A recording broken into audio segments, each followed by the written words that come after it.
Book 25.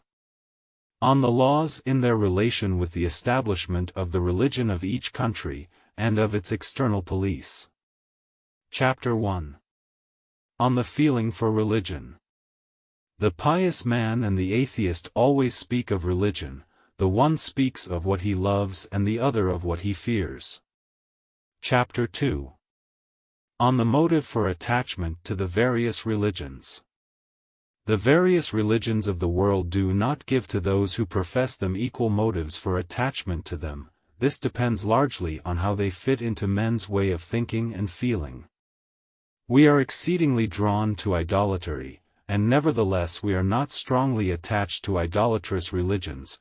We are scarcely inclined to spiritual ideas, and nevertheless we are very attached to religions that have us worship a spiritual being. It is a happy feeling that comes, in part, from the satisfaction we find in ourselves for having been intelligent enough to have chosen a religion that withdraws divinity from the humiliation in which others had placed it. We regard idolatry as the religion of coarse peoples, and a religion whose object is a spiritual being, as that of enlightened peoples. When we can join to the idea of a supreme spiritual being, which forms the dogma, the sensible ideas that enter into the worship, this gives us great attachment to the religion because the motives we have just mentioned are joined to our natural penchant for things that can be felt.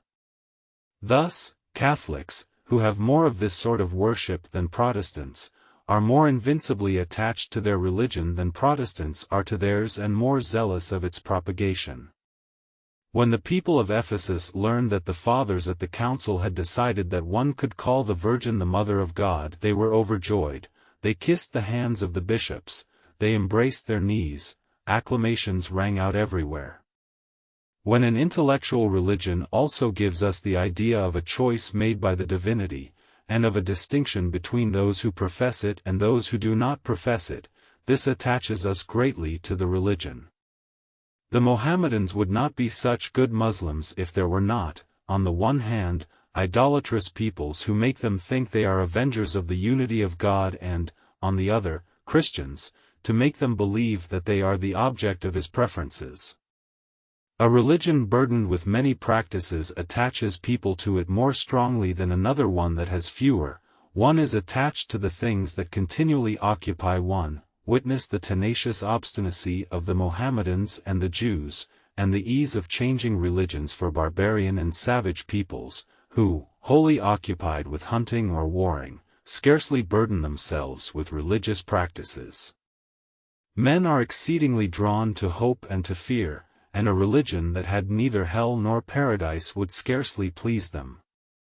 This is proved by the ease with which foreign religions have been established in Japan and the zeal and love with which they have been received. In order for a religion to attach men to it, it must have pure morality. Men, rascals when taken one by one, are very honest as a whole, they love morality, and if I were not considering such a serious subject, I would say that this is remarkably clear in the theaters. One is sure to please people by the feelings that morality professes, and one is sure to offend them by those that it disapproves. When the externals of worship are very magnificent, we are flattered and we become very attached to the religion. Wealth in the temples and the clergy affects us greatly. Thus, the very poverty of peoples is a motive attaching them to that religion, which has served as a pretext for those who have caused their poverty. Chapter 3. On temples. Almost all the peoples with a police live in houses. From this has naturally come the idea of building a house for God where they can worship Him and go to seek Him in their fears or their hopes. Indeed, nothing consoles men more than a place where they find the divinity more present and where altogether they give voice to their weakness and their misery. But this very natural idea comes only to peoples who cultivate land, and one will not see temples built by those who have no houses themselves. This is why Genghis Khan showed such great scorn for mosques. This prince interrogated the Mohammedans, he approved all their dogmas, except the one on the necessity of going to Mecca. he could not understand that one could not worship God everywhere.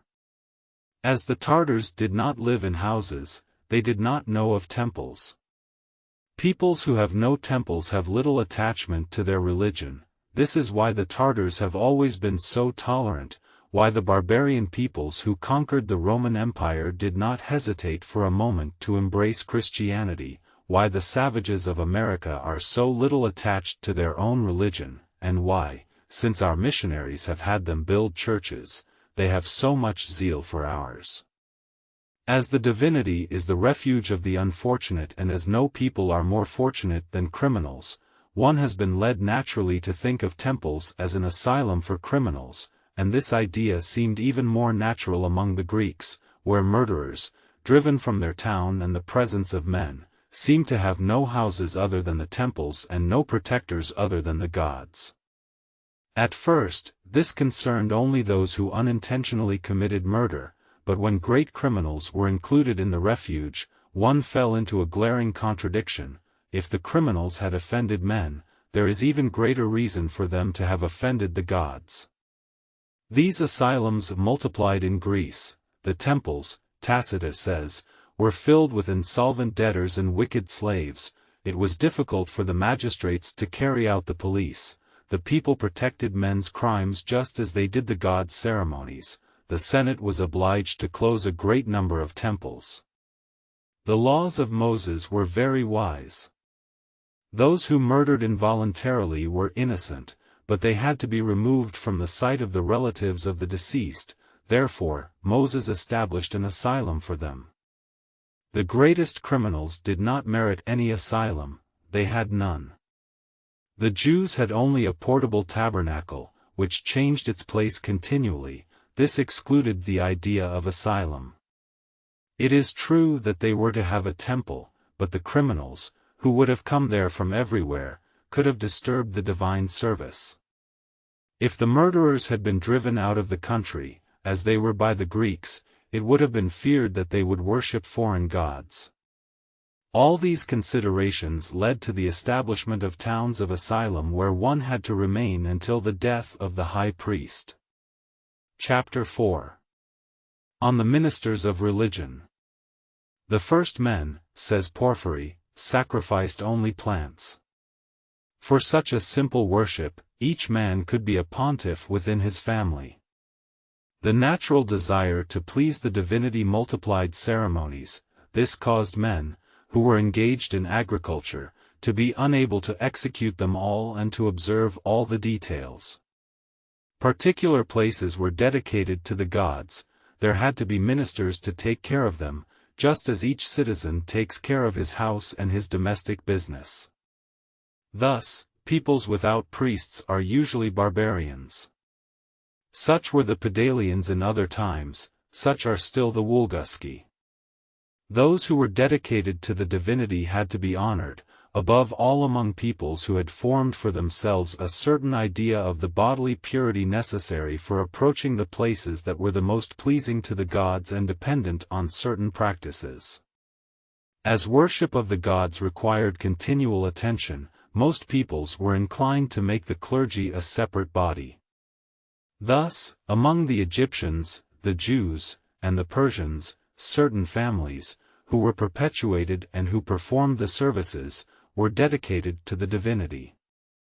There were even religions in which one thought not merely of withdrawing ecclesiastics from business, but even of relieving them of the encumbrance of a family, and this is the practice of the principal branch of Christian law. I shall not speak here of the consequences of the law of celibacy. One senses that it could become harmful in proportion as the body of the clergy became too large and, consequently, that of the laity not large enough. By the nature of human understanding, we love in religion everything that presumes an effort, just as on the subject of morality, we love in theory all that has the character of severity. Celibacy has been more pleasing to the peoples whom it seemed to suit the least and for whom it could have the most grievous results. In the countries of southern Europe, where by the nature of the climate the law of celibacy is the most difficult to observe, it has been retained. In those of the north, where the passions are less lively, it has been proscribed. Furthermore, in countries that have few inhabitants, it has been admitted; in those that have many, one has rejected it. One senses that all these reflections are only about the too great extension of celibacy and not about celibacy itself. Chapter 5. On the limits that the laws should set on the wealth of the clergy. Particular families can perish, thus, their goods do not have a perpetual destination.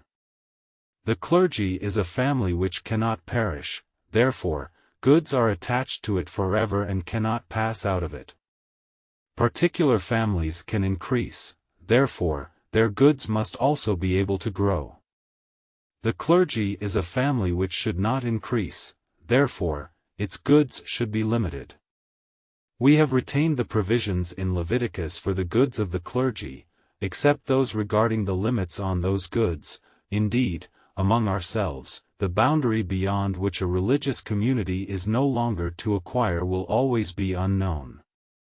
These endless acquisitions seem so unreasonable to the peoples that anyone who would want to speak in their favor would be regarded as imbecilic.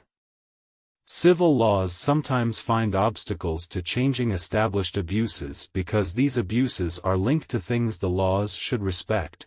In this case, an indirect provision is more indicative of a good spirit in the legislator than another that would strike against the thing itself.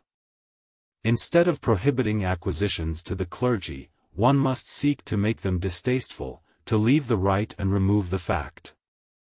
In some countries of Europe, attention to the rights of the lords has caused the establishment in their favor of a right of indemnity over the landed property that people have acquired by mortmain. The interest of the prince has made him require a right of amortization in this same case. In Castile, where there is no similar right, the clergy has invaded everything. In Aragon, where there is some right of amortization, it has acquired less. In France, where this right and that of indemnity are established, it has acquired still less, and one can say that the prosperity of this state is due in part to the exercise of these two rights. Increase these rights and check mortmain, if possible. Render sacred and inviolable the ancient and necessary domain of the clergy. Let the domain be fixed and eternal like the clergy, but take new domains from their hands. Permit the rule to be violated when the rule has become an abuse, suffer the abuse when it reverts to the rule. In Rome one still remembers a report sent there at the time of several contentions with the clergy. This maxim was put in it: the clergy should help pay for the burdens of the state, whatever the Old Testament may say about it. One concludes from this that the author of the report understood the language of the Malatolt better than that of religion. Chapter 6. On Monasteries. The least bit of common sense shows that those bodies that are to be perpetual should not sell their lands for life, or borrow for life, unless one wants them to become the heirs of all those who have no relatives and of all those who do not want to have any. The monastics gamble with the people, but they hold the bank themselves. Chapter 7. On the luxury of superstition. It is impious toward the gods, Plato says, to deny their existence, or to grant it but to hold that they do not take a hand in the things here below, or finally to think that they are easily appeased by sacrifices, three equally pernicious opinions. Plato says they're all of the most sensible things that natural enlightenment has ever said on the subject of religion. Magnificence in the externals of worship is closely related to the constitution of the state.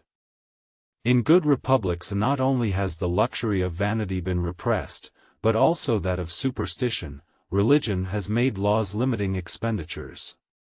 Among them number some laws of Solon, some laws of Plato on funerals that Cicero has adopted, and, finally, some laws of Numa about sacrifices. Birds, says Cicero, and paintings made in a single day are very divine gifts. We offer common things, said a Spartan, so that we have the means for honoring the gods every day. The care men should take in worshipping the divinity is very different from the magnificence of that worship. Let us not offer him our treasures if we do not want to display to him our esteem for the things that he wants us to distrust. What are the gods to think of the gifts of the impious? Plato says admirably, for a good man would blush to receive presents from a dishonest man. Religion must not, with gifts as the pretext, exact from the peoples what the necessities of the state have left over for them, and, as Plato says, chaste and pious men should offer gifts that resemble themselves. Nor should religion encourage expenditures for funerals. What is more natural than to remove the difference of fortunes for a thing and at a time that equalizes all fortunes? Chapter 8. On the Pontificate.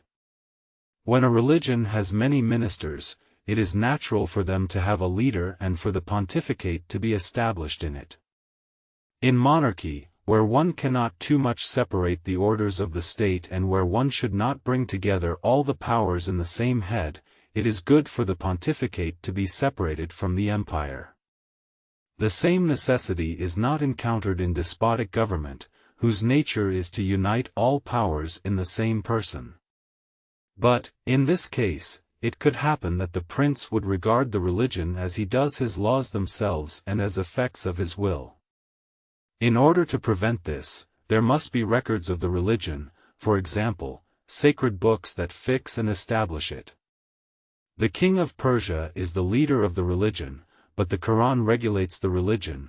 The emperor of China is the sovereign pontiff, but there are books, which are in everyone's hands and to which he should himself conform.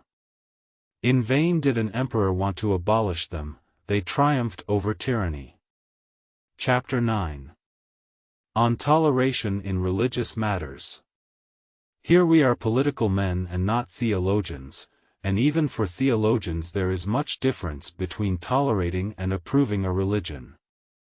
When the laws of a state have believed they should allow many religions, they must also oblige them to tolerate each other.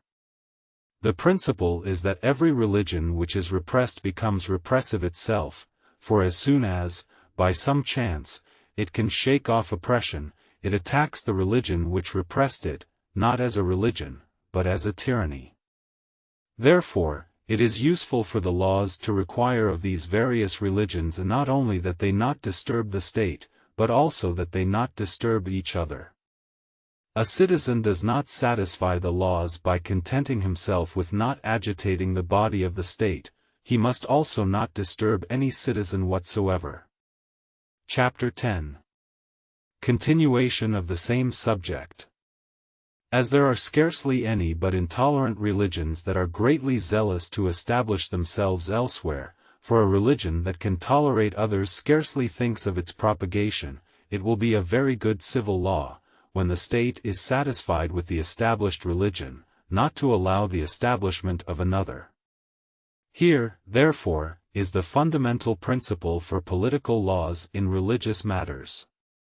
When one is the master of the states accepting a new religion, or not accepting it, it must not be established; when it is established, it must be tolerated. Chapter 11. On changing religion. A prince who undertakes to destroy or to change the dominant religion in his state is greatly exposed.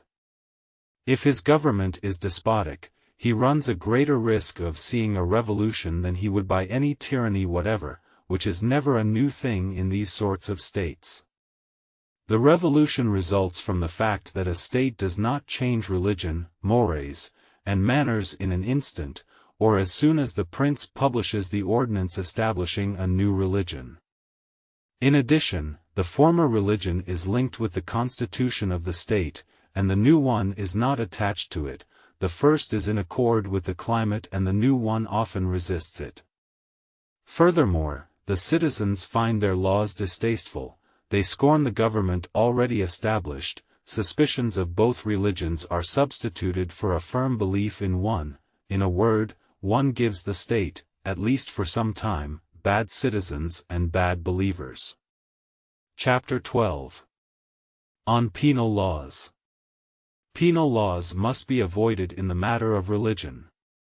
They impress fear, it is true, but as religion also has its penal laws which inspire fear, the one is cancelled out by the other. Between these two different fears, souls become atrocious. Religion has such great threats, it has such great promises, that when they are present to our spirits, no matter what the magistrate does to constrain us to abandon it, it seems that we are left with nothing when religion is taken away, and that nothing is taken from us when religion is left to us.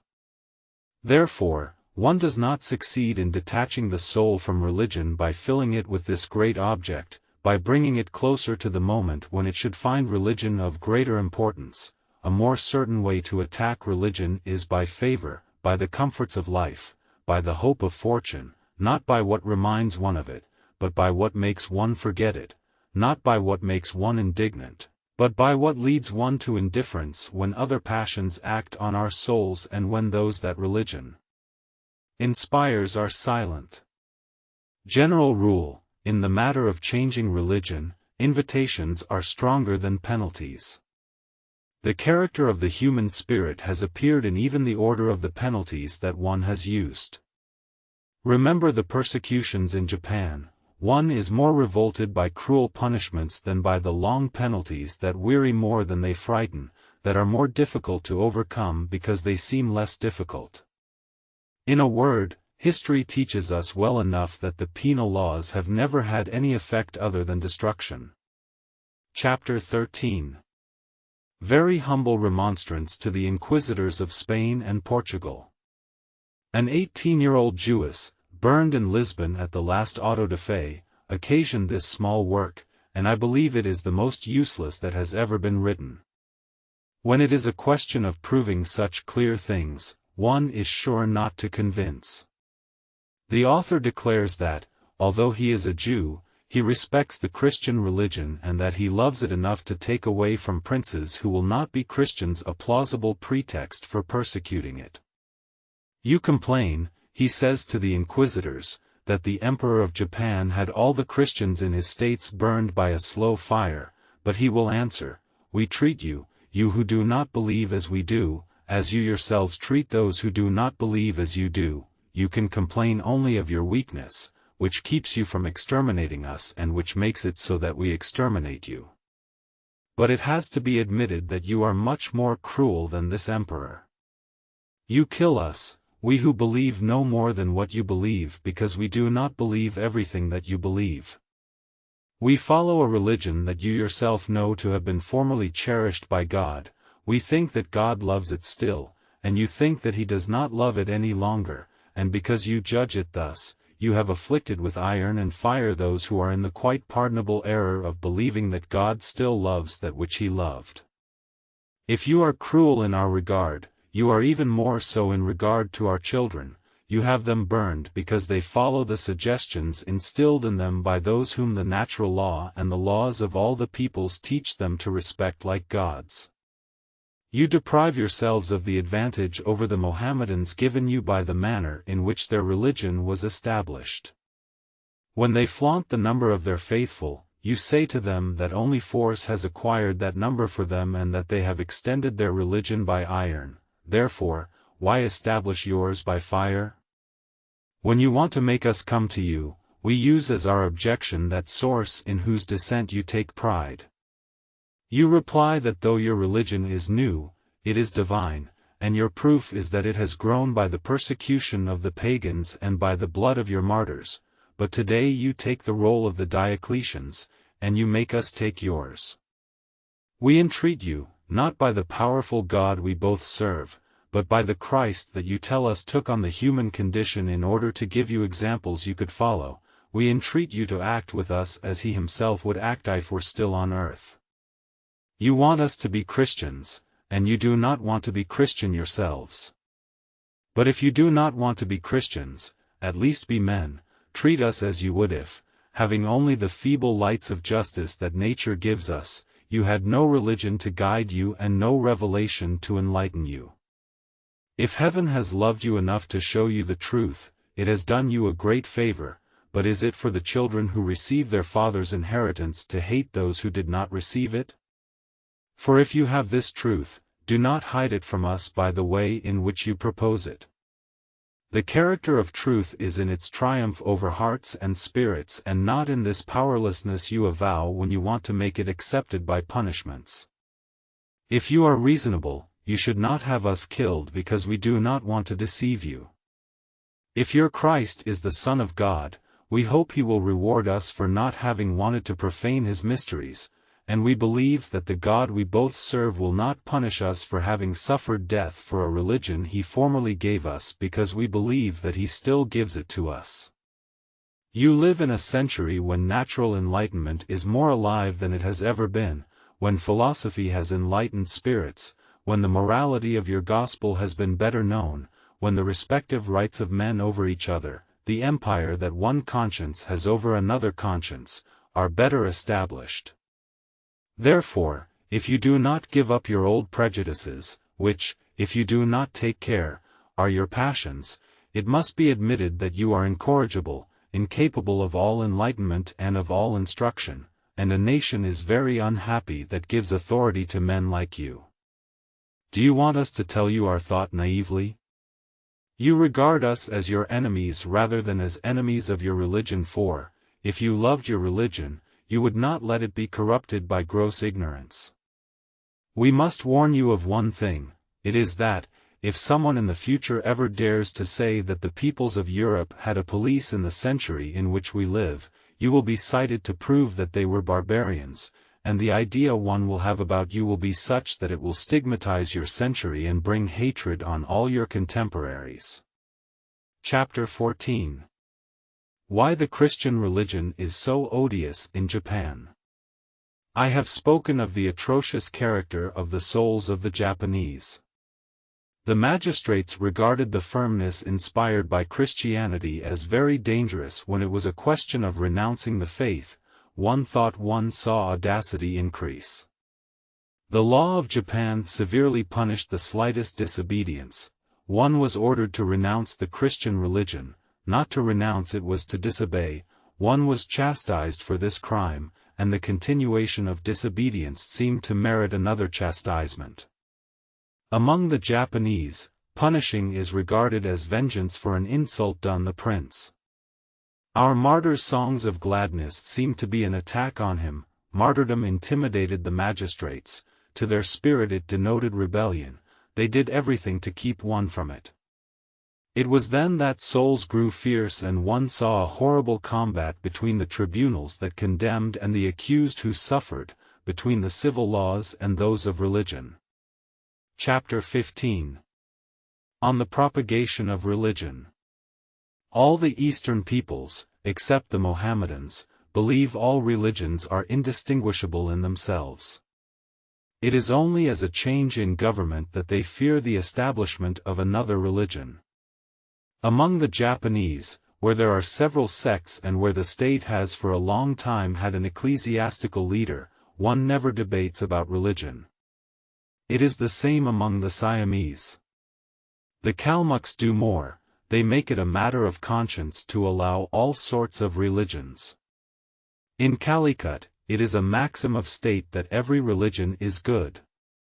But it does not result from this that a religion brought from a distant country, totally different in climate, laws, mores, and manners, has all the success that its holiness ought to promise it.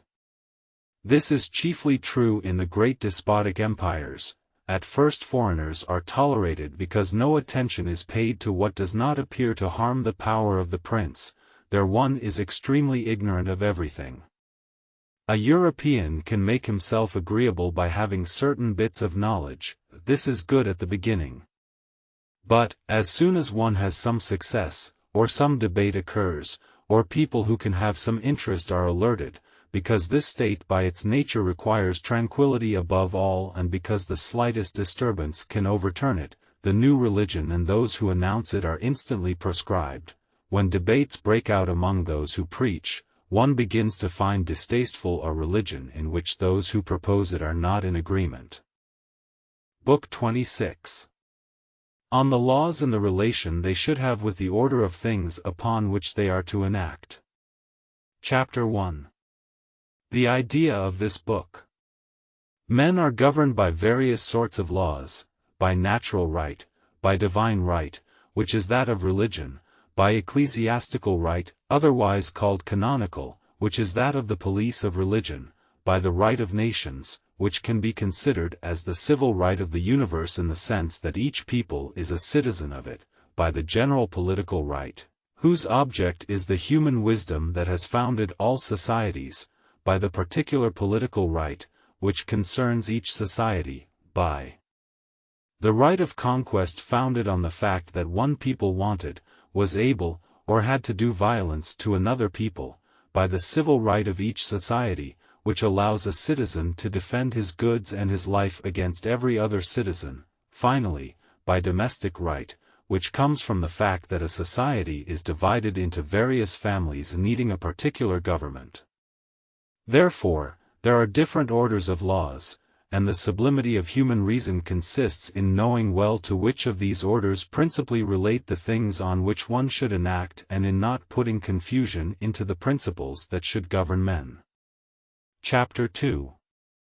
On Divine Laws and Human Laws.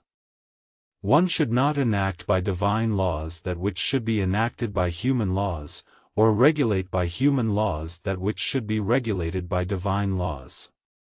These two sorts of laws differ as to their origin, as to their object, and as to their nature. Everyone readily agrees that human laws are of a different nature from that of the laws of religion, and this is a great principle, but this principle itself is subject to others which must be sought.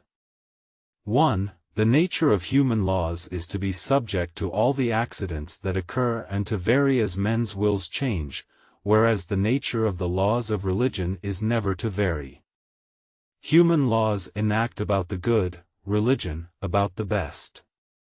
The good can have another object because there are several goods, but the best is one alone and can, therefore, never change. One can certainly change laws because they are thought to be good only, but the institutions of religion are always presumed to be the best.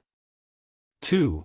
There are states in which the laws are nothing, or nothing but a capricious and transitory will of the sovereign. If, in these states, the laws of religion were of the same nature as human laws, the laws of religion would also be nothing. However, it is necessary in society for something to be fixed, and religion is that fixed thing. 3. The principal force of religion comes from its being believed, the force of human laws come from their being feared. Antiquity is suitable to religion because often the more distant things are from us the more we believe them, for we have in our heads no secondary ideas drawn from those times that can contradict them. Human laws, on the other hand, gain advantage from their novelty, which shows the legislator's particular and present attentiveness to their observation. Chapter 3. On Civil Laws that are contrary to natural law. If a slave, says Plato, defends himself and kills a free man, he should be treated as a parricide. This is a civil law that punishes natural defense. Under Henry VIII, the law that condemned a man who had not been confronted by witnesses was contrary to natural defense. Indeed, in order to condemn, the witnesses must know that the man against whom they make a deposition is the one whom they accuse, and the accused man must be able to say, "I am not the man of whom you speak." A law passed during the same reign condemned every girl who, having had illicit commerce with someone, did not declare this to the king before marrying the man. This violated the natural defense of modesty. It is as unreasonable to require a girl to make this declaration as to ask a man not to seek to defend his life.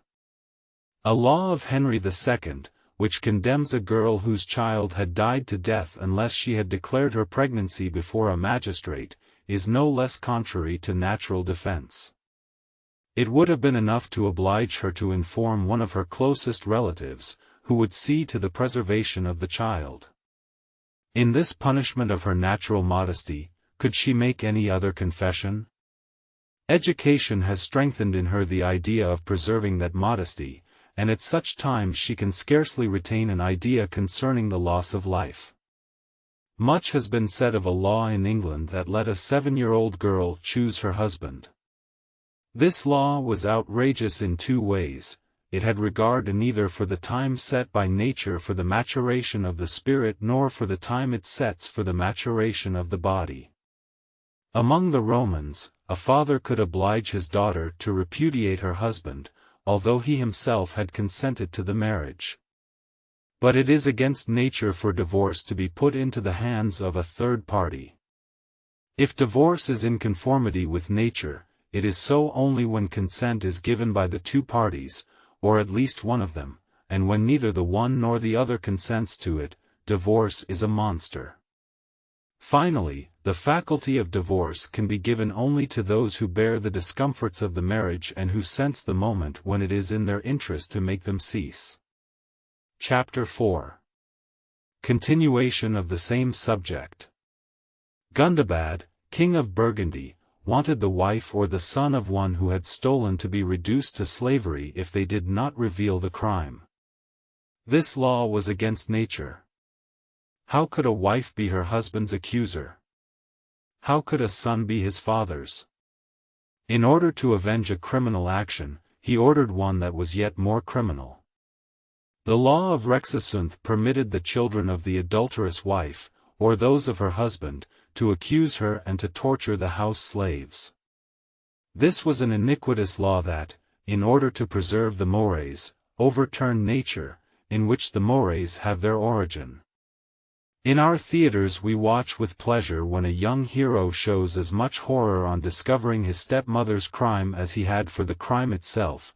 In his surprise, accused, judged, condemned, banished, and covered with infamy, he scarcely dares do more than make a few reflections on the abominable blood from which Phaedra is descended. He abandons what he holds most dear, his most tender object, all that speaks to his heart, all that can arouse his indignation, to give himself up to the vengeance of the gods, a vengeance he has not deserved. The accents of nature cause this pleasure, it is the sweetest of all voices. Chapter 5. A case in which one can judge by the principles of civil right by modifying the principles of natural law. An Athenian law obliged children to feed their fathers if they had fallen into indigence.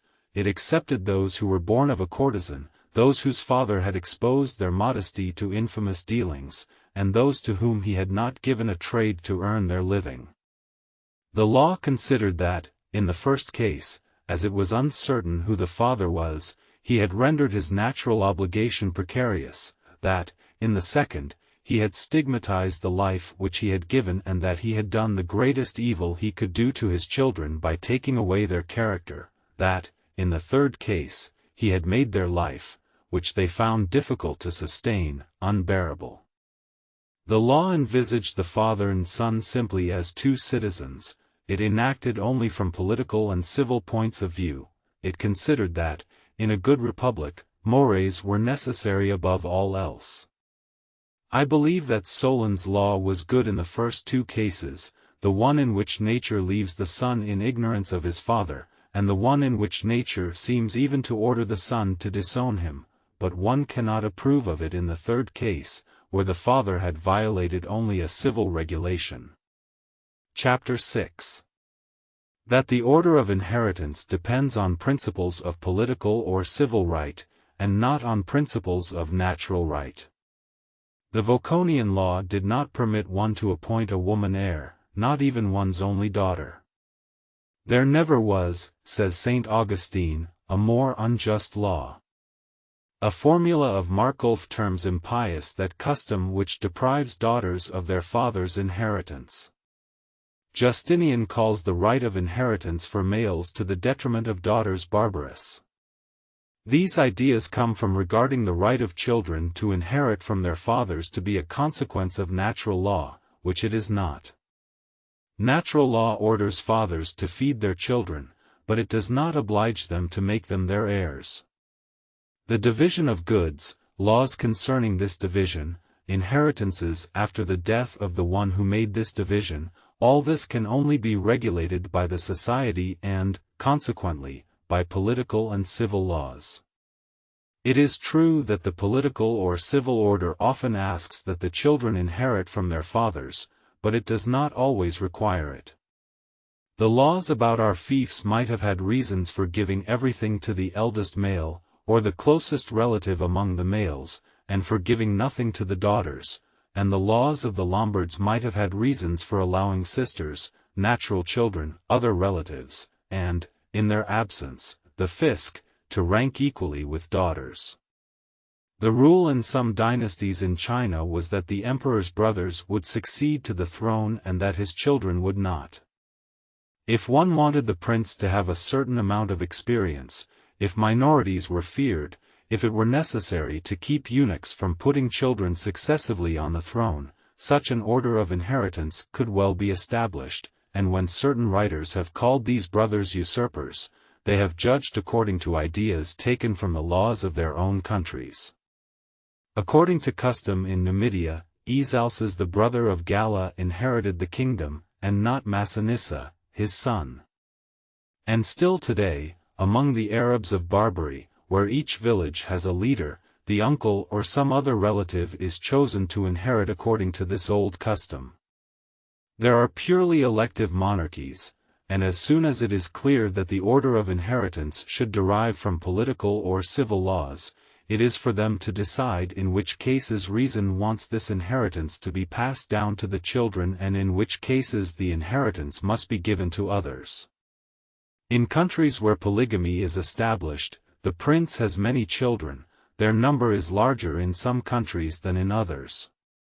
There are some states in which the upkeep of the king's children by the people would be impossible. There, one has been able to establish that the king's children do not inherit, but rather his sister's children.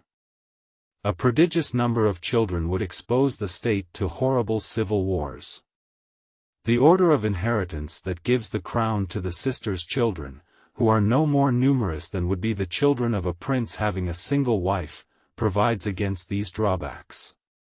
There are nations where reasons of state or some religious maxim have demanded that a certain family should always reign.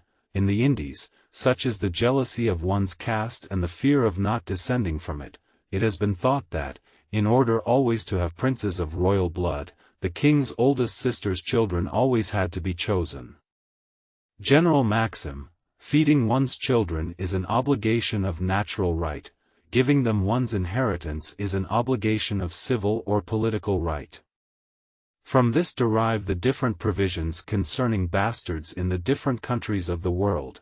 They follow the civil or political laws of each country. Chapter 7. That one must not decide by the precepts of religion when those of natural law are in question. The Abyssinians have a harsh fast of 50 days, which so weakens them that they cannot act for a long time. The Turks do not fail to attack them after this fast. To favor natural defense, religion ought to put some limits on these practices. The Jews were ordered to observe the Sabbath, but it was dull-witted of this nation not to defend itself when its enemies chose that day to attack. Cambyses, laying siege to Pelusium, put in his front rank a large number of animals that the Egyptians held sacred. The soldiers of the garrison dared not shoot. Who can fail to see that natural defense is of a higher order than all precepts? Chapter 8. That things ruled by the principles of civil right must not be ruled by the principles of what is called canonical right. According to the civil right of the Romans, he who removes a private thing from a sacred site is punished only for the crime of robbery. According to canonical right, he is punished for the crime of sacrilege. Canonical right pays attention to the place, civil right, to the thing. But to pay attention to the place alone is to fail to reflect either on the nature and definition of robbery or on the nature and definition of sacrilege. As the husband can ask for separation because of the wife's infidelity, the wife could formerly ask for separation because of the infidelity of the husband. This usage, contrary to the provision of the Roman laws, was introduced in the courts of the Church, where one only attended to the maxims of canonical right, and, indeed, considering marriage only according to purely spiritual ideas and to its relation to the things of the next life, the violation is the same. But the political and civil laws of almost all peoples have, with reason, distinguished between these two things. They have required a degree of restraint and of continence from women that they do not require from men, because the violation of modesty presupposes in women a renunciation of all virtues, because a woman in violating the laws of marriage leaves her state of natural dependency, because nature has marked the infidelity of women by certain signs. Besides, the bastard children of a wife belong necessarily to the husband and are the husband's burden, whereas the bastard children of a husband neither belong to his wife nor are her burden. Chapter 9. The things that should be ruled by the principles of civil right can rarely be ruled by principles of the laws of religion. Religious laws are more sublime, civil laws are more extensive. The laws of perfection, drawn from religion, have for their object the goodness of the man who observes them, more than that of the society in which they are observed. Civil laws, on the other hand, have for their purpose the moral goodness of men in general, more than that of individuals. Thus, however respectable may be the ideas which spring immediately from religion, they should not always serve as principles for civil laws, because civil laws have another principle, which is the general good of society. In the Roman Republic, regulations were made in order to preserve the mores of women. These were political institutions. When the monarchy was established, they made civil laws about them, and they made them on the principles of the civil government. When the Christian religion arose, the new laws that were made had less relation to the general goodness of the mores than to the sanctity of marriage. There was less regard for the union of the two sexes in the civil state than in a spiritual state. At first, according to the Roman law, the husband who took his wife back to his house after she had been condemned for adultery was punished as an accomplice of her debauchery. In another spirit, Justinian ordered that the husband could take her away from the convent within 2 years. When a woman whose husband was at war no longer received word of him, she could, in earlier times, easily remarry, because the power to divorce was in her hands. The law of Constantine wanted her to wait 4 years, after which she could send the document for the divorce to the commander, and, therefore, if her husband came back, he could not accuse her of adultery. But Justinian established that, however long it had been since the husband's departure, she could not remarry unless she proved the death of her husband by the deposition and oath of his commander. Justinian had in view the indissolubility of marriage, but one could say that he had it too much in view. He asked for a positive proof. When a negative proof sufficed, he required a very difficult thing, an account of the fate of a man far away, and exposed many accidents. He assumed a crime, that is, the desertion of the husband, when it was very natural to assume his death. His law ran counter to public good by leaving a woman unmarried. It ran counter to particular interest by exposing her to 1,000 dangers. The law of Justinian that put among the causes of divorce the consent of the husband and the wife to enter a monastery was entirely removed from the principles of the civil laws. It is natural for the origin of the causes of divorce to be in certain difficulties that one could not have foreseen before marriage, but the desire to stay chaste could have been envisaged because it is in ourselves. This law favors inconstancy in a state which is permanent by its nature. It runs counter to the fundamental principle of divorce, which suffers the dissolution of one marriage only in the expectation of another. Finally, even following along religious ideas, it succeeds only in giving victims, but not a sacrifice to God. Chapter 10. In what case one must follow the civil law that permits and not the religious law that forbids. When a religion that forbids polygamy comes into a country in which it is permitted, one does not believe, speaking politically only, that the law of the country should permit a man with several wives to embrace this religion, unless the magistrate or the husband compensates the wives while returning them in some way to their civil state. Failing this, their condition would be deplorable. They would have but obeyed the laws and would find themselves deprived of the greatest advantages of society. Chapter 11. That human tribunals must not be ruled by the maxims of the tribunals that regard the next life. The tribunal of the Inquisition, formed by Christian monks along the idea of the tribunal of penance, is contrary to all good police. It has met with a general protest everywhere, and it would have given way to its contradictions, if these who wanted to establish it had not taken advantage of those very contradictions.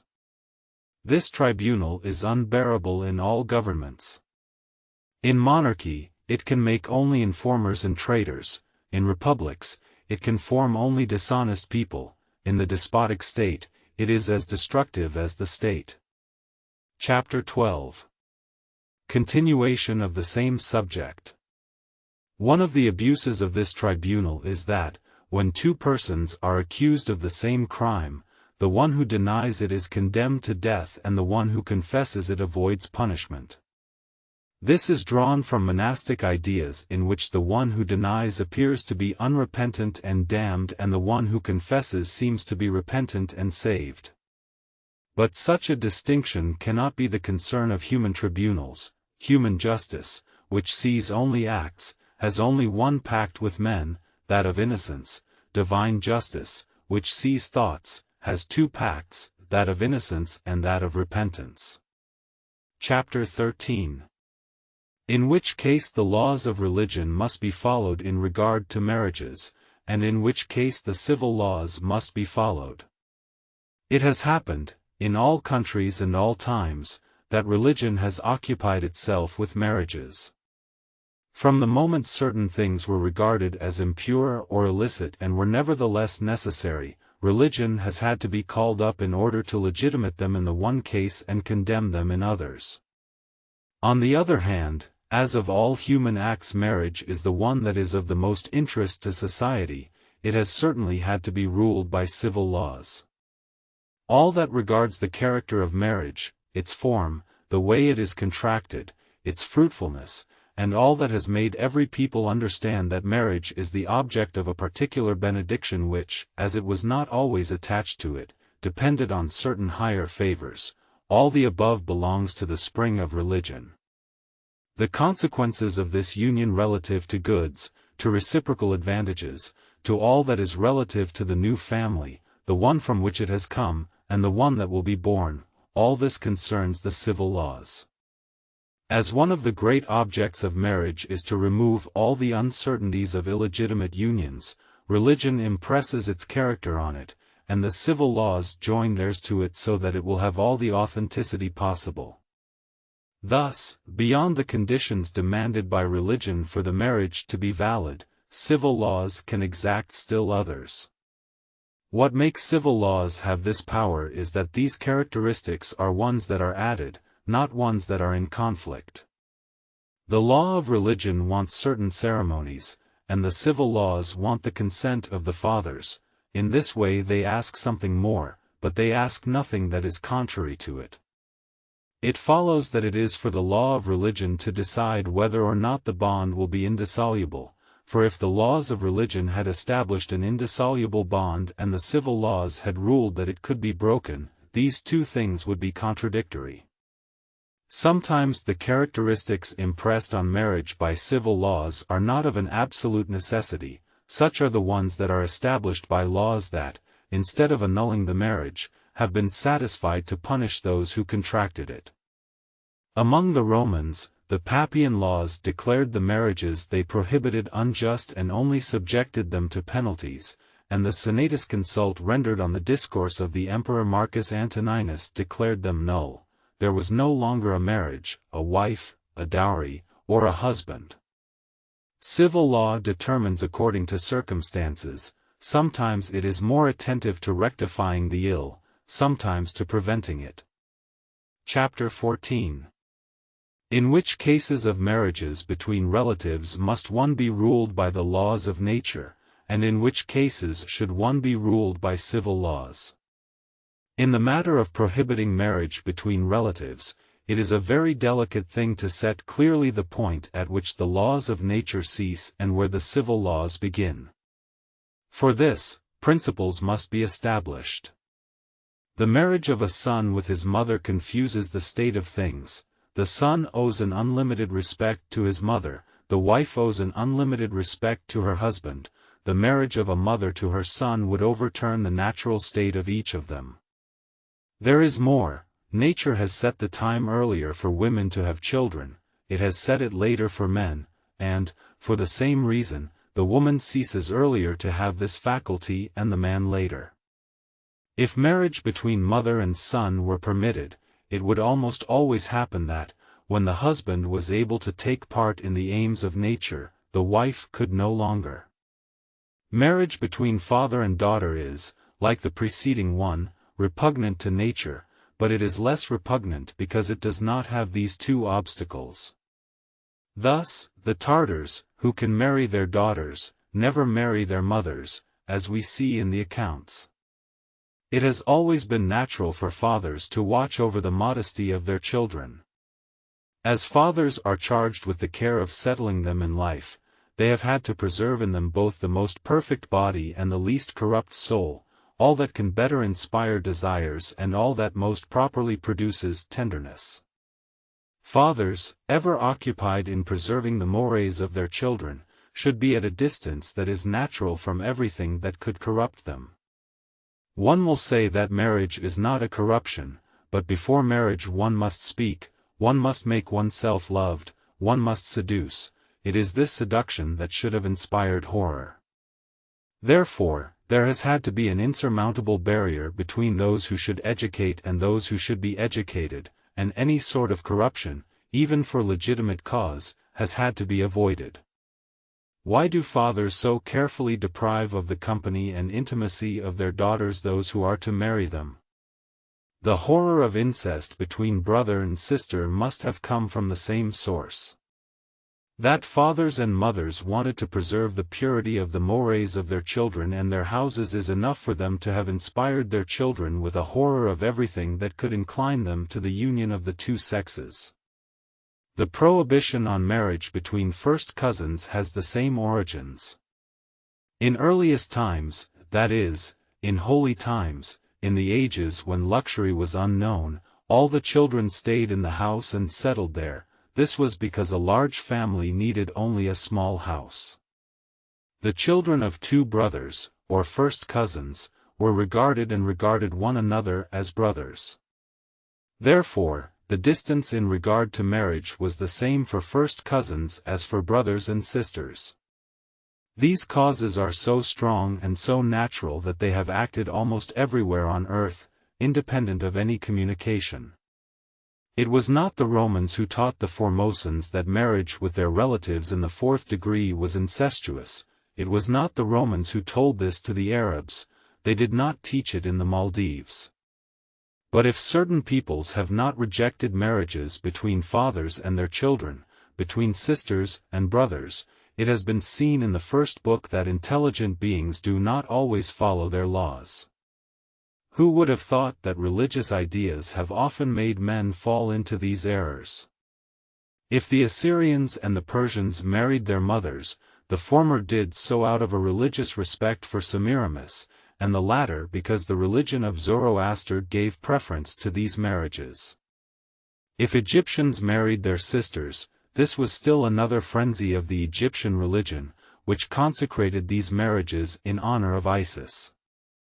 As the spirit of religion is to lead us to exert effort to perform great and difficult things, a thing must not be judged natural for having been consecrated by a false religion. The principle that marriages between fathers and children, brothers and sisters, are forbidden in order to preserve a natural modesty in the house will help us discover which marriages are forbidden by natural law, and which can be forbidden only by civil law. As children live, or are supposed to live in the house of their father and consequently the son-in-law with the mother-in-law, the father-in-law with the daughter-in-law or with the daughter of his wife, marriage between them is forbidden by the law of nature. In this case, the image has the same effect as the reality, because it has the same cause. The civil law neither can nor should permit these marriages. There are peoples among whom, as I have said, first cousins are regarded as brothers because they usually live in the same house. There are some among whom this usage is hardly known.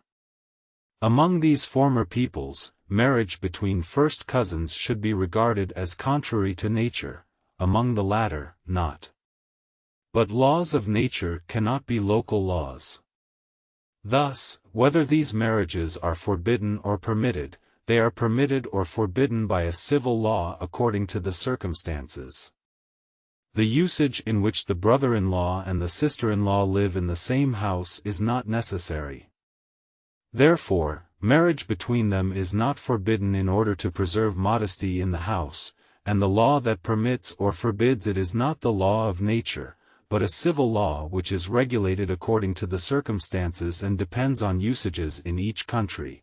These are cases in which the laws depend on mores and manners. Civil laws prohibit marriages when, by the received usages of a certain country, they are in the same circumstances as those that are prohibited by the laws of nature, and they permit them when this is not the case. The prohibition made by the laws of nature is invariable because it depends on an unvarying thing. The father, the mother, and the children necessarily live in the same house. But the prohibitions of the civil laws are accidental because they depend on an accidental circumstance. That first cousins, and others, live in the same house is an accident. This explains how the laws of Moses, of the Egyptians, and of several other peoples permit marriages between brother-in-law and sister-in-law, whereas these same marriages are prohibited in other nations. In the Indies, there is a quite natural reason for admitting these sorts of marriages. The uncle there is regarded as a father, and he is obliged to support and establish his nephews as if they were his own children. This comes from the character of his people, which is good and full of humanity. This law or this usage has produced an additional one. If a husband has lost his wife, he does not fail to marry her sister, and this is very natural, for the new wife becomes the mother of her sister's children and there is no unjust stepmother. Chapter 15. That things that depend on principles of civil right must not be ruled by principles of political right. As men have renounced their natural dependence to live under political laws, so have they renounced the natural community of goods to live under civil laws. These first laws acquire liberty for them, the second, property. What should be decided by the laws of property should not be decided by the laws of liberty which, as we have said, is the empire of the city alone. It is a fallacy to say that the good of the individual should yield to the public good. This occurs only when it is a question of the empire of the city, that is, of the liberty of the citizen. It does not occur when it is a question of the ownership of goods because it is always in the public good for each one to preserve invariably the property given him by the civil laws. Cicero held that the agrarian laws were deadly because the city was established only in order for each one to preserve his goods. Let us propose as a maxim that, when it is a question of the public good, it is never in the public good for an individual to be deprived of his goods, or even for the least part of them to be taken from him by a political law or regulation. In this case, it is necessary to observe strictly the civil law which is the palladium of property. Thus, when the public needs an individual's land, one must never act according to the strictness of political law, but this is when the civil law, which, with a mother's eyes, considers each individual as the whole city, should triumph. If the political magistrate wants to build some public edifice, some new road, he must pay compensation. In this regard the public is like an individual who deals with another individual. It is quite enough that the public can constrain a citizen to sell it his inheritance and that it takes away from him his great privilege under civil law, that he cannot be forced to alienate his goods. After the peoples who destroyed the Romans had abused even their conquests, the spirit of liberty called them back to that of fairness. they exercise the most barbarous rights with moderation, and if anyone doubts it, he has only to read the remarkable work by Beaumanoir, who wrote about jurisprudence in the 12th century. In his time, highways were repaired as they are today. He says that, when a highway could not be restored, another was built as close as possible to the old one, but that the property owners were compensated at the expense of those who got some benefit from the road. In those days the determination was made according to the civil law, today it is made according to the political law. Chapter 16. That one must not decide by the rules of civil right when it is a matter to be decided by those of political right. The basis for resolving all questions will be seen if one does not confuse the rules that derive from the property of the city with those that arise from the liberty of the city.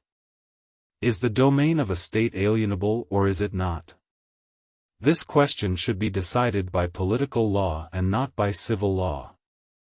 It should not be decided by civil law because it is as necessary for there to be a domain for the sustenance of the state as it is for there to be civil laws in the state that regulate the disposition of goods. Therefore, if one alienates the domain, the state will be forced to make a new fund for another domain. But this expedient also overturns political government because, by the nature of the thing, the subject will pay ever more for each domain that is established and the sovereign will reap ever less. In a word, domain is necessary and alienation is not. The order of succession, in monarchies, is founded on the good of the state, which requires that this order be fixed to avoid the misfortunes that I have said have to occur in despotisms where everything is uncertain because everything there is arbitrary. The order of succession in the reigning family is established not for its sake, but because it is in the interest of the state for there to be a reigning family. The law which regulates the inheritance of individuals is a civil law, which has for its purpose the interest of individuals. That which regulates succession to monarchy is a political law, which has for its purpose the good and the preservation of the state. It follows that, when the political law has established an order of succession in a state and this order ends, it is absurd to lay a claim to the succession by virtue of the civil law of whatever people it may be. A particular society does not make laws for another society. The civil laws of the Romans are no more applicable than any other civil laws. They did not employ them themselves when they judged the kings, and the maxims by which they judged the kings are so abominable that they must not be revived. It also follows that, when the political law makes a certain family renounce the succession, it is absurd to want to use restitutions drawn from the civil law. Restitutions are within the law and can be good against those who live within the law, but they are not good for those who have been established for the sake of the law and who live for the sake of the law. It is ridiculous to claim to decide the rights of kingdoms, nations, and the universe by the same maxims used to decide among individuals a right concerning a drain pipe, if I may use Cicero's expression. Chapter 17. Continuation of the same subject. Ostracism should be examined by rules of political law and not by the rules of civil law. Far from being able to stigmatize popular government, this usage is, on the contrary, quite apt for proving its gentleness. We would have sensed this if, in spite of exiles always being a penalty among ourselves, we had been able to separate the idea of ostracism from that of being punished. Aristotle tells us that everyone agrees that this practice has something human and popular about it. If, in the times and places one exercised this judgment, it was not found odious, is it for us, who see things from such a distance, to think otherwise than did the accusers, the judges, and even the accused? And, if one pays attention to the fact that this judgment of the people filled with glory the one against whom it was rendered, that, when it had been abused in Athens by being used against a man without merit, its use ceased at that moment, one will surely see that one has had a false idea of it and that it was a remarkable law which prevented the bad effects of a citizen's glory by heaping a new glory on him. Chapter L8. that one must examine whether laws that appear to be contradictory are of the same order. In Rome the husband was permitted to lend his wife to another. Plutarch tells us this explicitly. It is known that Cato lent his wife to Hortensius, and Cato was not a man to violate the laws of his country. On the other hand, a husband who suffered the debauchery of his wife, who did not give her over to judgment, or who took her back after the condemnation, was punished.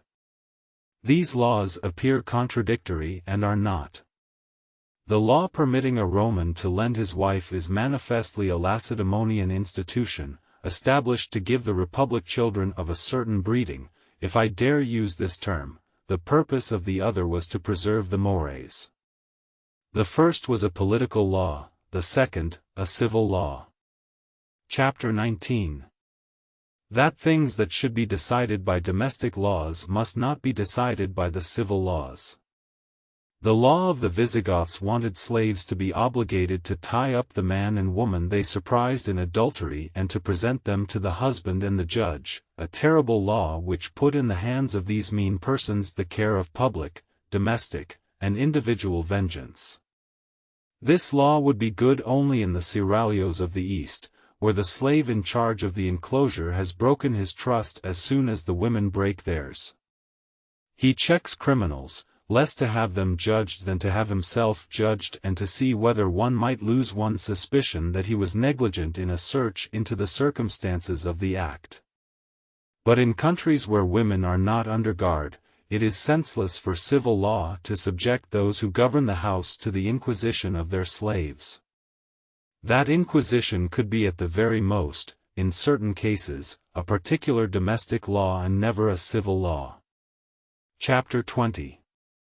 That things that belong to the right of nations must not be decided by the principles of civil laws.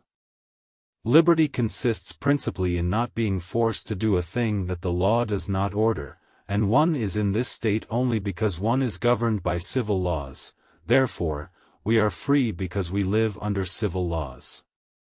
It follows that princes, who do not live under civil laws among themselves, are not free, they are governed by force, and they can continually force or be forced.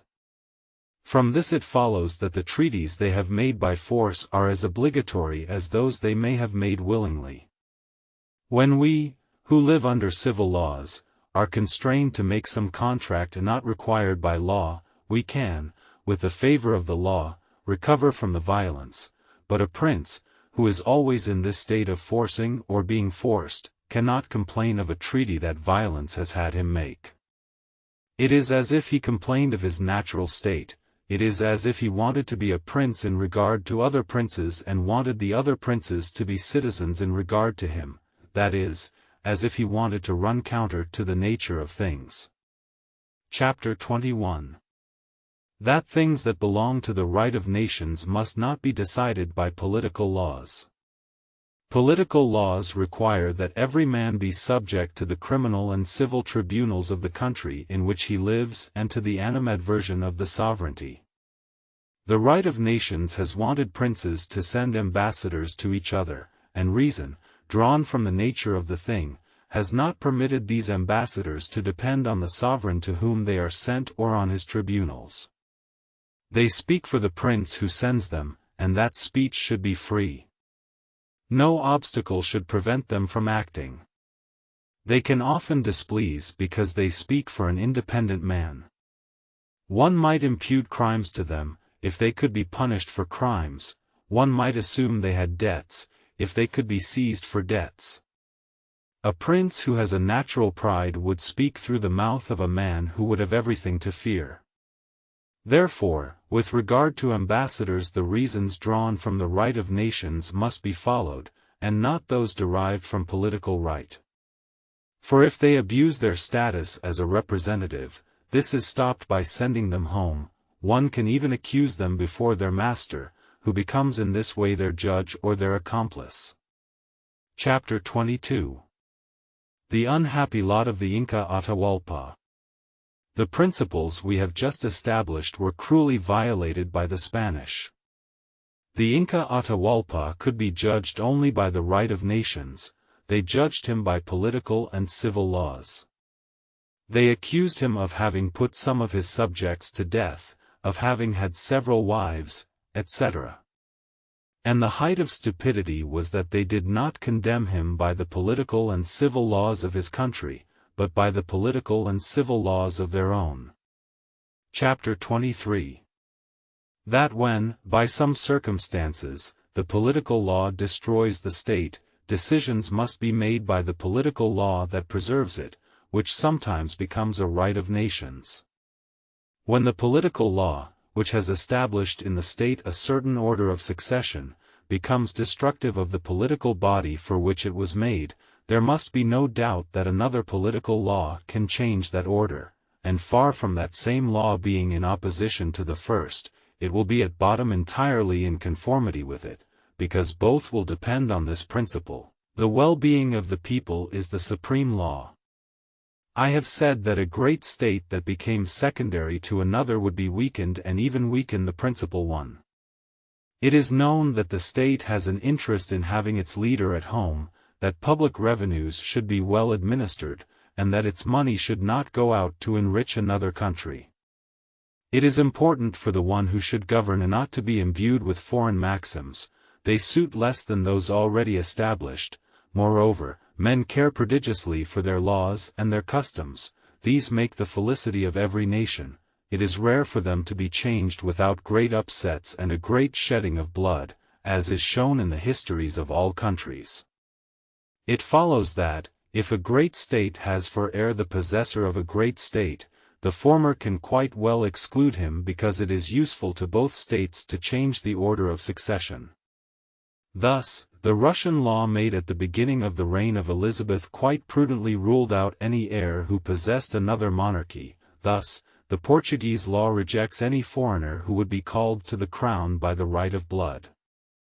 But, if a nation can exclude, it has, with even stronger reason, the right to require renunciation of the throne.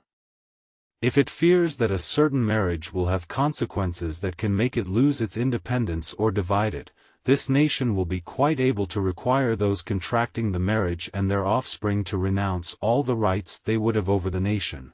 Both the one who renounces and those in favor of whom one renounces will be the less able to complain, as the state could have made a law to exclude them. Chapter 24. That the regulations of a police are of another order than the other civil laws. There are criminals whom the magistrate punishes, there are others whom he corrects; the former are subject to the power of the law, the others to its authority; the former are withdrawn from society, one obliges the latter to live according to the rules of society. In the exercise of the police it is the magistrate who punishes rather than the law; in the judgments of crimes it is the law that punishes rather than the magistrate. Matters of police are things of every instant, which usually amount to but little; scarcely any formalities are needed. The actions of the police are quick and the police is exerted over things that recur every day, therefore, major punishments are not proper to it. It is perpetually busy with details, therefore, great examples do not fit it. It has regulations rather than laws. The people who belong to it are constantly under the eyes of the magistrates, therefore, it is the fault of the magistrate if they fall into excess. Thus, one must not confuse great violations of the laws with the simple violation of the police; these things are of different orders. From this it follows that one has not conformed to the nature of things in that Italian republic where bearing firearms is punished as a capital crime and where it is no more dangerous to make bad use of them than to bear arms. It also follows that the much praised action of the emperor who had a baker impaled whom he had caught engaging in fraud is the act of a sultan who knows how to be just only by carrying justice itself to excess. Chapter 25. That one must not follow the general provisions of the civil right when it is a question of things that should be subjected to particular rules drawn from their own nature. Is it a good law that all the civil obligations incurred among sailors on a boat in the course of a voyage should be null? François Pérard tells us that in his time this was not observed by the Portuguese, but that it was by the French. People who are together for only a short while, who have no needs because the prince provides for them, who can have but one purpose, which is that of their voyage, who are no longer in society but are citizens of the ship, should not contract obligations that have been introduced only to support the burdens of civil society. It is in this same spirit that the law of the Rhodians, made for a time when one still sailed along the coasts, wanted those who remained in the vessel during a storm to have the ship and the cargo and those who abandoned it to have nothing. Part 6. Book 27. Only chapter on the origin and revolutions of the Roman laws on inheritance. This material concerns establishments of a very remote antiquity, and, in order to probe it deeply, permit me to seek in the first Roman laws something I think no one has seen there before. It is known that Romulus divided the lands of his small state among its citizens. It seems to me that the Roman laws on inheritance derive from this. The law dividing the lands required that the goods of one family should not pass to another. It followed that there were only two orders of heirs established by the law, the children and all the descendants who lived under the power of the father, who were called the sui heredes, and, in their absence, the closest relatives on the male side, who were callidagnati. It also followed that the relatives on the women's side, calidcognati, should not inherit. They would have transferred the goods to another family, and it was established thus. It also followed that the children should not inherit from their mother, nor the mother from her children. This would have moved the goods of one family to another family. Thus, both are seen to be ruled out by the law of the 12 tables.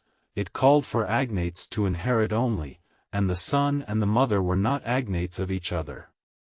But it made no difference whether thesuus heres or if there were none, the closest agnate, was male or female because, as the relatives on the mother's side did not inherit though a woman who inherited might marry, the goods always returned to the family they had left. This is why no distinction between male and female heirs was made in the law of the 12 tables. The result was that though the grandchildren by the son inherited from the grandfather, the grandchildren by the daughter did not inherit, for, to keep the goods from passing to another family, agnates were preferred. Thus, the daughter inherited from her father, but not her children.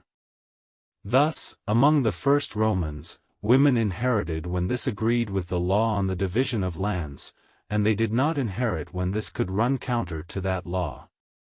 Such were the inheritance laws among the first Romans, and, as they had a natural dependence on the constitution and were derived from the division of lands, one surely sees that they did not have a foreign origin and were not among those laws brought back by the deputies sent to the Greek towns.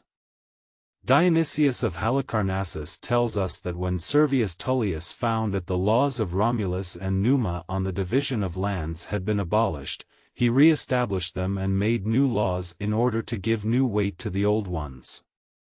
Thus, one cannot doubt that the laws just mentioned, made as a consequence of this division, were the work of these three Roman legislators. Since the order of inheritance was established as a consequence of a political law, a citizen was not to disturb it by the will of an individual, that is, in the early Roman times, he was not to be permitted to make a testament. However, it would have been harsh for him to be deprived in his last moments of any commerce in good deeds. A means was found of reconciling the laws in this regard with the wills of individuals. One was permitted to dispose of one's goods in an assembly of the people, and each testament was, in a way, an act of legislative power. The law of 12 tables permitted the one who made his testament to choose as heir the citizen he wanted. The reason that the Roman laws so severely restricted the number of those who could inherit ab intestato was the law on the division of lands, and the reason they so broadly extended the faculty of making a testament was that if the father could sell his children, he could with better reason deprive them of his goods. Therefore, These were different effects because they derived from different principles, and this is the spirit of the Roman laws in this regard. The old laws of Athens did not permit citizens to make a testament. Solon permitted it, except to those who had children, and the Roman legislators, imbued with the idea of paternal power, permitted a citizen to make a testament even to the prejudice of his children. It must be admitted that the old Athenian laws were more consistent than the Roman laws. The indefinite permission to make testaments, granted among the Romans, gradually ruined the political provision on the sharing of lands. More than anything else, it introduced the ominous difference between wealth and poverty. Many shares were brought together in the same person. Some citizens had too much, an infinity of others had nothing. Thus, the people, continually deprived of their share, constantly asked for a new distribution of lands. They asked for it at the time when frugality, parsimony, and poverty were the distinctive character of the Romans, and again at the time when their luxury was carried to excess. As a testament was, properly speaking, a law made in the assembly of the people, those who were in the army were deprived of the faculty of making testaments. The people gave soldiers the power to make before some of their companions the provisions they would have made before the assembly. The people held their great assemblies only twice a year. Moreover, the number of people as well as the amount of business had increased. It was judged suitable to permit all the citizens to make their testaments before certain Roman citizens over the age of puberty who represented the body of the people. In the presence of 5 citizens, the heir bought his family, that is his inheritance, from the one making the testament, and another citizen carried scales to weigh its price, as the Romans did not yet have money. It appears likely that these 5 citizens represented the 5 classes of the people and that the 6th, composed of people who had nothing, was not counted. It must not be said, along with Justinian, that these sales were imaginary. They became so, but in the beginning they were not. Most later laws regulating testaments originate from the reality of these sales. The proof of it can be found in the fragments of Ulpian. The deaf, the mute, and the prodigal could not make testaments, the deaf because he could not hear the speech of the buyer of the family, the mute because he could not pronounce the terms of the nomination, the prodigal because, as all management of business was forbidden to him, he could not sell his family. I omit other examples. As testaments were made in the assembly of the people, they were acts of political right more than of civil right, of public right more than of private right. It followed that a father could not permit his son, who was in his power, to make a testament.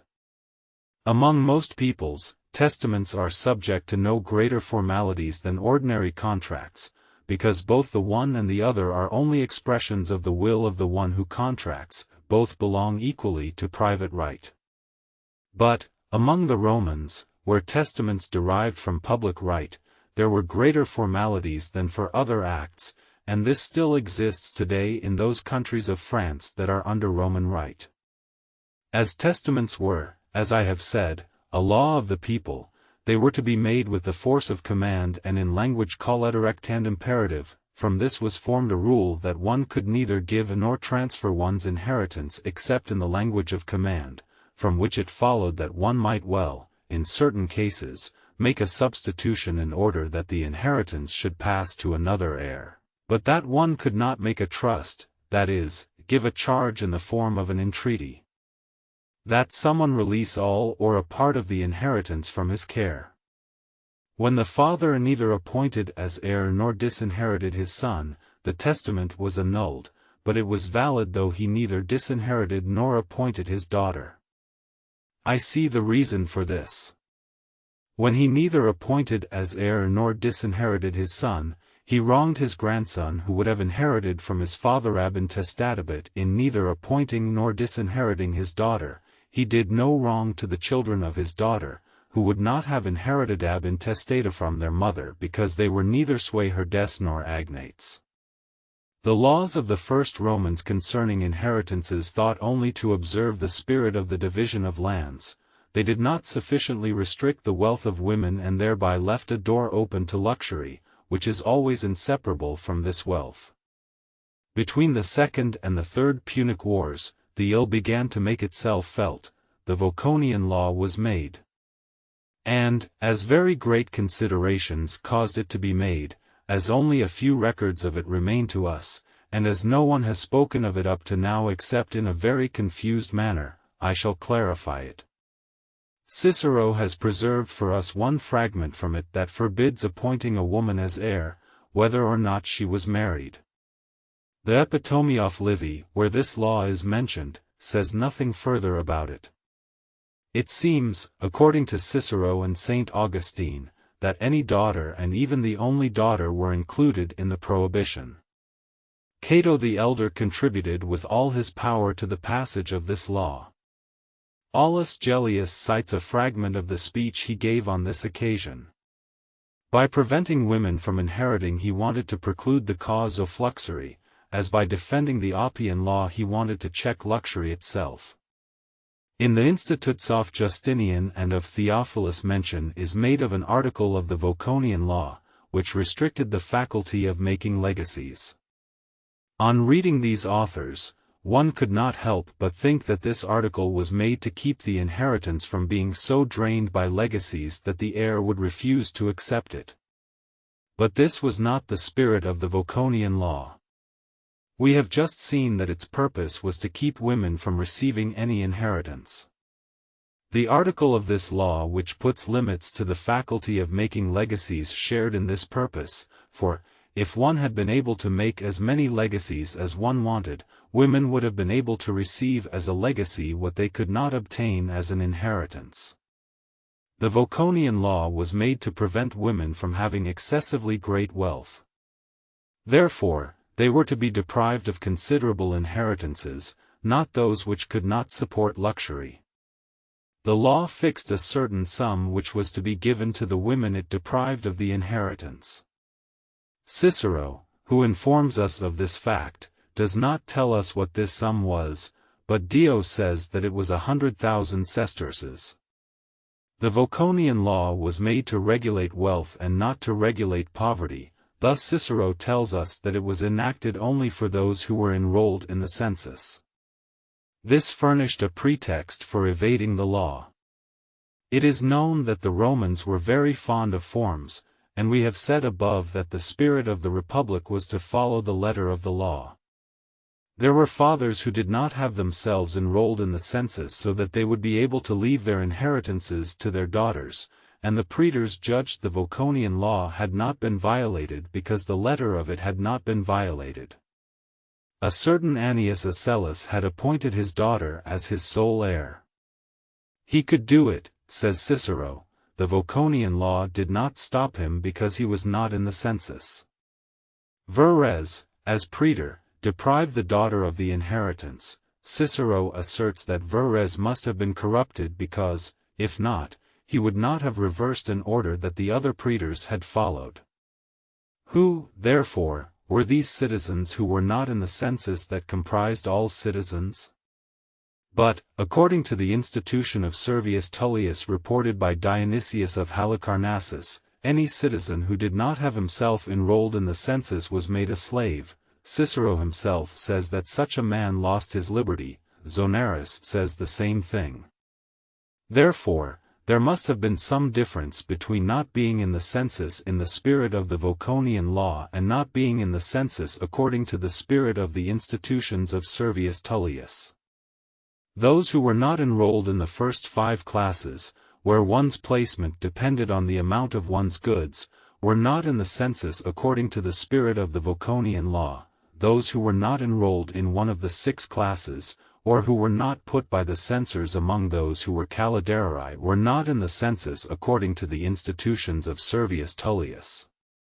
Such was the force of nature that, in order to evade the Voconian law, some fathers consented to suffer the shame of mingling in the 6th class with the proletarians and those who were taxed by head, or perhaps even of being included in the tables of the Carites.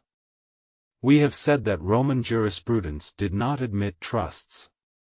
The expectation of evading the Voconian law introduced them. One appointed an heir able to receive the inheritance under the law, and one asked him to release it to a person the law had excluded. This new arrangement had a variety of effects. Some handed over the inheritance, and the action of Sextus Pegicius was remarkable. He was given a great inheritance. He alone in all the world knew that he had been asked to release it. He sought out the widow of the testator and gave her all of her husband's goods. Others kept the inheritance for themselves, and the example of Publius Sextilius Rufus was still remembered because Cicero used it in his debates against the Epicureans. In my youth, he says, I was requested by Sextilius to go with him to his friend's house to learn from them if he should release the inheritance of Quintus Fadius Gallus to Fadia, his daughter. He assembled several young people along with some very august personages, and none was of the opinion that he should give more to Fadia than what she should have under the Voconian law. Sextilius had a great inheritance thereby, but he would not have kept a sestertius of it if he had preferred what was just and honest to what was useful. I can believe, he added, that you would have given over the inheritance. I can even believe that Epicurus would have given it over, but you would not have followed your principles. Here I shall make some reflections. It is a misfortune of the human condition that legislators are obliged to make laws that oppose even natural feelings. Such was the Voconian law. This is because the statutes of legislators regard the society more than the citizen, and the citizen more than the man. The law sacrificed both the citizen and the man and thought only of the republic. A man requested his friend to release his inheritance to his daughter.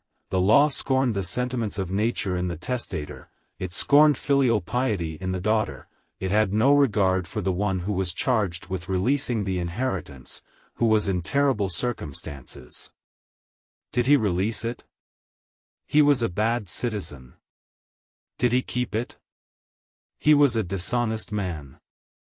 Only people who were naturally good thought of evading the law. One could choose only honest people to evade it, for it is always a triumph to overcome avarice and voluptuousness, and only honest people achieve these sorts of triumphs.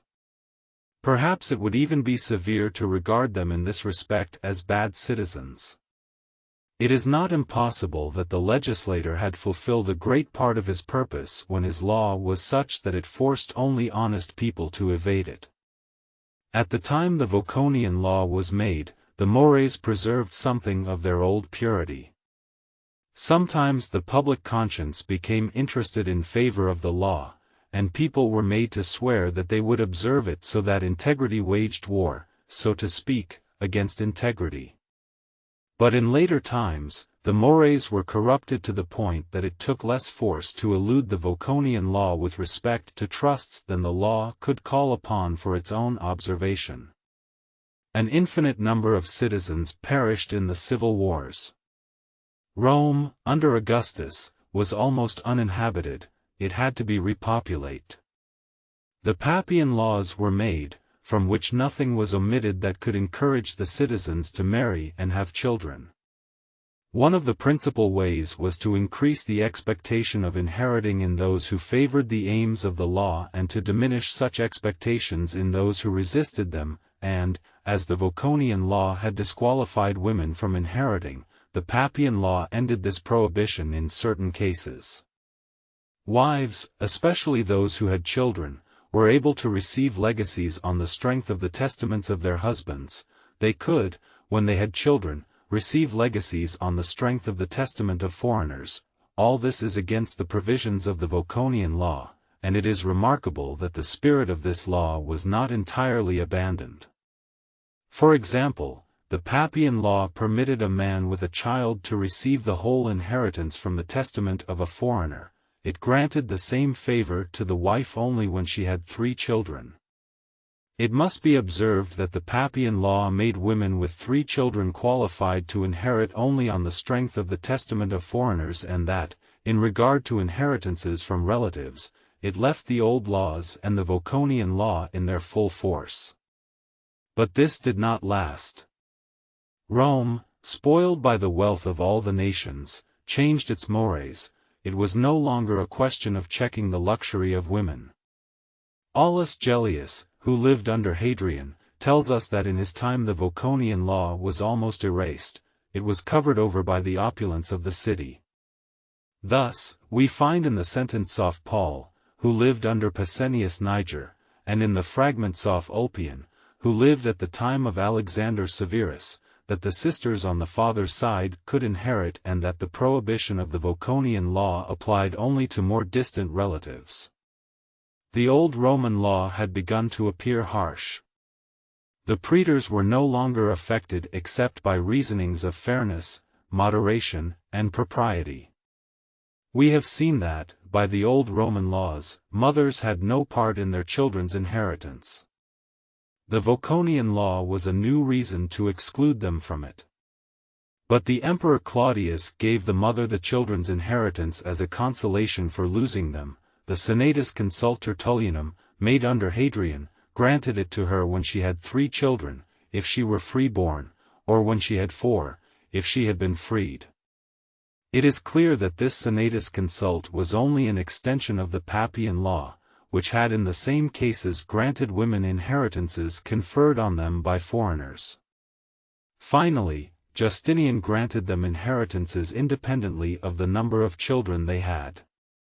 The same causes which had restrained the law keeping women from inheriting had little by little overthrown the one which had hampered inheritance through relatives on the woman's side. These laws were very much in conformity with the spirit of a good republic, where one should make it so that this sex cannot avail itself, for the sake of luxury, either of its wealth or of the expectation of wealth. By contrast, as the luxury of a monarchy renders marriage burdensome and costly, one must be invited to it, both by the wealth that women can offer and by the expectation of inheritances they can receive. Thus, when the monarchy was established in Rome, the whole system of inheritances was changed. The praetors summoned the relatives on the women's side in the absence of relatives on the men's side, whereas, according to the old laws, relatives on the women's side were never summoned. The Senatus Consult Officium summoned children to the inheritance of their mother, and the emperors Valentinian, Theodosius, and Arcadius summoned the grandchildren by the daughter to the inheritance of the grandfather. Finally, the Emperor Justinian removed the slightest trace of the old right about inheritances. He established 3 orders of heirs, descendants, ascendants, and collaterals, without any distinction between male and female, or between relatives on the woman's side and relatives on the man's side, and he abrogated all those that remained. He believed he followed nature itself, when he set aside what he called the encumbrances of the old jurisprudence. Book 28. On the Origin and Revolutions of the Civil Laws among the French. My imagination brings me to speak of forms changing into new bodies. Ovid, Medum, 1.1-2. Chapter 1. On the different character of the laws of the German peoples. When the Franks left their country, they had the Salic laws drawn up by the sages of their nation. When the tribe of the Ripuarian Franks under Clovis joined that of the Salian Franks, it preserved its usages, and Theodoric king of Austrasia had them written down. He also collected the usages of the Bavarians and Alemanni, which were dependencies of his kingdom. For as Germany was weakened by the departure of so many people, the Franks, after conquering what lay in front of them, took a step backward and brought their domination into the forests of their fathers. It is likely that the code of the Thuringians was given by this same Theodoric, for the Thuringians were also his subjects. As the Frisians were subjected by Charles Martel and Pepin, their law is no earlier than these princes. Charlemagne, who was the first to overcome the Saxons, gave them the law that we have. One has only to read these last 2 codes to see that they come from the hands of conquerors. When the Visigoths, Burgundians, and Lombards founded kingdoms, they had their laws written, not in order to make the conquered peoples follow their usages, but in order to follow them themselves. In the Salic and Ripuarian laws and in those of the Alemanni, Bavarians, Thuringians, and Frisians, there is an admirable simplicity. They show an original roughness and a spirit that was not at all weakened by a different spirit. They changed little because these peoples, with the exception of the Franks, stayed in Germany. The Franks even founded a great part of their empire there, thus their laws were entirely German. It was not the same for the laws of the Visigoths, Lombards, and Burgundians. Their laws lost much of their character because these people, who remained in their new dwelling places, lost much of their character. The kingdom of the Burgundians did not last long enough for the laws of the conquering people to be greatly changed.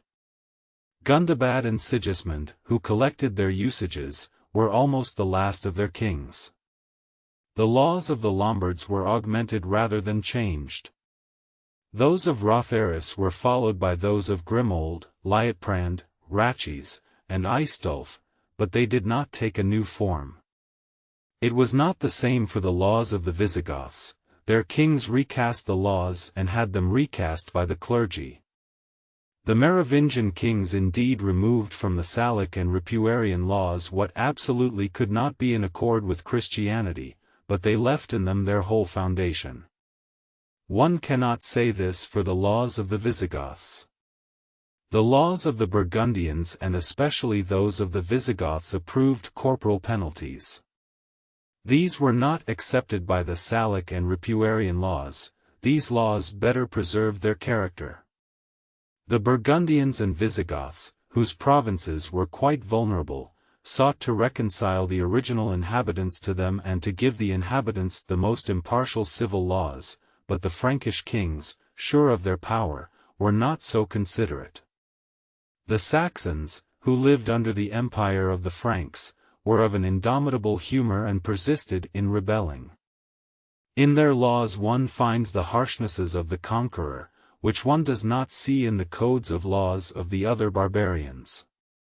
There the spirit of the laws of the Germans is seen in the pecuniary penalties and that of the conqueror in the corporal penalties. The crimes they commit in their country are punished corporally, and the spirit of the Germanic laws is followed only in the punishment of those committed outside their territory. In the laws it is declared that, for their crimes, they will never have peace and will be refused asylum even in the churches. Bishops had an immense authority in the court of the Visigoth kings. The most important business was decided in councils. We owe to the codes of the Visigoths all the maxims, all the principles and all the views of the present-day inquisitors, for the monks have only copied against the Jews laws formerly made by the bishops. Further, the laws of Gundobad for the Burgundians appear quite judicious. Those of Rotharis and other Lombard princes are even more so. But the laws of the Visigoths, those of Rexasuinth, Chindasuinth, and Egiga, are childish, awkward, and inane. They do not attain their end. They are rhetorical and empty of sense, fundamentally frivolous, and gigantic in their style. Chapter 2. That the laws of the barbarians were all personal. A peculiar characteristic of these laws of the barbarians is that they were not attached to a certain territory. The Frank was judged by the law of the Franks, the Alemanni by the law of the Alemanni, the Burgundian by the law of the Burgundians, the Roman by the Roman law. And one was so far from even dreaming in those times of putting uniformity into the laws of the conquering peoples that one did not even think of making oneself the legislator of the vanquished people. I find the origin of this in the mores of the Germanic peoples. These nations were divided by marshes, lakes, and forests. One can see in Caesar that they even liked their separation. The fright the Romans gave them made them band together. Each man, in this mixture of nations, had to be judged by the usages and customs of his own nation. All these peoples, taken individually, were free and independent, and, when they were mixed together, they remained independent. The homeland was in common and the republic particular, the territory was the same and the nations various. Therefore, There was a spirit of personal laws among these peoples before they left their homes, and they took it with them in their conquests. One finds this usage established in the formulas of Markulf, in the codes of laws of the barbarians, especially in the law of the Ripuarians, in the decrees of the Merovingian kings, from which were derived the capitularies made on that subject under the Carolingians. Children followed the law of their fathers, wives that of their husbands, widows returned to their own law, and freed men took that of their patron. This is not all, each man could take on the law that he wanted. The Constitution of Lothair I required that this choice be made public. Chapter 3. The chief difference between the Salic laws and the laws of the Visigoths and the Burgundians. I have said that the law of the Burgundians and those of the Visigoths were impartial, but the Salic law was not. It established the most distressing distinctions between the Franks and the Romans. When one killed a Frank, a barbarian, or a man living under the Salic law, one paid his relatives a settlement of 200 sous, only 100 was paid when one had killed a property-holding Roman, and only 45, when a Roman tributary was killed. The settlement for the murder of a Frank, vassal of the king, was 600 sous, and that for the murder of a Roman, guest friend of the king, only 300. Thus the law put a cruel difference between the Frankish lord and the Roman lord, and between the Frank and the Roman who were of middling condition. This is not all. If a group assembled to assault a Frank in his house and killed him, the Salic law ordered a settlement of 600 sous, but if one had assaulted a Roman or a freed man, only half that settlement was paid. By the same law, if a Roman put a Frank in chains, he owed 30 sous in settlement, but, if a Frank put a Roman in chains, he owed only 15 sous. A Frank despoiled by a Roman received 62.5 sous in settlement, and a Roman despoiled by a Frank received one of but 30. All this must have been crushing to the Romans. A famous writer nevertheless forms a system of the establishment of the Franks in Gaul, on the assumption that they were the best of friends of the Romans. Were the Franks, therefore, the best friends of the Romans, they who caused them, they who received from them, appalling evils? Were the Franks friends of the Romans, they who, after having subjected them by their arms, oppressed them in cold blood by their laws? They were friends of the Romans like the Tartars who conquered China were friends of the Chinese. If some Catholic bishops wanted to use the Franks to destroy the Arian kings, does it follow that they desired to live under barbarian peoples? Can one conclude from this that the Franks had special regard for the Romans? I would draw quite different consequences from this. The surer the Franks were of the Romans, the less carefully they treated them.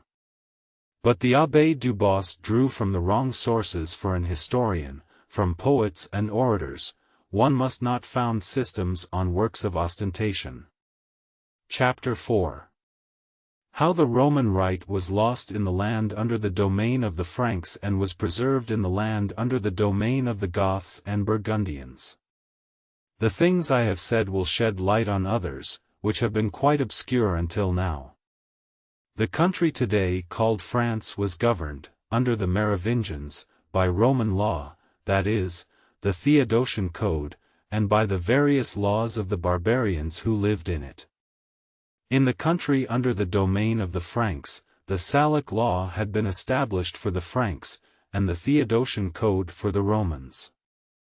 In the country under the domain of the Visigoths, a compilation of the Theodosian Code, made by order of Alaric, ruled disputes between Romans.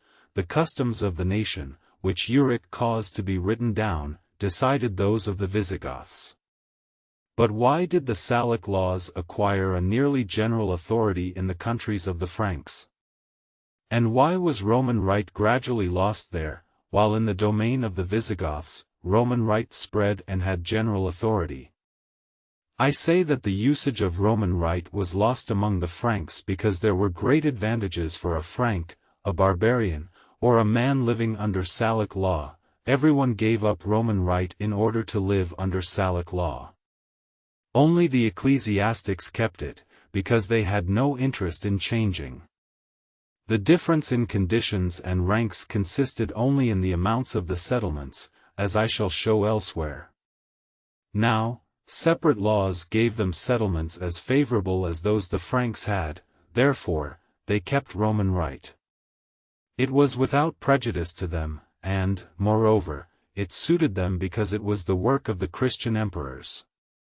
On the other hand, in the patrimony of the Visigoths, as the Visigoth law gave no civil advantage to the Visigoths over the Romans had no reason to quit living under their law and live under another, therefore, they kept their laws and did not take those of the Visigoths. This is increasingly confirmed the further one pursues the matter. The law of Gundobad was very impartial and was no more favorable to the Burgundians than to the Romans. In the prologue of this law it appears that the law was made for the Burgundians and that it was also made to regulate such business as might arise between Romans and Burgundians, and in the latter case the tribunal was made up of equal numbers from each nation. This was necessary for particular reasons drawn from the political arrangement in those times. Roman right continued to exist in Burgundy in order to regulate disputes that Romans might have among themselves. The Romans had no reason to abandon their law, as they did in the country of the Franks, particularly since the Salic law was not established in Burgundy, as is shown by the famous letter written by Agobard to Louis the Pious. Agobard asked this prince to establish Salic law in Burgundy, therefore, it had not been established there. Thus Roman right continued to exist and still exists in so many provinces which were formerly dependencies of this kingdom. Roman right and Gothic law were likewise maintained in the country of the establishment of the Goths. Salic law was never accepted there. When Pepin and Charles Martel drove out the Saracens, the towns and provinces that submitted to these princes asked to preserve their laws, and this was granted, a thing which, in spite of the usage of those times when all the laws were personal, soon made Roman right regarded as a real and territorial law in those countries. This is proven by the Edict of Charles the Bald, given at Peasts in 864, which distinguishes the countries in which one judged by Roman right from those in which one did not judge by it. The Edict of Peasts proves two things: first, that there were countries in which one judged according to Roman law and others in which one did not at all judge according to this law; second, that those countries in which one judged by Roman law were precisely those in which it is still followed today, as can be seen in this same edict. Thus the distinction between those countries in France under custom and those governed by written right was already established at the time of the Edict of Peasts. I have said that, in the beginnings of the monarchy, all laws were personal. Thus, when the Edict of Peasts distinguishes between countries of Roman right and those without it, this means that, in the countries that were not those of Roman right, so many people had chosen to live under some one of the laws of the barbarian peoples, that there were almost none in those parts who chose to live under Roman law, and that, in the countries of Roman law, few people chose to live under the laws of the barbarians. I well know that I say new things here, but if they are true, they are quite old. What does it matter after all, whether it is I, the Valois, or the Bignons, who have said them? Chapter 5. Continuation of the same subject. The law of Gundobad continued to exist for a long time among the Burgundians concurrently with Roman law. There it was still used at the time of Louis the Pious. The letter of Agobard leaves no doubt about it. Likewise, though the Edict of Peasts calls the country that had been occupied by the Visigoths the country of Roman law, the law of the Visigoths still continued to exist there, which is proven by the Synod of Troyes, held under Louis the Stammerer in 878, that is, 14 years after the Edict of Peasts. Subsequently, the Gothic and Burgundian laws perished even in their own countries from general causes that brought about the disappearance of the personal laws of the barbarian peoples everywhere. Chapter 6. How Roman right was preserved in the domain of the Lombards. Everything bows before my principles. The law of the Lombards was impartial, and the Romans had no interest in turning to it from their own. The motive that prompted the Romans under the Franks to choose Salic law was not present in Italy. Roman right was maintained there along with the law of the Lombards. It even happened that the latter ceded to Roman right, it ceased to be the law of the dominant nation, and, though it continued to be that of the principal nobility, most of the towns set themselves up as republics, and their nobility fell or was exterminated. The citizens of the new republics were not inclined to take a law that established the usage of judicial combat and whose institutions clung to the customs and usages of chivalry. As the clergy, so powerful in Italy at the time, lived almost entirely under Roman law, the number of those who followed the law of the Lombards had to grow even smaller. Moreover, the law of the Lombards had not the majesty of Roman right, which reminded Italy of the idea of its domination of the whole world, nor was their law as extensive. Only the law of the Lombards and Roman law could be used to supplement statutes in the towns that had been set up as republics, now, which could better supplement them, the law of the Lombards, which was enacted only for certain cases, or Roman law, which included them all. Chapter 7. How Roman right was lost in Spain. Things went otherwise in Spain. The law of the Visigoths triumphed and Roman law was lost. Chindasuinth and Rexasuinth proscribed the Roman laws and did not even permit them to be cited in the tribunals. Rexasuinth was also the author of the law that lifted the prohibition on marriage between Goths and Romans. It is clear that these two laws had the same spirit. This king wanted to remove the principal causes for the separation of Goths and Romans. Now, it was thought that nothing separated them more than forbidding marriage to be contracted between them and permitting them to live under different laws. But, though the kings of the Visigoths proscribed Roman right, it continued to exist in the domains they possessed in southern Gaul. These countries, far from the center of the monarchy, were very independent. One sees in the history of Wamba, who ascended the throne in 672, that the natives of the country gained the upper hand, thus Roman law had more authority there, and Gothic law less. Spanish laws suited neither their manners nor their present situation. Perhaps the people even clung to Roman law because they attached to it the idea of their liberty. There is more. The laws of Chindasuinth and Recessuinth contained frightful provisions against the Jews, but these Jews were powerful in southern Gaul. The author of the history of King Wamba calls these provinces the brothel of the Jews. When the Saracens entered these provinces, they had been summoned. Now, who could have summoned them there but the Jews or the Romans? The Goths were the first to be oppressed because they were the dominant nation. One sees in Procopius that, in their calamities, they withdrew from Narbonne Gaul to Spain. In this misfortune they doubtless took refuge in those parts of Spain that still defended themselves, and the number of those who lived under the law of the Visigoths in southern Gaul was much reduced. Chapter 8. A false capitulary. Did not that wretched compiler, Deacon Benedict, change the Visigothic law forbidding the use of Roman right into a capitulary later attributed to Charlemagne? He made of that particular law a general law, as if he wanted to exterminate Roman right throughout the universe. Chapter 9. How the codes of laws of the barbarians and the capitularies were lost. The Salic, Ripuarian, Burgundian, and Visigothic laws ceased little by little to be used among the French. This is how it happened. As fiefs had become hereditary and underfiefs were extended, many usages were introduced to which these laws no longer applied. Indeed, their spirit, which was to regulate most business with fines, was retained. But, as values had doubtless changed, fines also changed, and one sees many charters in which the lord set the fines that had to be paid in their tribunals.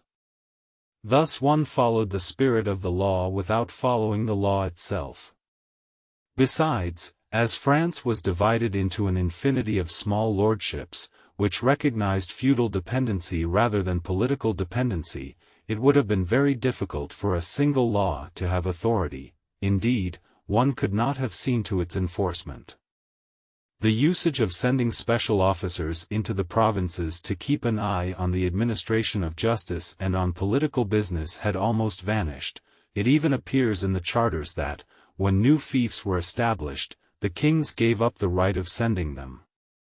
Thus, when almost everything had become fiefs, there was no longer any employment for the officers, there was no longer a law held in common because there was no one to enforce it. Therefore, the Salic, Burgundian, and Visigothic laws were seriously neglected at the end of the reign of the Carolingians, and at the beginning of that of the Capetians, they were almost never mentioned. Under the Merovingians and Carolingians one often assembled the nation, that is, the lords and bishops. It was not yet a question of the commons. In these assemblies one sought to regulate the clergy, a body which was formed, so to speak, under the conquerors and which had established its prerogatives. The laws made in these assemblies are those we call capitularies. For things happened, laws of fiefs were established, and a great part of the goods of the church was governed by the laws of the fiefs. The ecclesiastics were further separated, and they neglected laws for reform when they were not the sole reformers. The canons of the synods and the decretals of the popes were collected, and the clergy accepted these laws as coming from a purer source. After the great fiefs had been set up, the kings, as I have said, no longer sent deputies into the provinces to see to the enforcement of the laws they issued. Thus under the Capetians there was no longer talk of capitularies. Chapter 10. Continuation of the same subject. A number of capitularies were added to the law of the Lombards, the Salic laws, and the law of the Bavarians. The reason for this has been sought. It must be taken from the thing itself. The capitularies were of several kinds. Some related to political government, others to economic government, most to ecclesiastical government, a few to civil government. Those of the last kind were added to the civil law, that is, to the personal laws of each nation. This is why it is said in the capitularies that nothing in them was stipulated against Roman law.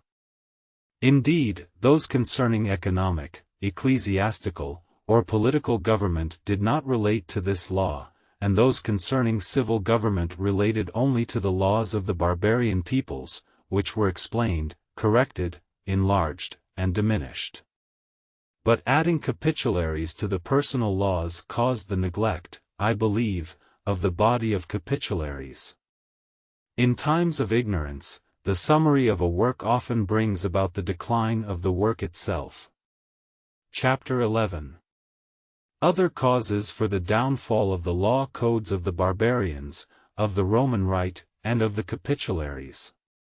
When the Germanic nations conquered the Roman Empire, they found writing in use there, and in imitation of the Romans they drew up all their usages in writing and arranged them into codes. The unfortunate reigns following the reign of Charlemagne, the incursions of the Normans, and the intestine wars plunged the victorious nations back into the shadows they had left. Reading and writing were forgotten. This caused written barbarian laws, Roman Rite, and capitularies to be forgotten in France and Germany. The use of writing was better preserved in Italy, where the popes and Greek emperors reigned and where there were flourishing towns and almost the only commerce of the time.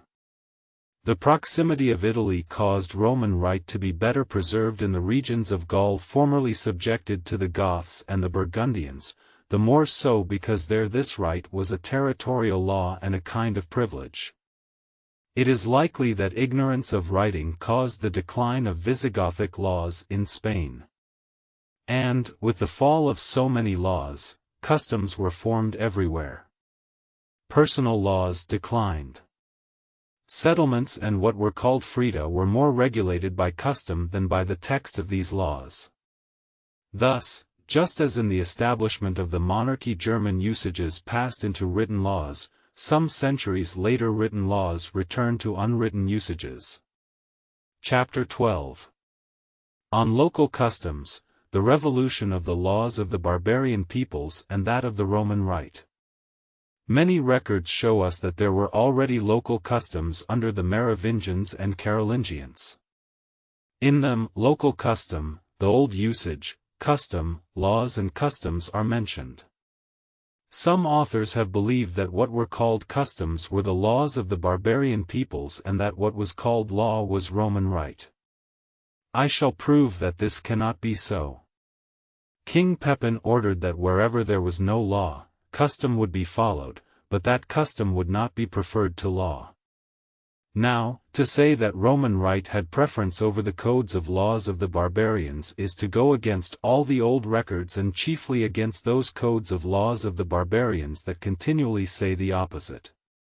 Far from these customs being the laws of barbarian peoples, these very laws, being personal laws, introduced customs.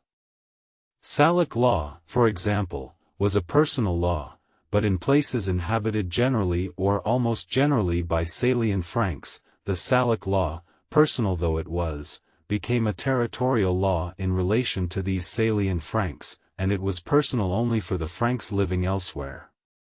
Now, if some Burgundians, Alemanni, or even Romans had often had business in a place where Salic law was territorial, that business would have been decided by the laws of these peoples, and a great number of judgments in conformity with some of these laws had to have introduced new usages into the country. And this explains Pepin's constitution very well. It was natural for these usages to affect the local Franks in cases that were not decided by Salic law, but it was not natural for them to be able to prevail over Salic law.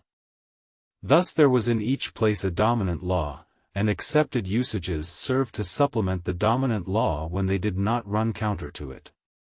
It could even happen that they served as supplements to a law that was not territorial, and to continue this same example, if, in a place where Salic law was territorial, a Burgundian was judged by the law of the Burgundians, and if the case was not to be found in the text of that law, there must be no doubt that it was judged by following the local custom. In the time of King Pepin, the customs that had been formed had less force than the laws, but soon the customs destroyed the laws, and as new regulations are always remedies pointing to a present ill, one can believe that in Pepin's time customs had already begun to be preferred to laws. What I have said explains how from the earliest times Roman Rite began to become a territorial law, as can be seen in the Edict of Peace, and how Gothic law did not cease being used there, as shown by the Synod of Troyes that I have mentioned. Roman law had become the general personal law, and Gothic law, the particular personal law. Consequently, Roman law was the territorial law. But how did it happen that ignorance made the personal laws of the barbarian peoples decline everywhere, whereas Roman Rite continued to exist as territorial law in the Visigothic and Burgundian provinces? I reply that even Roman law had about the same fate as other personal laws. If not, we would still have the Theodosian Code in the provinces where Roman law was territorial, whereas we find the law of Justinian in them. About all that remained in these provinces were the name, the country of Roman or of written right, the love the peoples have for their law, particularly when they regard it as a privilege, and some provisions of Roman right that men still remembered. But this was enough to result in the acceptance, as written law, of the compilation of Justinian when it appeared in the provinces that were the domain of the Goths and the Burgundians, whereas it was accepted only as written reasoning in the former domain of the Franks. Chapter 13. The difference between the Salic law, or the law of the Salian Franks, and the law of the Ripuarian Franks and of other barbarian peoples. The Salic law did not admit the use of the negative proof, that is, under Salic law, the one who made a declaration or an accusation had to prove it, and it was not enough for the accused to deny it. This conforms to the laws of almost all the nations of the world. The law of the Ripuarian Franks had an entirely different spirit. It was satisfied with negative proofs, and the one against whom a declaration or accusation was made could, in most cases, vindicate himself by swearing along with a certain number of witnesses that he had not done what was imputed to him. The number of witnesses who had to swear increased with the importance of the thing. Sometimes it was as high as 72. The laws of the Alemanni, Bavarians, Thuringians, and those of the Frisians, Saxons, Lombards, and Burgundians, were made on the same plan as those of the Ripuarians. I have said that the Salic law did not admit negative proofs. There was, however, one case in which it admitted them, but in this case it did not admit them alone and without concurrent positive proofs. The complainant had his witnesses heard in order to establish his declaration, the accused had his witnesses heard to vindicate himself, and the judge sought the truth in both sets of testimony. This practice was quite different from that of the Ripuarian and other barbarian laws, where an accused man vindicated himself by swearing that he was not guilty and by having his relatives swear that he had told the truth. These laws could be suitable only to a people with a certain simplicity and natural candor. The legislators even had to anticipate their abuse, as will shortly be seen. Chapter 14. Another difference. Salic law did not permit proof by single combat. The law of the Ripuarians, and almost all those of the barbarian peoples, accepted it. It appears to me that the law of combat was a natural consequence of, and remedy for, the law that established negative proofs. When one made a declaration and saw that it was going to be unjustly evaded by an oath, what could a warrior do who saw himself about to be confuted but ask satisfaction for the injury done him and for the perjury itself? Salic law, which did not admit the usage of negative proof, did not need proof by combat and did not accept it, but the law of the Ripuarians and that of the other barbarian peoples who admitted the use of negative proofs were forced to establish proof by combat. I beg that one read the two famous provisions of Gundobad, King of Burgundy, on this subject. One will see that they are drawn from the nature of the thing. According to the language of the barbarian laws, the oath had to be removed from the hands of a man who wanted to abuse it. Among the Lombards, the law of Rotharius admitted cases in which the one who had defended himself by an oath was not also to undergo the hardship of combat. This usage spread. We shall later see what evils resulted from it and how people had to return to the former practice. Chapter 15. Reflection. I do not say that, in the changes made in the code of laws of the barbarians, in the provisions that were added to it, or in the body of the capitularies, some text cannot be found in which, in fact, proof by combat is not a consequence of negative proof. Particular circumstances could, over the course of several centuries, cause certain particular laws to be established. I am speaking of the general spirit of the German laws, their nature, and their origin. I am speaking of the old usages of these peoples indicated or established by these laws, and this is the only question addressed here. Chapter 16. On the proof by boiling water established by Salic law. Salic law admitted the usage of proof by boiling water, and as this ordeal was quite cruel, the law was tempered in order to soften its strictness. It permitted, upon the consent of the other party, relief to the one whose citation required him to endure the proof by boiling water. The accuser, by means of a certain sum fixed by law, could be satisfied by the oath of several witnesses, who declared that the accused had not committed the crime, and this was a particular case of the Salic law in which negative proof was admitted. This proof was an agreement allowed by the law but not ordered by it. The law gave a certain compensation to the accuser who wanted to permit the accused to defend himself by a negative proof. The accuser was free to rely on the oath of the accused, as he was free to forgive the injury or the fault. The law offered a tempering, so that before the judgment, both parties, the one in fear of a terrible ordeal, the other with a view to a small present compensation, might terminate their disputes and end their hatreds. One feels that once this negative proof was given, there did not have to be another, and that thus the practice of combat could not be a consequence of this particular provision of Salic law. Chapter 17. The way of thinking of our fathers. One will be astonished to see that our fathers thus made the honor, fortune, and life of the citizens depend on things that belonged less to the province of reason than to that of chance, that they constantly used proofs that did not prove and that were linked neither to innocence nor to the crime. The Germans, who had never been subjugated, enjoyed an extreme independence. Families waged war on one another over murders, robberies, and insults. This custom was modified by putting these wars under regulations. They were waged by order of the magistrate and under his eyes, which was preferable to a general license to do harm to each other.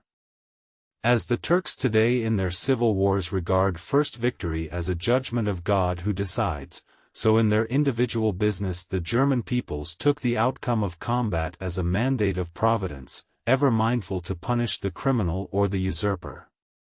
Tacitus says that among the Germans, when one nation wanted to begin war with another, they sought to capture someone who could do battle with one of their own, and that the success of the war was judged by the outcome of this battle.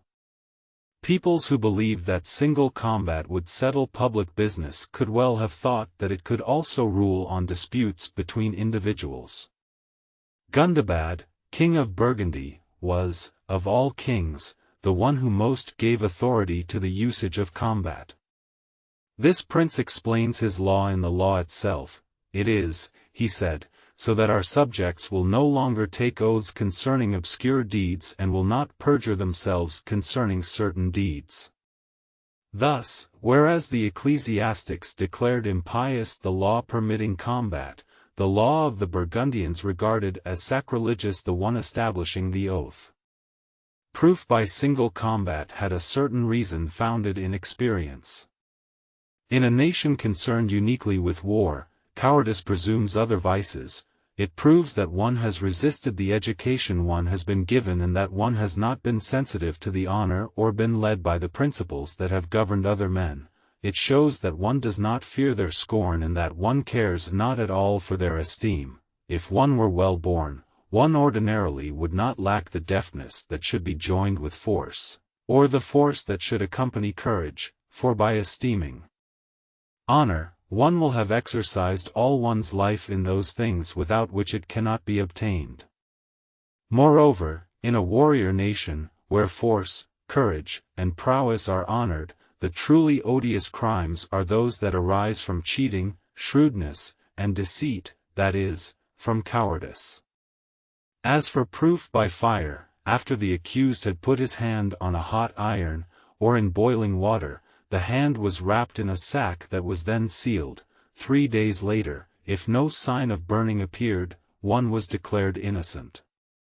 Who does not see that, among a people practiced in handling arms, their coarse and callous skin would not sufficiently receive the impression of the hot iron or the boiling water to appear there 3 days later?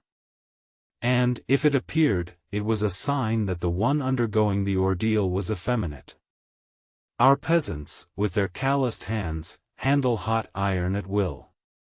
And, as for the women, the hands of those who worked could resist the hot iron. The ladies had no lack of champions to defend them, and in a nation where there was no luxury there was scarcely any middle state. By the law of the Thuringians, a woman accused of adultery was condemned to the ordeal by boiling water only when no one presented himself as her champion, and the law of the Ripuarians admitted this ordeal only when no witnesses were found to vindicate the accused. But a woman whom none of her relatives wanted to defend, or a man who could bring forward no witness to his probity, was, by this alone, already convicted. Therefore, I say that in the circumstances of the times when proof by combat and proof by hot iron and boiling water were the usages, there was such an agreement between these laws and the mores that the laws less produced injustice than they were unjust, that the effects were more innocent than the causes, that they more ran counter to fairness than they violated rights, that they were more unreasonable than tyrannical. Chapter 18. How proof by combat was extended. One could conclude from the letter of Agobard to Louis the Pious that proof by combat was not in use among the Franks, for he asks that suits in Burgundy be judged by the law of the Franks, after once again showing that prince the abuses of the law of Gundobad. But since judicial combat was in use in France, at that time, as one also knows, the conclusion is awkward. This is explained by what I have said. The law of the Salian Franks did not admit this proof, and that of the Ripuarian Franks accepted it. But in spite of the clamor of the ecclesiastics, the use of judicial combat spread daily in France, and I shall shortly prove that they themselves largely gave rise to it. The law of the Lombards furnishes us this proof. A detestable custom was introduced long ago, so it is said in the preamble of the Constitution of Otto II, this is, that if the charter of some inheritance be attacked as false, he who presented the charter swore on the Gospels that it was true, and without any preliminary judgment he made himself the owner of the inheritance. Thus, perjurers were sure to acquire. When Emperor Otto I was crowned in Rome, at the time that Pope John XII was holding a council, there was an outcry among all the lords of Italy for the emperor to make a law to correct this shameful abuse. The Pope and the Emperor judged that the business had to be remanded to the council that was to be held shortly in Ravenna. There, the lords made the same declarations and redoubled their outcries, but on the pretext of the absence of certain persons the suit was once again postponed. When Otto II and Conrad, King of Burgundy, arrived in Italy, they conferred in Verona with the lords of Italy, and on their reiterated insistence the emperor, by unanimous consent, made a law saying that a suit would be decided by combat when there were contested inheritances, and when one of the parties wanted to use a charter that the other claimed to be false, that the same rule would be observed when it was a question of fiefs, that the churches would be subject to the same law, and that their battle would be done by champions. One can see that the nobility asked for proof by combat because of the drawback of the proof introduced by the churches, that, in spite of the outcry of the nobility, in spite of the abuse which itself cried out, and in spite of the authority of Otto, who came to Italy in order to speak and act as master, the clergy held firm in two synods, that, as the collaboration of the nobility and the princes forced the ecclesiastics to concede, the use of judicial combat should be regarded as a privilege of the nobility, as a rampart against injustice, and as security for its property, and that, from this time on, the practice should spread. And this happened at a time when emperors were great and popes were weak, at a time when the Ottos came to Italy to re-establish the rank of the empire. I shall make a reflection that will confirm what I have said above, that the establishment of negative proofs brought in its train the jurisprudence of combat. The abuse complained of to the Ottos was that a man to whom one had objected that his charter was false defended himself with a negative proof by declaring on the Gospels that it was not false. What was done to correct the abuse of a law that had been so mutilated? The use of combat was re-established. I have hastened to speak of the Constitution of Otto II in order to give a clear idea of the contentions in those times between the clergy and the laymen. Before this there had been a Constitution of Lothair I who, on the same complaints and the same contentions, wanting to secure the ownership of goods, had ordered that the notary would swear that his charter was not false, and if he were dead, the witnesses who had signed it would be made to swear to it, but the ill still remained. There had to be recourse to the remedy I have just mentioned.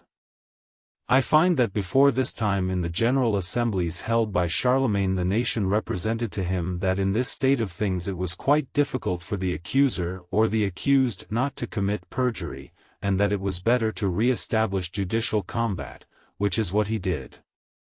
The use of judicial combat spread among the Burgundians, and the use of the oath was limited there. Theodoric, king of Italy, abolished single combat among the Ostrogoths.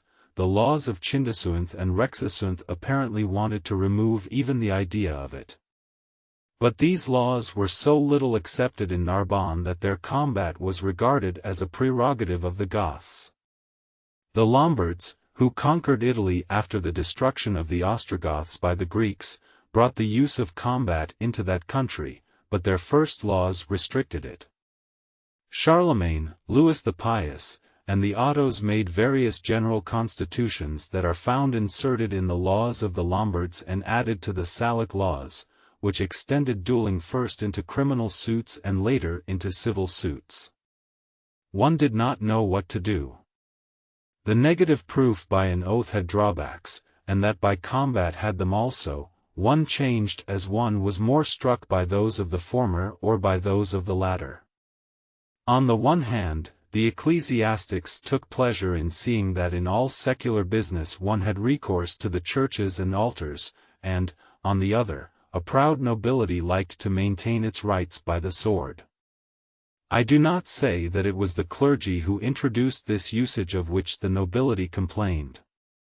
This custom derived from the spirit of the laws of the barbarians and from the establishment of negative proofs. But as this practice of procuring immunity for so many criminals caused it to be thought that the sanctity of the churches had to be used to stun the guilty and to make those who committed perjury blanch, the ecclesiastics supported that usage and the practice joined to it, for they were in all else opposed to negative proof. We see in Beaumanoir that these proofs were never admitted in the ecclesiastic tribunals, which doubtless contributed greatly to their decline and to the weakening of the provision of the codes of laws of the barbarians in this regard. This will also give a sense of the bond between the use of negative proofs and that of judicial combat of which I have spoken at such length. The lay tribunals admired the one and the other, and the clerical tribunals rejected both. In the choice of proof by combat, the nation followed its genius for war, for at the same time that one established combat as a judgment of God, one abolished the proofs by the cross, cold water, and boiling water, which had been also regarded as judgments of God. Charlemagne ordered that, if some difference arose among his children, it should be terminated by a judgment of the cross. Louis the Pious limited this judgment to ecclesiastical business. His son Lothair abolished it in every case. He likewise abolished the proof by cold water. I do not say that, in a time when so few usages were universally received, these proofs were not brought up again in some churches, the more so because a charter of Philip Augustus mentions them, but I say that they were little used. Beaumanoir, who lived in the time of St. Louis and a little time after, enumerating the different kinds of proofs, speaks of judicial combat, but not at all of the others. Chapter 19. A new reason for the eclipse of Salic laws, Roman laws, and the capitularies. I have already given the reasons for the loss of the authority of Salic laws, Roman laws, and the capitularies. I shall add that the great extension of the proof by combat was the principal cause of it. Salic laws, which did not admit that usage, more or less declined. Roman laws, which did not admit it either, likewise perished. One thought only of giving form to the law of judicial combat and of making a good jurisprudence from it. The provisions of the capitularies likewise became useless. Thus many laws lost their authority, and no one can point to the moment when they lost it.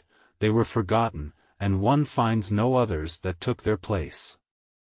Such a nation had no need of written laws, and its written laws were quite easily eclipsed. Was there some dispute between two parties? Combat was ordered. For that there did not have to be much competence. All civil and criminal actions come down to deeds. It is over these deeds that one fought, and it was not only the ground of the suit that was judged by combat, but also the circumstances and the interlocutory judgments, according to Beaumanoir, who gives examples of them. I find that in the beginning of the reign of the Capetians, jurisprudence was entirely in the proceedings, all was governed by the point of honor. If one had not obeyed the judge would pursue the offense. At Bourges, if the provost had summoned someone and he did not come, the former would say, "I sent for you, you scorned to come, give me satisfaction for your scorn," and they fought. Louis the Fat reformed this custom. Judicial combat was in use in Orleans in all the claims concerning debts. Louis the Young declared that this custom would apply only when the claim exceeded 5 sous. This ordinance was a local law, for in the time of St. Louis, it was enough that the value be more than 12 deniers. Beaumanoir had heard a lord of the law told that, formerly, in France, there had been, in suits, the bad custom of hiring for a certain time a champion to fight. The use of judicial combat had to have been prodigiously extensive at that time. Chapter 20. The origin of the point of honor. One finds enigmas in the codes of laws of the barbarians. The law of the Frisians gives only a half sou in settlement to the one who has been hit with a staff, and for the slightest wound, it gives more. Under Salic law, if one freeborn man hit another 3 times, he paid 3 sous, if he drew blood, he was punished as if he had wounded him with a sword, and he paid 15 sous, the penalty was measured by the size of the wounds. The law of the Lombards established different settlements for 1, 2, 3, or 4 blows. Today a single blow is worth the same as 100,000. The Constitution of Charlemagne, inserted into the law of the Lombards, wants those to whom dueling is permitted to fight with a staff. Perhaps this was a way of getting around the clergy. As the usage of combat extended, perhaps, one wanted to make it less bloody. The Capitulary of Louis the Pious gives the choice of fighting with a staff or with arms. Later only serfs fought with a staff. Already I see a rising and forming the specific articles of our point of honor. The accuser began by declaring before the judge that a certain person had committed a certain act, and the accused would reply that the accuser had lied about it. At this, the judge would order the duel. The maxim became established that when one was accused of lying, there had to be combat. When a man had declared that he would fight, he could not later renounce the declaration, and if he did, he was condemned to a penalty. From this followed the rule that, when a man was committed by his word, honor did not permit him to retract it. Gentlemen fought each other on horseback with arms, villains fought one another on foot and with a staff. From this it followed that a staff was the instrument of flagrant insult because a man who was beaten with one had been treated like a villain. Only villains fought with the face exposed, they were thus the only ones who could be hit in the face. A slap became an insult that had to be cleansed with blood, because a man who had received it had been treated as a villain. The German peoples were no less sensitive than we ourselves about the point of honor, indeed they were more so. Thus the most distant relatives had a lively concern about insults, and all their codes are founded on this. The law of the Lombards wants the one who goes with his people to beat a man who is not on his guard in order to cover him with shame and ridicule to pay half the settlement that he would have owed if he had killed him and to pay 3/4 of the same settlement if he binds him up for this same motive. Let us say, therefore, that our fathers were extremely sensitive to affronts, but that affronts of a special kind such as receiving blows from a certain instrument on a certain part of the body in a certain way were not yet known to them. All of this was included in the affront of being beaten, and, in this case, the flagrancy of the outrage was measured by the magnitude of the violation. Chapter 21. New reflection on the point of honor among the Germans. Among the Germans, says Tacitus, it was a great infamy to leave one's buckler behind in combat, and several killed themselves after this misfortune. Thus the old Salic law gives 15 sous in settlement to the one to whom it was said as an insult that he had left his buckler behind. When Charlemagne corrected the Salic law, he established only 3 sous in settlement for this case. One cannot suspect this prince of wanting to weaken military discipline. It is clear that this change came from a change in arms, and many usages owe their origin to this change in arms. Chapter 22. On the mores relative to combat. Our connection with women is founded on the happiness attached to the pleasures of the senses, on the charm of loving and being loved, and also on the desire to please them because they are quite enlightened judges of a part of the things that constitute personal merit. This general desire to please produces a gallantry which is not love, but the delicate, flimsy, and perpetual illusion of love. According to the different circumstances of each nation and each century, love is inclined more to one of these 3 things than to the other 2. Now I say that at the time of our combats, the spirit of gallantry must have been in force. I find, in the law of the Lombards, that, if one of the 2 champions carried magical herbs, the judge had him put them away and made him swear that he had no others. This law can have been founded only on common opinion. Fear, which has been said to have invented so many things, causes such illusions to be imagined.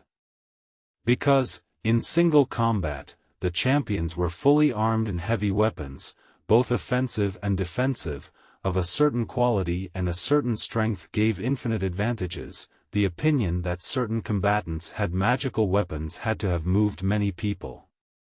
From this was born the marvelous system of chivalry. All spirits were open to these ideas. In the romances one saw knights-errant, necromancers, fairies, winged or intelligent horses, invisible or invulnerable men, magicians concerned with the birth or education of great personages, and enchanted or disenchanted palaces. In our world one saw a new world, and the ordinary course of nature was left only for common men.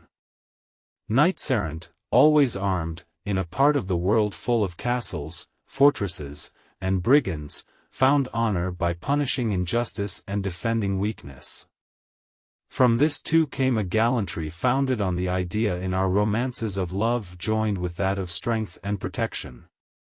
Thus gallantry was born when one imagined extraordinary men who, upon seeing virtue joined to beauty and weakness in the same person, were led to expose themselves to danger for her sake and to please her in all the ordinary actions of life. Our romances of chivalry flattered this desire to please and gave to a part of Europe that spirit of gallantry that one can say was little known to the ancients. The prodigious luxury of Rome when it was immense flattered the idea of the pleasures of the senses. A certain idea of tranquility in the Greek countryside caused the Greeks to describe the feelings of love. The idea of knights-errant, protectors of the virtue and beauty of women, led to the idea of gallantry. This spirit was perpetuated by the usage of tournaments, which, bringing together the rights of valor and love, again gave great importance to gallantry. Chapter 23. On the jurisprudence of judicial combat. One will perhaps be curious to see the monstrous usage of judicial combat reduced to principles and to find the body of so singular a jurisprudence. Men who are fundamentally reasonable place even their prejudices under rules. Nothing was more contrary to common sense than judicial combat, but once this point was granted, it was executed with a certain prudence. In order to grasp the jurisprudence of those times, one must read attentively the regulations of St. Louis, who made such great changes in the judicial order. De Fontaines was a contemporary of that prince. Beaumanoir wrote after him, the others have lived since his time. Therefore, we must seek the former practice in the corrections that were made in it. Chapter 24. Regulations established in judicial combat.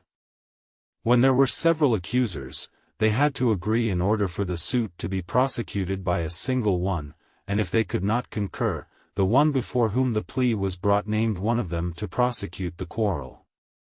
When a gentleman challenged a villain, he had to present himself on foot with shield and staff, and if he came on horseback and armed as a gentleman, his horse and arms were taken from him, he was left only his shirt and was obliged to fight the villain in this state.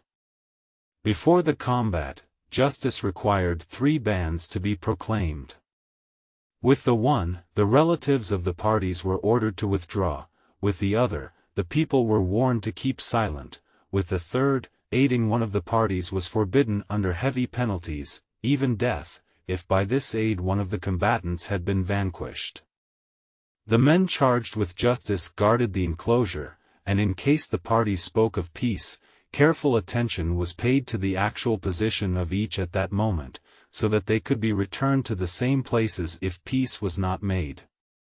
When gages were received for a crime or for false judgment, peace could not be made without the consent of the Lord, and when one of the parties was vanquished, there could no longer be peace except by the vow of the count. This is related to our letters of pardon. But, if the crime were capital and if the Lord, corrupted by presents, consented to peace, he paid a fine of £60, and his right to have the malefactor punished devolved on the count. There were many people who were not in a position to offer or accept combat. They were permitted to take a champion when cause was shown, and the champion had his hand cut off if he lost, so that he would have the greatest interest in defending his party. When in the last century laws were made making duels capital crimes, perhaps it would have been enough to remove from one of the combatants his capacity to fight by the loss of a hand, as there is usually nothing sadder for a man than to survive the loss of his character. When in a capital crime combat was waged by champions, the parties were put where they could not see the battle, each was bound with the cord that was to serve for his punishment if his champion were beaten. The one who was overcome in combat did not always lose the contested thing. If, for example, one fought about an interlocutory judgment, one lost only the interlocutory judgment. Chapter 25. On the limits put to the usage of judicial combat. When battle gages had been received for a civil suit of small importance, the Lord obliged the parties to take them back. If a deed were well known, for example, if a man had been killed in the middle of the marketplace, neither proof by witnesses nor proof by combat was ordered, the judge based his pronouncement on public knowledge of the deed. When, in the Lord's court, one had often judged in the same way and the usage thus was known, the Lord refused to let the parties engage in combat, so that customs would not be changed by conflicting outcomes of combat. One could ask for combat only for oneself or for someone of one's lineage or for one's liege lord. When the accused was absolved, another relative could not demand combat, otherwise suits would never have ended. If relatives were seeking to avenge the death of a man who then happened to reappear, it could no longer be a matter for combat. It was the same case if, because of a manifest absence, the deed were found to be impossible. If a man who was killed had, before dying, exonerated the accused and named another, one did not proceed to combat, but if he named no one, his declaration was regarded only as a pardon for his death. The prosecution continued, and among gentlemen war could even be waged. When there was such a war and one of the relatives gave or accepted battle gages, the right to make war ceased. The parties were considered to want to follow the ordinary course of justice, and the party that continued the war was condemned to make good the damages. Thus the advantage of the practice of judicial combat was that it could change a general quarrel into an individual quarrel, return strength to the tribunals, and restore to the civil state those who had been governed until then only by the right of nations. As an infinity of wise things are pursued in a very foolish way, there are also foolish things conducted in a very wise way. When a man who was challenged for a crime showed clearly that it was the challenger himself who had committed it, there were not battle gauges, for no guilty man would fail to prefer uncertain combat to certain punishment. There was no combat in suits that were decided by arbiters or by ecclesiastical courts, nor was there any when women's dowries were in question. Women, says Beaumanoir, cannot fight. If a woman challenged someone without naming her champion, battle gauges were not accepted. A woman had also to be authorized by her baron, that is, her husband, and in order to challenge, but she could be challenged without this authority. If the challenger or the one who was challenged was under 15 years of age, there was no combat. One could, however, order it in the business of wards when the guardian or the one with the bailiffry wanted to run the risk of this procedure. It seems to Eyre that these were the cases in which a serf was permitted to engage in combat. He fought against another serf, he fought against a free person, and even against a gentleman, if he were challenged, but if the serf challenged the free person, the latter could refuse combat, and the serf's lord even had the right to withdraw him from the court. The serf could, by a charter of the lord or by usage, engage in combat with all free persons, and the Church claimed this same right for its serfs as a mark of respect for itself. Chapter 26. On judicial combat between one of the parties and one of the witnesses. Beaumanoir says that a man who saw that one witness was going to submit a deposition against him could avoid the second witness by telling the judges that the opposing party had produced a false and libelous witness, and if the witness wanted to sustain the quarrel, he gave battle gauges. It was no longer a question of a hearing, for, if the witness were defeated, it would be decided that the other party lost his suit. The second witness could not be allowed to swear, for if he pronounced his testimony the business would end with the deposition of the two witnesses. But, by checking the second, the deposition of the first became useless. As the second witness was thus rejected, the other party could not have others heard, and he lost his suit, but in case there were no battle gauges one could produce other witnesses. Beaumanoir says that the witness could tell the other party before making his deposition, "I do not wish to fight for your quarrel or to enter a plea of my own, but if you want to protect me, I shall willingly tell the truth." The other party would be obliged to combat for the witness, and if he were defeated, he did not lose his cause, but the witness was rejected. I believe this was a modification of the old custom. What makes me think this is that the usage of challenging witnesses was established without any restrictions in the law of the Bavarians and in that of the Burgundians. I have already spoken of the Constitution of Gundobad, against which Agobard and Saint Avitus so expostulated. When the accused, says this prince, presents witnesses to swear that he did not commit this crime, the accuser can challenge one of the witnesses to engage in combat, for it is very just for the one who has offered to swear and who has declared that he knew the truth to make no difficulty over engaging in combat to maintain it. This king left the witnesses no subterfuge for avoiding combat. Chapter 27. On judicial combat between a party and one of the Lord's peers. Challenge of false judgment. As the nature of the decision by combat was to terminate the business forever and was not compatible with a new judgment and new prosecutions, appeal as established by Roman laws and canonical laws, that is, appeal to a higher tribunal to rectify the judgment of the other, was unknown in France. A warrior nation that was governed solely by the point of honor did not know this form of procedure and, even following the same spirit, took measures against judges that it could have used against the parties. In this nation, the appeal was a challenge to armed combat, which had to end in blood, and not that invitation to a written quarrel known only later. Thus St. Louis said in his establishments that appeal is felonious and iniquitous.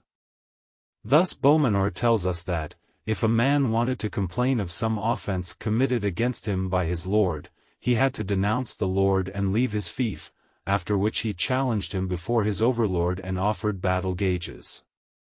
The lord likewise renounced the homage if he challenged his man before the count.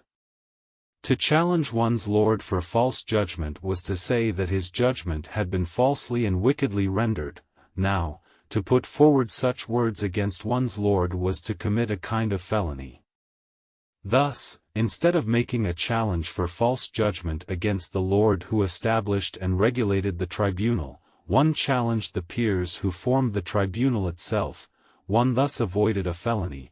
One insulted only one's peers, to whom one could always give satisfaction for the insult. One exposed oneself greatly by declaring false the judgment of the peers. If one waited for the judgment to be made and pronounced, one was obliged to enter into combat with all the peers when they offered to make good their judgment. If one made the challenge before all the judges had given their opinion, one had to enter into combat with all those who agreed with the same opinion. To avoid this danger, one begged the lord to order each peer to give his opinion aloud, and when the first had pronounced and the second was about to do the same, one said that he was false, wicked, and libelous, and then it was only against him that one had to fight. De Fontaines wanted one to let 3 judges pronounce before declaring them false, and he does not say that all 3 had to be fought, and even less that there were cases in which one had to enter into combat with all those who had declared their opinion. These differences come from the fact that in those times scarcely any usages were precisely the same. Beaumanoir gave an account of what happened in the county of Clermont, De Fontaines, of what was practiced in Vermandois. When one of the peers or men with fiefs had declared that he would support the judgment, the judge had the battle gages given and also took a surety from the challenger that he would support his challenge. But the peer who was challenged did not give sureties because he was the lord's man and had to defend the challenge or pay the lord a fine of £60. If the one who challenged did not prove that the judgment was wrong, he paid the lord a fine of £60, the same fine to the peer whom he had challenged, and as much to each one of those who had openly consented to the judgment. When a man strongly suspected of a crime meriting death was seized and condemned, he could not challenge for false judgment, for he would have challenged in any case, either to prolong his life or to make peace. If someone said that the judgment was false and wrong and did not offer to prove it so, that is, to enter into combat, he was condemned for his vile words to a fine of 10 sous if he were a gentleman and to 5 sous if he were a serf. Judges or peers who were defeated were to lose neither their lives nor their limbs, but a challenger who was defeated was punished with death when the business involved a capital offense. This way of challenging the men with fiefs for false judgment avoided a challenge to the lord himself. But if the lord had no peers or not enough of them, he could at his own expense borrow peers from his overlord, but these peers were not obliged to swear if they did not want to. They could declare that they had come only to give counsel, and in this particular case, as the lord judged and pronounced the judgment himself, if one challenged him for false judgment, it was for him to sustain the challenge. If the lord were so poor that he was not in a position to take the peers of his overlord, or if he neglected to ask him for them, or if the latter refused to give them to him, as the lord could not judge alone and no one was obliged to plead before a tribunal where a judgment could not be made, the business was carried to the court of the overlord. I believe that this was one of the great causes of the separation of the justice from the fief, from which the rule of French jurists was formed. The fief is one thing, the justice is another, for as an infinity of men with fiefs had no men under them, they were not in a position to hold their own court, all the business was carried to the court of their overlord. They lost the right of justice because they had neither the power or the will to claim it. All the judges who had taken part in the judgment had to be present when it was rendered so that they could attend and say, "Aye," to the one who, wanting to declare the judgment false, asked them if they concurred, for, De Fontaines says, it is a business of courtesy and loyalty and from it there is neither flight nor postponement. I believe that this way of thinking gave rise to the usage still followed today in England that all the jurors must be of one opinion in order to condemn a man to death.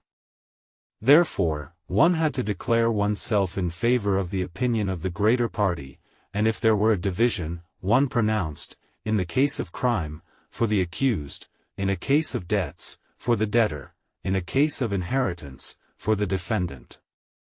A peer, says de Fontaines, could not say that he would not judge if there were only four, or if they were all not there, or if the wisest were not there. It was as if he had said, in the fray, that he would not help his lord because he had only a part of his men with him. But it was for the Lord to do honor to his court and pick his most valiant and wisest men. I mention this in order to give a sense of the duty of the vassals to enter into combat and to judge. This duty was even such that to judge was to enter into combat.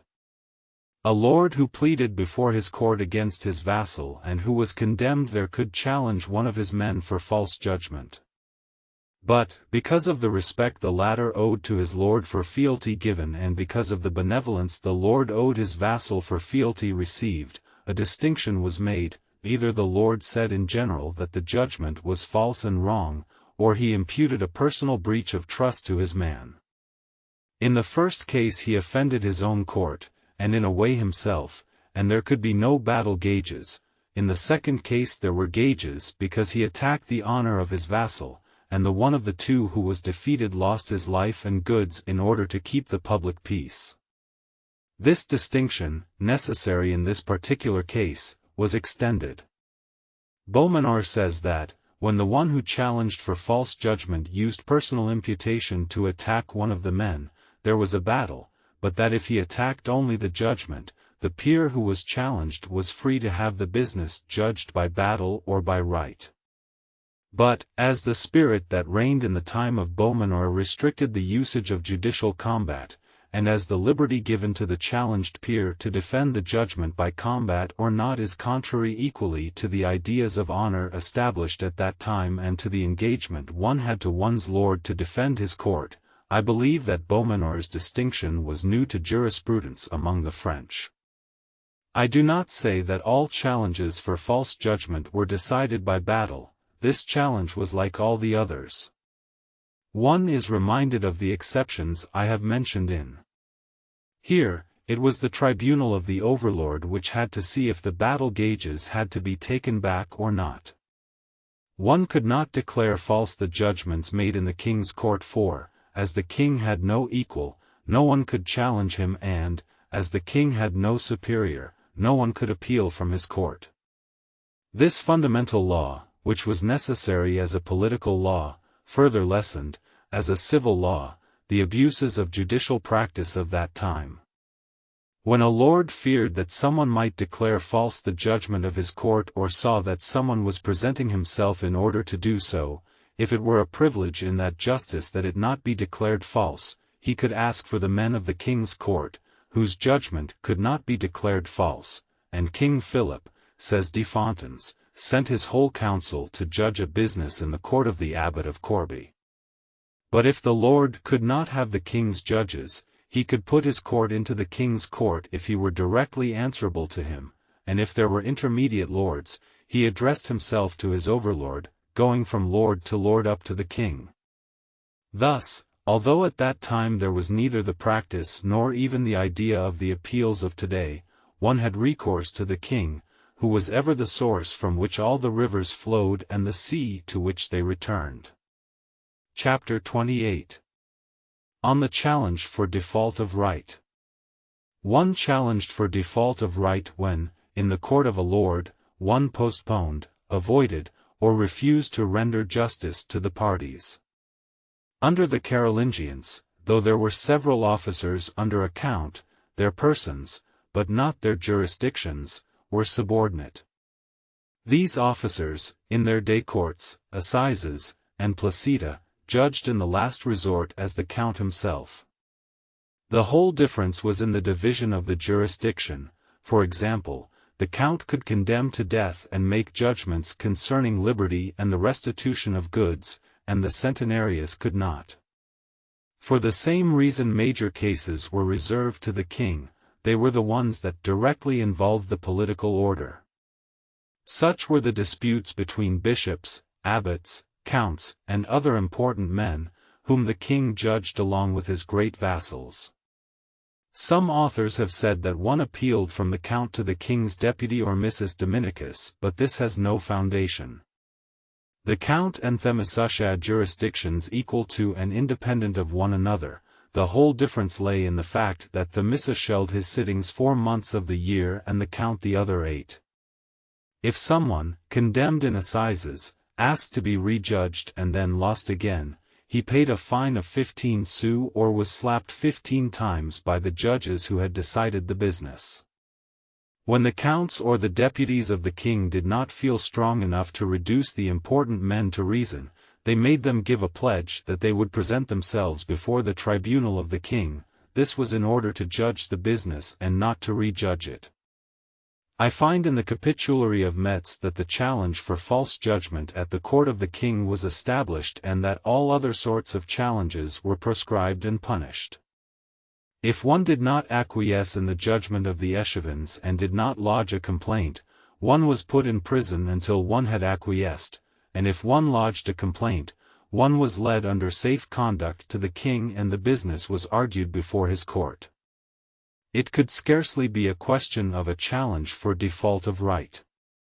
For, at that time, it was far from customary to complain that counts and other people who had the right to hold assizes were not strict in holding their court.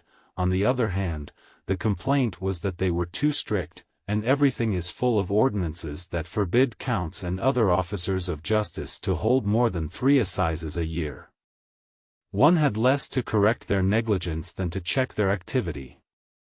But when innumerable little lordships were formed and different degrees of vassalage were established, the negligence of certain vassals in holding their court gave rise to these kinds of challenges, the more so because considerable fines fell on the overlord. As the usage of judicial combat spread further, there were places, cases, and times when it was hard to assemble the peers, and when, consequently, one neglected to render justice. The challenge for default of right was introduced, and these sorts of challenges have often been remarkable points in our history because most of the wars of those times were motivated by the violation of political right, as the wars of the present time usually have the right of nations as their cause or pretext. Beaumanoir says that there never was a battle in the case of default of right. Here are the reasons for this. One could not challenge the Lord himself to combat because of the respect due his person, one could not challenge the peers of the Lord because the matter was evident and one had only to count the days of recess or other delays. There was no judgment and one could declare false only a judgment. In the end, the wrong to the peers offended the Lord as much as the party, and combat waged between a lord and his peers was not in order. But before the tribunal of the overlord, as one proved default by means of witnesses, one could challenge the witnesses to combat, and in this way one offended neither the lord nor his tribunal. In cases where the default arose on the side of the men or peers of the lord who had deferred rendering justice or had avoided passing judgment after a period of delays had passed, the peers of the lord were challenged for default of right before the lord, and if they lost, they paid a fine to their lord. He could bring no aid to his men, but on the contrary, he seized their fiefs until each of them had paid him a fine of 60 pounds. 2.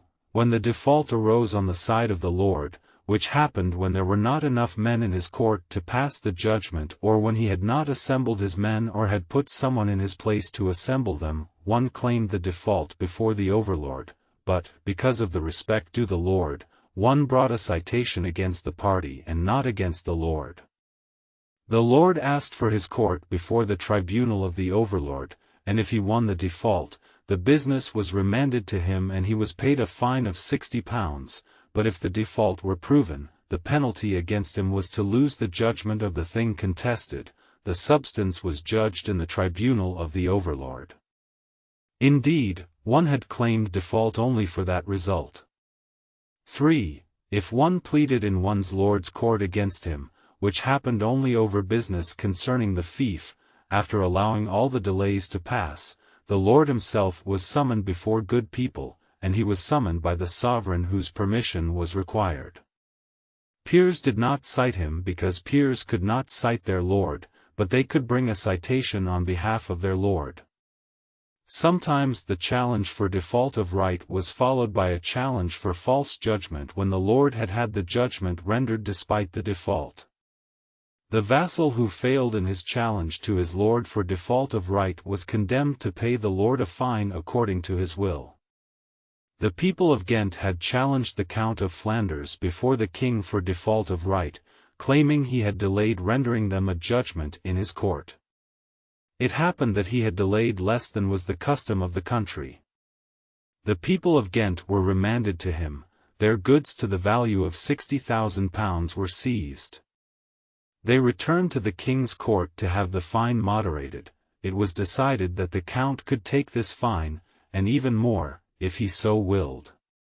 Beaumanoir was present at these judgments. For, with regard to the business that the lord could have against the vassal by reason of the person or the honor of the vassal, or of goods not belonging to the fief, there was no question of challenge for default of right, for one did not judge in the court of the lord but in the court of the one on whom he was dependent, for men, says De Fontaines, did not have the right to pass judgment on the person of their lord. I have tried to give a clear idea of these things which are so confused and obscure in the authors of those times that, in truth, drawing them out of their chaos is to discover them. Chapter 29. The Age of the Reign of St. Louis. St. Louis abolished judicial combat in the tribunals of his domains, as appears in the ordinance he made on that subject and in the establishments. But he did not remove it from the courts of his barons, except in the case of challenge for false judgment. One could not declare false the court of one's lord without asking for judicial combat against the judges who had pronounced the judgment. But St. Louis introduced the usage of declaring judgments false without combat, a change that was a kind of revolution. He stated that one could not declare judgments false that were rendered in the lordships of his domains because this was a crime of felony. Indeed, if this was a kind of crime of felony against the lord, it was one, for stronger reasons, against the king. But he wanted one to be able to ask for redress for judgments rendered in his courts, not because they were falsely or wickedly rendered but because they produced a certain prejudice. He wanted one instead to be constrained to declare false the judgments of the baronial courts if one wanted to lodge a complaint about them. According to the establishments, one could not declare false the judgments of the courts in the domains of the king, as has just been said. Redress had to be requested before the same tribunal, and in case the bailiff did not want to make the requisite redress, the king permitted making an appeal to his court, or rather, interpreting the establishments themselves, presenting him with a formal request or supplication.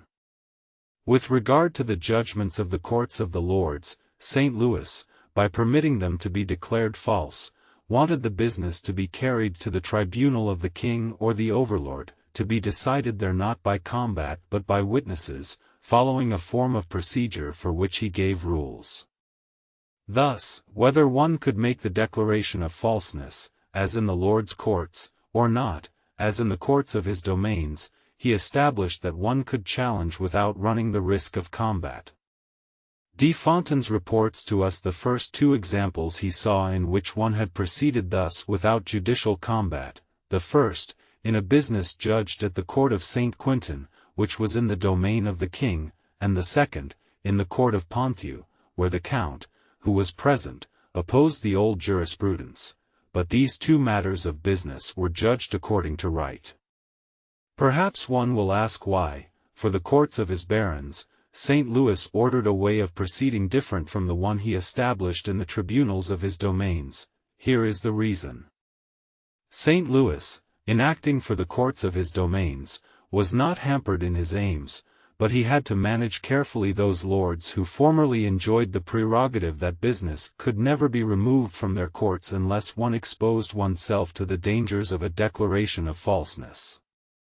St. Louis retained the usage of the declaration of falseness, but he wanted it to be possible to declare falseness without combat, that is, so that the change would be felt less. He removed the thing and let the terms continue to exist. This was not universally accepted in the courts of the lords.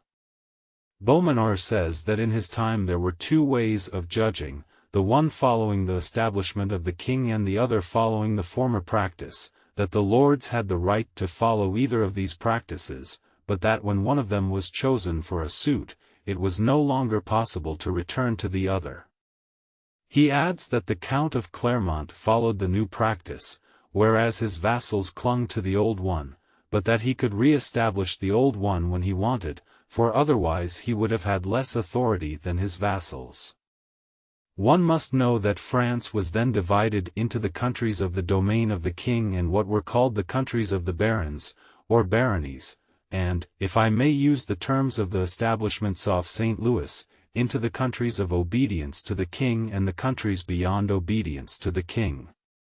When kings made ordinances for the countries in their domains, they employed only their authority, but when they made them concerning the countries of their barons also, such ordinances were made together with them or sealed, or subscribed to, by them, otherwise, the barons could accept them or not, accordingly as they appeared to them to suit the good of the places over which they were the lords, or not. The under-vassals were on the same terms with the great vassals. Now, the establishments were not given with the consent of the lords, though they were enacted on things of great importance to them, thus they were accepted only by those who believed it advantageous to accept them. Robert, son of St. Louis, admitted them in his county of Clermont, and his vassals did not believe it suitable for them to be practiced in their lands. Chapter 30. Observations on challenges. One realizes that challenges, which were provocations to combat, had to be made on the spot. If he leaves the court without challenging, says Beaumanoir, he loses his challenge and upholds the judgment as good. This continued even after the usage of judicial combat had been restricted. Chapter 31. Continuation of the same subject. The villain could not declare the judgments of his lord's court false. We learn this from Desfontaines, and it is confirmed by the establishments.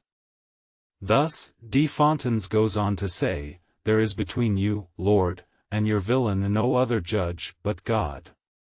It was the usage of judicial combat that excluded villains from being able to declare their lord's court false, and this is so true that those villains who by charter or by usage had the right to combat also had the right to declare the judgments of their lord's court false, even when the men who judged were knights, and Desfontaines suggests expedients to prevent the scandal of a villain who, by declaring the judgment false, would go into combat with a knight. As the practice of judicial combat began to be abolished and the usage of the new appeals began to be introduced, it was thought unreasonable for free persons to have a remedy against the injustice of their lord's court and for the villains to have none, and Parlement accepted their appeals as those of free persons. Chapter 32. Continuation of the same subject. When the judgments of one's lord's court were declared false, he came in person before the overlord to defend the judgment of his court. Likewise, in the case of challenge for default of right, the party cited before the overlord took his lord with him, so that if the default were not proven the lord could recover his court. Subsequently, as what had been only two particular cases became general for all business as a result of the introduction of all sorts of appeals, it seemed extraordinary for the lord to be obliged to spend his life in tribunals other than his own and in business other than his own. Philip of Valois ordered the bailiffs alone be cited. And, when the usage of appeals became still more frequent, the parties had to defend the appeal. What the judge once had done, the party now did. I have said that, in the challenge for default of right, the Lord lost only the right to have the business judged in his court. But, if the Lord himself were attacked as a party, which became frequent, he paid the king or the overlord before whom one had challenged, a fine of £60. From this came the usage, when appeals were universally accepted, of paying the fine to the Lord when the sentence of one's judge was reversed, a usage that continued to exist for a long time, that was confirmed by the Ordinance of Roussillon, and whose absurdity ruined it. Chapter 33. Continuation of the same subject. In the practice of judicial combat, the one who declared the judgment of the court false and who challenged one of the judges could lose his trial by combat, but could not win it. Indeed, the party who had a judgment in his favor was not to be deprived of it by what others did. Therefore, the one who declared a judgment false and had won still fought against the other party, not in order to know whether the judgment was good or bad, as this judgment was no longer at issue, having been abolished by the combat, but in order to decide if the claim were legitimate or not, and it is on this new point that one engaged in combat. Our way of pronouncing decisions must have come from this: the court annuls the appeal, the court annuls the appeal and that for which the appeal was brought. Indeed, when the one who had challenged for false judgment lost, the judgment was annulled; when he won, the judgment was annulled, and also the challenge.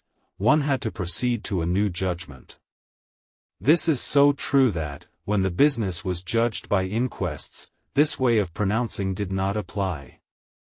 M. de la Roche-Flavin tells us that when it was first created this form could not be used by the Chamber of Inquests. Chapter 34. How proceedings became secret. Duels had introduced a form for public proceedings. The attack and the defense were equally known. Witnesses, says Beaumanoir, should give their testimony before everyone. Boutilier's commentator says he had learned from the former practitioners and from some old handwritten trials that formerly in France criminal trials were held publicly in a form scarcely different from the public judgments of the Romans. This was bound up with the ignorance of writing, common in those times. The usage of writing arrests ideas and can establish secrecy, but when one does not have this usage, only public knowledge of the proceedings can fix these same ideas.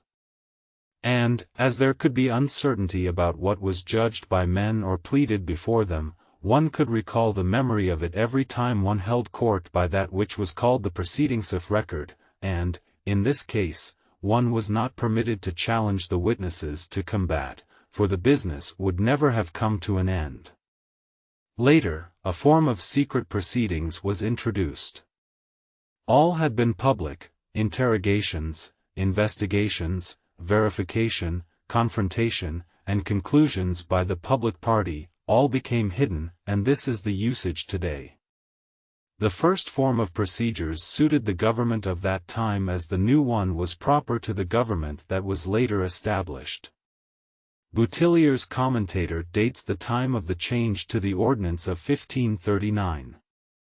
I believe that it happened gradually and that it passed from lordship to lordship, as the lords gave up the former practice of judging and the one drawn from the establishments off St. Louis was improved. Indeed, Beaumanoir says that witnesses were heard publicly in cases in which one could give battle gauges; in others, they were heard in secret and their depositions were taken in writing. Proceedings thus became secret when there were no longer battle gauges. Chapter 35. On costs. Formerly in France no one was condemned to pay the costs in lay courts. The losing party was punished enough by the fines payable to the lord and his peers. The result of proceeding by judicial combat was that, in crimes, the party who was defeated and lost his life and goods was punished as much as he could be, and in other cases of judicial combat, fines were sometimes fixed, sometimes dependent on the will of the lord, which made the outcomes of trials much feared. It was the same in business that was decided only by combat. As it was the lord who had the principal profits, it was also he who paid the principal costs, either to assemble his peers or to put them in a position to proceed to judgment. Moreover, as business was concluded right there and almost always instantly and without the infinite pieces of writing one later saw, it was not necessary to award costs to the parties. The usage of appeal led naturally to the usage of awarding costs.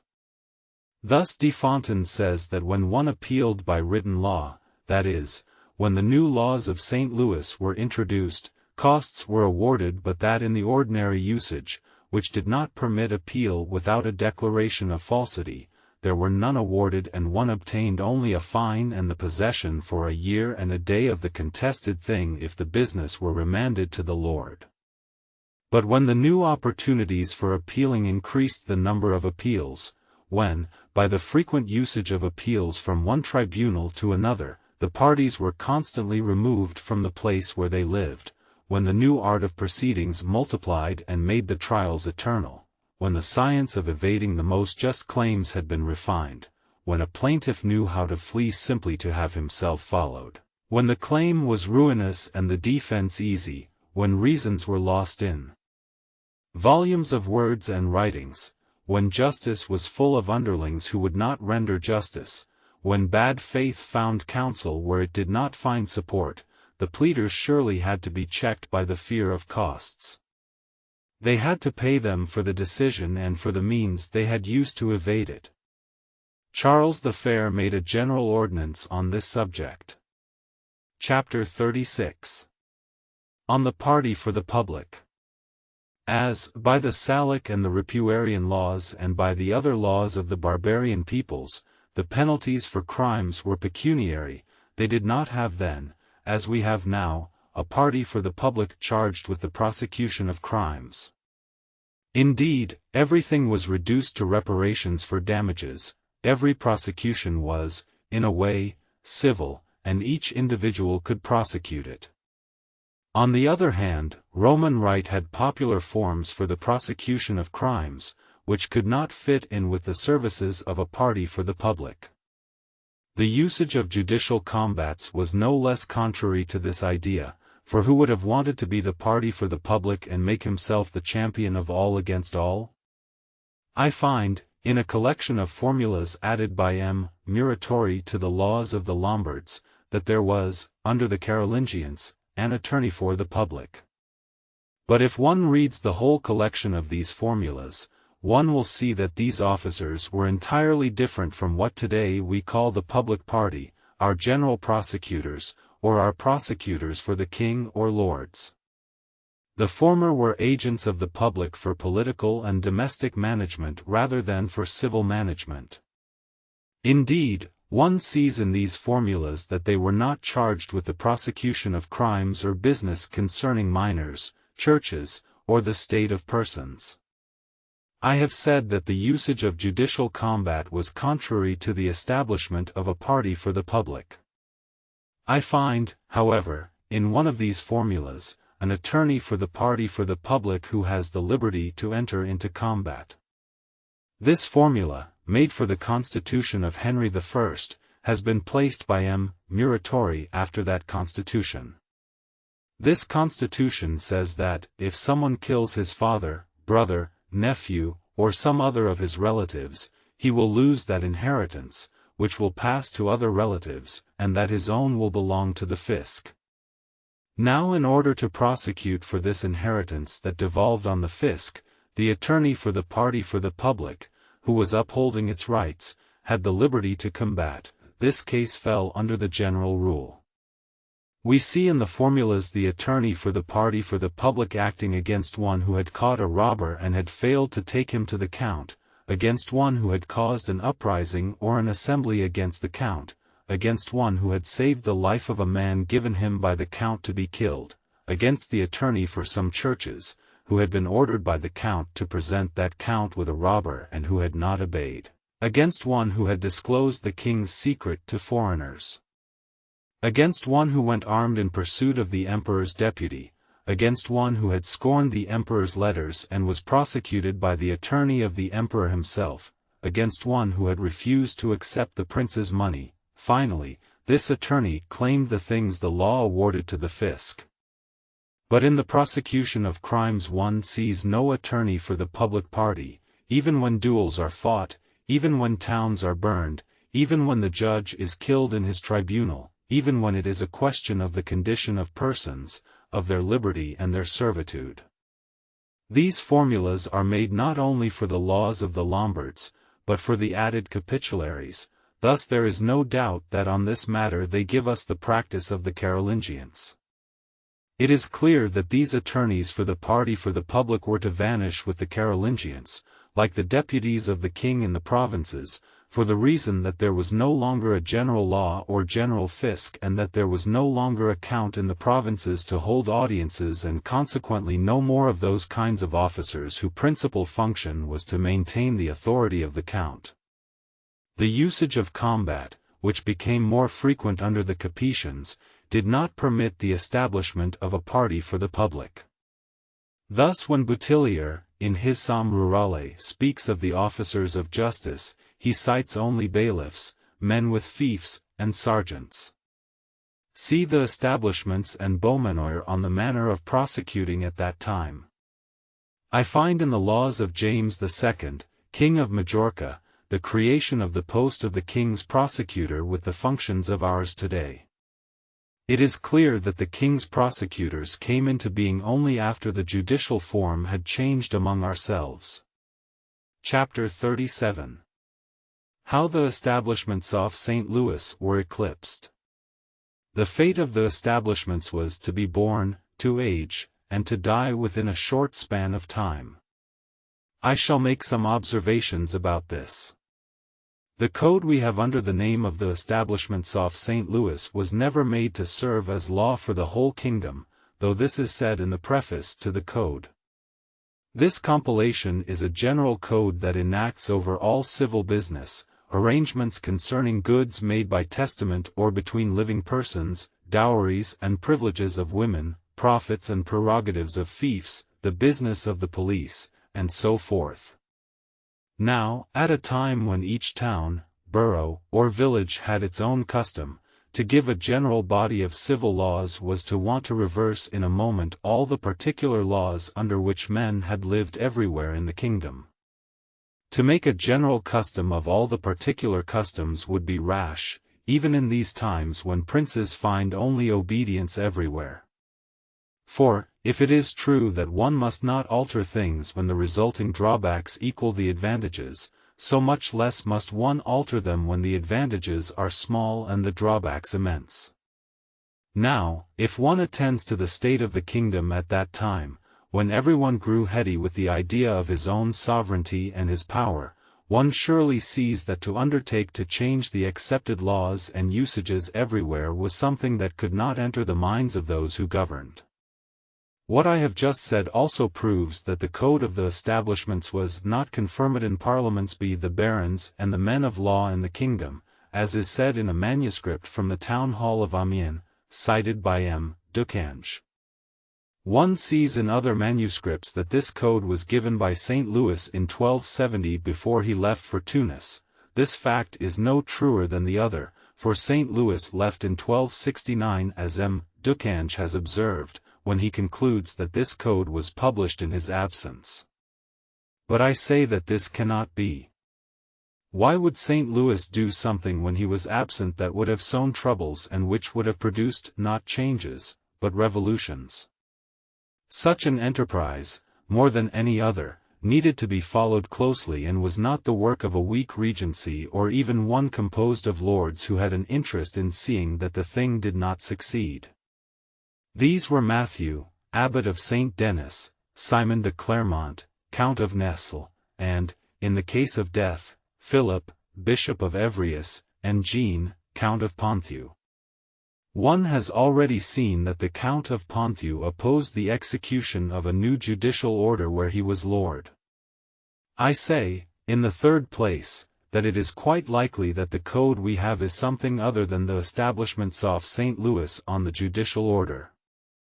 This code cites the establishments, therefore, it is a work about the establishments and not the establishments. In addition, Beaumanoir, who often speaks of the establishments of St. Louis, cites only particular establishments of this prince and not this compilation of establishments. De Fontaines, who wrote during the reign of this prince, speaks of the first 2 times that the establishments in the judicial order were executed as of something in the distant past.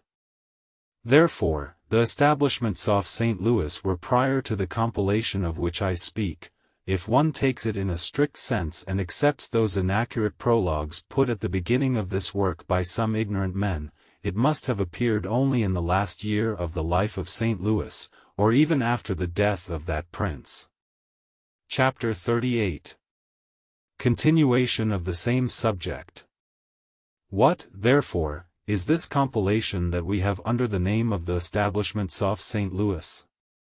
What is this obscure, confused, and ambiguous code where one constantly mixes French jurisprudence with Roman law, in which one speaks as a legislator and reveals a jurist, where one finds a whole body of jurisprudence covering all situations, all the points of civil right? One must place oneself in those times.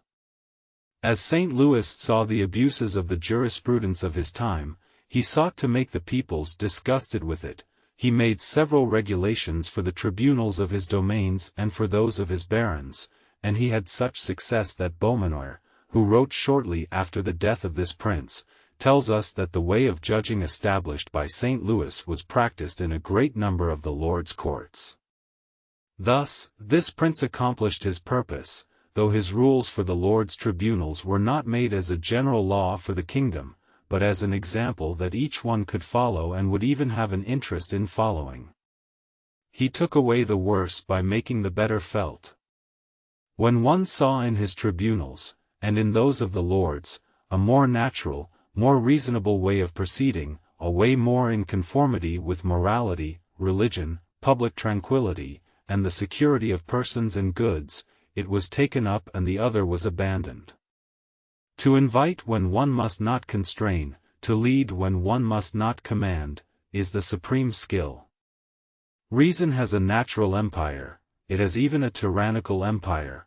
One resists it, but this resistance is its triumph, yet a little time and one is forced to come back to it. St. Louis, in order to create distaste for French jurisprudence, had the books of Roman right translated so that men of the law of that time would know them. De Fontaines, who is the first to write on our practice, made great use of these Roman laws. His work is more or less a combination of Old French jurisprudence, the laws or establishments of St. Louis, and Roman law. Beaumanoir made little use of Roman law, but he reconciled the Old French jurisprudence with the regulations of St. Louis. In the spirit of these 2 works, and above all that of De Fontaines, some bailiff, I believe, made the work of jurisprudence that we call the establishments. In the title of that work it says that it was made according to the usage of Paris and Orleans, and of the baronial court, and in the prologue, that it is a treatise on the usages of the entire kingdom, of Anjou, and of the baronial court. It can be seen that this work was made for Paris, Orleans, and Anjou, as the works of Beaumanoir and De Fontaines were made for the countries of Clermont and Vermandois, and, as it appears from Beaumanoir that many of the laws of St. Louis had found their way into the baronial courts, the compiler says, with some reason, that his work also concerned the baronial courts. It is clear that the one who made this work compiled the customs of these countries with the laws and the establishments of St. Louis. This work is valuable because it contains the old customs of Anjou, the establishments of St. Louis as they were then practiced, and finally the part of the old French jurisprudence which was still practiced there. The difference between this work and those of De Fontaines and Beaumanoir is that in it one speaks in terms of command, as legislators do, and this could be because it was a compilation of written customs and laws. There was an internal vice in this compilation. It formed an amphibious code, in which were mixed French jurisprudence and Roman law. Things were brought together that had never been related and that were often contradictory. I know, indeed, that French tribunals of men or peers, judgments without appeal to another tribunal, and the way of pronouncing with these words, I condemn or I absolve, conform to the popular judgments of the Romans. But that old jurisprudence was little used. What was used was rather the one that was introduced later by the emperors, which was employed everywhere in this compilation to regulate, limit, correct, and extend French jurisprudence. Chapter 39. Continuation of the same subject. The judicial forms introduced by St. Louis ceased to be used. This prince had in view less the thing itself, that is, the best way of judging, than the best way of replacing the former practice of judging. The first object was to evoke a dislike for the old jurisprudence, and the second to form a new one. But once the drawbacks of the new one had appeared, another was soon seen to supplant it. Thus the laws of St. Louis did not so much change French jurisprudence as they gave new means for changing it. They opened new tribunals, or rather ways to get to them, and when one could easily attain the one that had a general authority, judgments which formerly affected only the usages of a particular lord came to form a universal jurisprudence. By the force of the establishments, the point was reached where there were general decisions, which had been entirely lacking in the kingdom. When the building was constructed, the scaffolding was left to fall. Thus the laws made by St. Louis had effects that could never have been expected of a masterpiece of legislation. Sometimes many centuries must pass to prepare for changes, events ripen, and then there are revolutions. The Parliament judged in the last resort on almost all the business of the kingdom. It had formerly judged only those between dukes, counts, bishops, abbots, or between the king and his vassals in their relation to the political order rather than to the civil order. Later, one was obliged to make it a sitting parliament and keep it permanently assembled. Finally, many were created so that there would be enough of them for all the business. Scarcely had the parliament become a fixed body than one began to compile its decisions. Jean de Montluc, during the reign of Philip the Fair, made the collection today called the Olim Registry. Chapter 40. How the judicial forms were taken. Jérôme the Decretals. But how does it happen that when the established judicial forms were abandoned, those of canonical right, rather than those of Roman right, were taken up? It was because the clerical tribunals, which followed the forms of canonical right, were always in view, and because no tribunal following those of Roman right was known. In addition, the limits of ecclesiastical and secular jurisdiction were little known at that time. No distinctions were made in the people who appeared before the two courts, nor were there any in the matters about which one pleaded. It seems that the lay jurisdiction kept for itself, privately from the other, only the judging of feudal matters and crimes committed by the laity in cases that did not run counter to religion. For if one had to go to lay justice in the case of agreements and contracts, the parties could voluntarily proceed to clerical tribunals, which, as they did not have the right to oblige lay justice to execute the sentence, constrained one to obey by way of excommunication. In these circumstances, when one wanted to change practices in the lay tribunals, those of the clerics were taken because they were known, and that of Roman right was not chosen because it was not known, for in matters of practice one knows only what one practices. Chapter 41. The ebb and flow of ecclesiastical jurisdiction and lay jurisdiction. With civil power in the hands of an infinite number of lords, it had been easy for ecclesiastical jurisdiction to give itself more scope daily, but, as ecclesiastical jurisdiction weakened the jurisdiction of the lords and thus contributed to give force to royal jurisdiction gradually restricted ecclesiastical jurisdiction, and the latter retreated before the former. The Parliament, which had taken, for its form of procedure, everything good and useful from that of the clerical tribunals, soon saw only its abuses, and, as royal jurisdiction became stronger daily, it was increasingly in a position to correct these same abuses. Indeed, they were intolerable, and, without enumerating them, I shall refer to Beaumanoir, Boutillier, and the ordinances of our kings. One shall speak only of the ones which most directly concern the public fortune.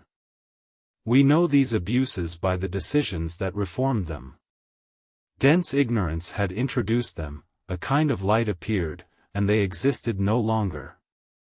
One can judge, by the silence of the clergy, that they themselves were in the forefront of the correction, a thing which, given the nature of the human spirit, deserves praise. Any man who died without giving a part of his goods to the church, which was called dying unshriven, was deprived of communion and Christian burial. If someone died without a testament, the relatives had to get the bishop to join with them in naming arbiters to fix what the dead man should have given if he had made a testament. On the wedding night and the 2 following ones, newlyweds could not sleep together without buying permission. Those certainly were the 3 nights that had to be chosen, for not much silver would have been given for the others. The Parliament corrected all that. One finds in the Glossaire du droit Francais Ragot the decision he rendered against the Bishop of Amiens. I return to the beginning of my chapter. When in a century or a government one sees the various bodies of the state seek to increase their authority and to get certain advantages over each other, one would often be mistaken if their enterprises were considered a sure mark of their corruption. By a misfortune attached to the human condition, great men who are moderate are rare, and, as it is always easier to follow one's strength than to check it, perhaps, in the class of superior people, it is easier to find extremely virtuous people than extremely wise men. The soul takes such delight in dominating other souls. Even those who love the good love themselves so much that no one is so unfortunate as to distrust his good intentions, and, in truth, our actions depend on so many things that it is 1,000 times easier to do good than to do it well. Chapter 42. Rebirth of Roman right and its result, changes in the tribunals. When the Dichtstoff Justinian was discovered around the year 1137, Roman right appeared to be reborn. Schools were established in Italy to teach it. The Code of Justinian and the Novella had already been found. I have already said that this right gained such favor that it caused the eclipse of the law of the Lombards. Italian scholars brought the right of Justinian into France, where only the Code of Theodosius had been known, because the laws of Justinian were not made until after the establishment of the barbarians in Gaul.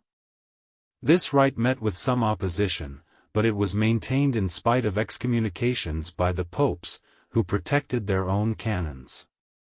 St. Louis sought to give it a standing by having translations made of the works of Justinian, which we still have in manuscript in our libraries, and I have already said that much use was made of them in the establishments. Philip the Fair had the laws of Justinian taught solely as written reasoning in the countries of France governed by custom, and they were adopted as law in the countries where Roman right was the law. I have said earlier that the manner of proceeding by judicial combat required very little competence in those who judged. Business was decided in each place according to the usage of each place and according to certain simple customs that were accepted by tradition. There were in the time of Beaumanoir 2 different manners of rendering justice. In some places peers judged, in others bailiffs judged. When the first form was followed, peers judged according to the usage of their jurisdiction.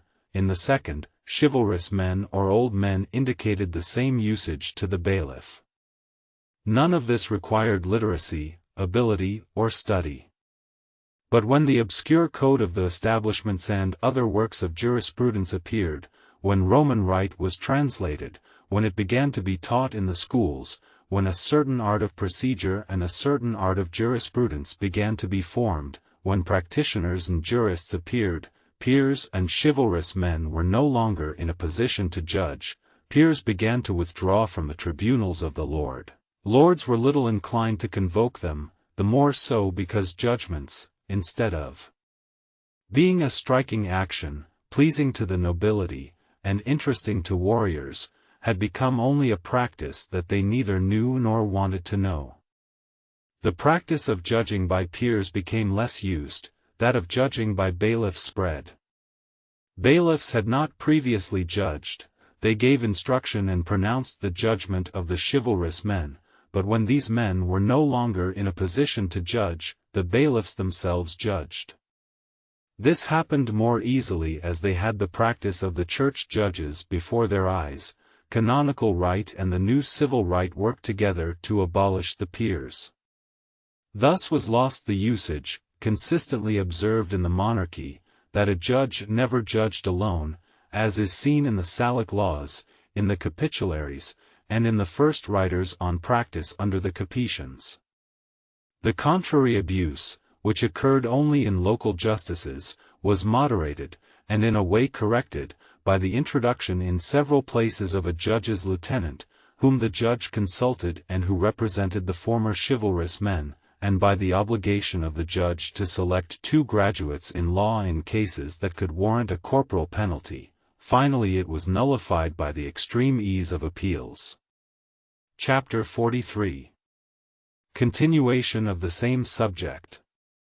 Thus it was not a law that prohibited the lords from holding their courts themselves, it was not a law that abolished the functions of the peers in them, there was no law that ordered the creation of the bailiffs, it was not from a law that they had the right to judge. All this happened gradually and by the force of the things.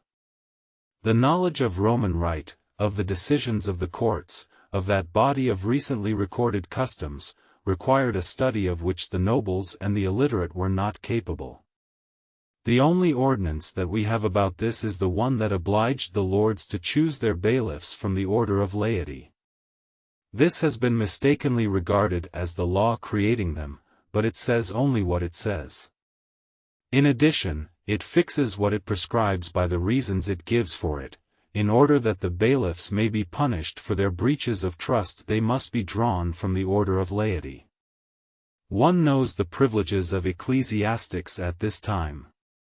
One must not believe that the rights the lords formerly enjoyed and which they no longer enjoy were taken away from them by usurpations. A number of these rights were lost through neglect, and others were abandoned because as various changes were introduced over the course of several centuries, they could not continue to exist along with these changes. Chapter 44. On Proof by Witnesses. Judges, whose only rules were the usages, ordinarily held inquests by means of witnesses into each question that was presented. As judicial combat came to be used less, the inquests were made in writing. But an oral proof written down remains only an oral proof. This only increased the expense of the proceedings. Regulations were made rendering most of these inquests useless. Public registers were established which gave proof of most of the facts: nobility, age, legitimacy, marriage. Writing is a witness difficult to corrupt. One had customs put in writing. All this was quite reasonable. It is easier to go and look at the baptismal register to see if Peter is the son of Paul than to try to prove this fact by a lengthy inquest. When there are a very great number of usages in a country, it is easier to write them all in a code than to oblige individuals to give proof of each usage. Finally, that famous ordinance was made that prohibited the acceptance of proof-be witnesses for a debt of more than £100 unless there was already some proof in writing. Chapter 45. On Customs in France. France was regulated by unwritten customs, as I have said, and the particular usages of each lordship formed the civil right. Each lordship had its civil right, as Beaumanoir says, and so specific was this right that this author, whom one should consider as the luminary of that time and a great one, says that he does not believe that in the whole kingdom any 2 lordships were governed in every point by the same law. This prodigious diversity had a first origin and it had a second. For the first, one can recall what I have mentioned earlier in the chapter on local customs, and for the second, it is found in the various outcomes of judicial combats, as continuous accidental situations naturally introduced new usages. These customs were preserved in the memory of old men, gradually laws or written customs were formed.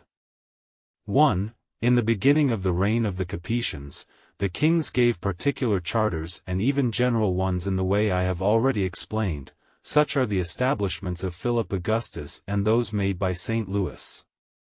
The great vassals together with the lords who depended on them likewise gave in the assizes of their duchies or countries certain charters or establishments, according to the circumstances. Such were the assizes of Geoffroy, Count of Brittany, on the division of the nobles, the customs of Normandy, granted by Duke Raoul, the customs of Champagne, given by King Thibaut, the laws of Simon, Count of Montfort, and others. This produced some written laws that were even more general than the ones already in existence. 2. At the beginning of the reign of the Capetians, almost all the common people were serfs. Many reasons obliged the kings and the lords to free them. When the lords freed their serfs, they gave them goods. They had to give them civil laws to regulate the disposition of these goods. When the lords freed their serfs, they gave up goods. The rights that the lords reserved to themselves as equivalents to their goods had, therefore, to be regulated. Both of these things were regulated by the charters freeing them. These charters formed a part of our customs, and this part was put in writing. 3. In the reign of St. Louis and the following reigns, able practitioners such as De Fontaines, Beaumanoir, and others put in writing the customs of their bailiwicks. Their purpose was to give a judicial practice rather than the usage of their times with respect to the disposition of goods. But everything is in them, and though these individual authors had no authority except from the truth and the public knowledge about the things they said, one cannot doubt that they served well in the rebirth of our French right. Such was, at that time, our written customary right. Next came the Great Period. Charles VII and his successors had the various local customs throughout the kingdom put in writing and prescribed formalities that were to be observed in their transcription. Now, as this transcription was done by provinces and as in each lordship depositions were given, in the General Assembly of the province, about the written or unwritten usages of each place, one sought to make the customs more general, as far as this could be done without injuring the interests of individuals which were protected. Thus, our customs assumed three characteristics: they were written down, they were more general, and they received the stamp of royal authority. When many of these customs were rewritten, certain changes were made, either by removing all that was not compatible with current jurisprudence, or by adding certain things drawn from that jurisprudence. Though we consider customary right to imply a kind of opposition to Roman right, so that these two rights divide the territories, it is nevertheless true that a number of provisions of Roman right entered our customs, especially when new transcriptions were made of them at times that are not so distant from our own, when that right was the object of knowledge of all those who were destined for civil employment, in times when one did not glory in being ignorant of what one should know, when quickness of spirit served better to learn one's profession than to engage in it, and when being continually amused was not even the attribute of women. I could have elaborated even further at the end of this book and, by going into greater detail, could have followed all the imperceptible changes that have formed the great body of our French jurisprudence since the introduction of appeals. But I would have put a great work into another work. I am like the antiquarian who left his country, arrived in Egypt, glanced at the pyramids, and headed back. Book 29. On the Way to Compose the Laws. Chapter 1. On the Spirit of the Legislator. I say it, and it seems to me that I have written this work only to prove it. The spirit of moderation should be that of the legislator. The political good, like the moral good, is always found between two limits. Here is an example. The formalities of justice are necessary to liberty. But, their number could be so great that it would run counter to the end of the very laws establishing them. Suits would be interminable, the ownership of goods would remain uncertain, one of the parties would be given the goods of the other without examination, or both would be ruined by the examination. Citizens would lose their liberty and their security, accusers would no longer have the means to convict nor the accused, a means to vindicate themselves. Chapter 2. Continuation of the same subject. Caecilius, according to Aulus Gellius, speaking on that law of the 12 tables that permitted the creditor to cut the insolvent debtor to pieces, justifies the law by its very atrocity, which prevented one's borrowing beyond one's abilities. Shall the cruelest laws, therefore, be the best? Shall the excess be the good, and all the relations between things be destroyed? Chapter 3. That laws which seem to diverge from the aims of the legislator often conform to them. The law of Solon, which declared infamous all those who took no part in a sedition, has appeared extraordinary, but one must attend to the circumstances of Greece at that time. Greece was divided into very small states. In a republic tormented by civil discord, it was to be feared that the most prudent people would take cover and that things would thereby be carried to an extreme.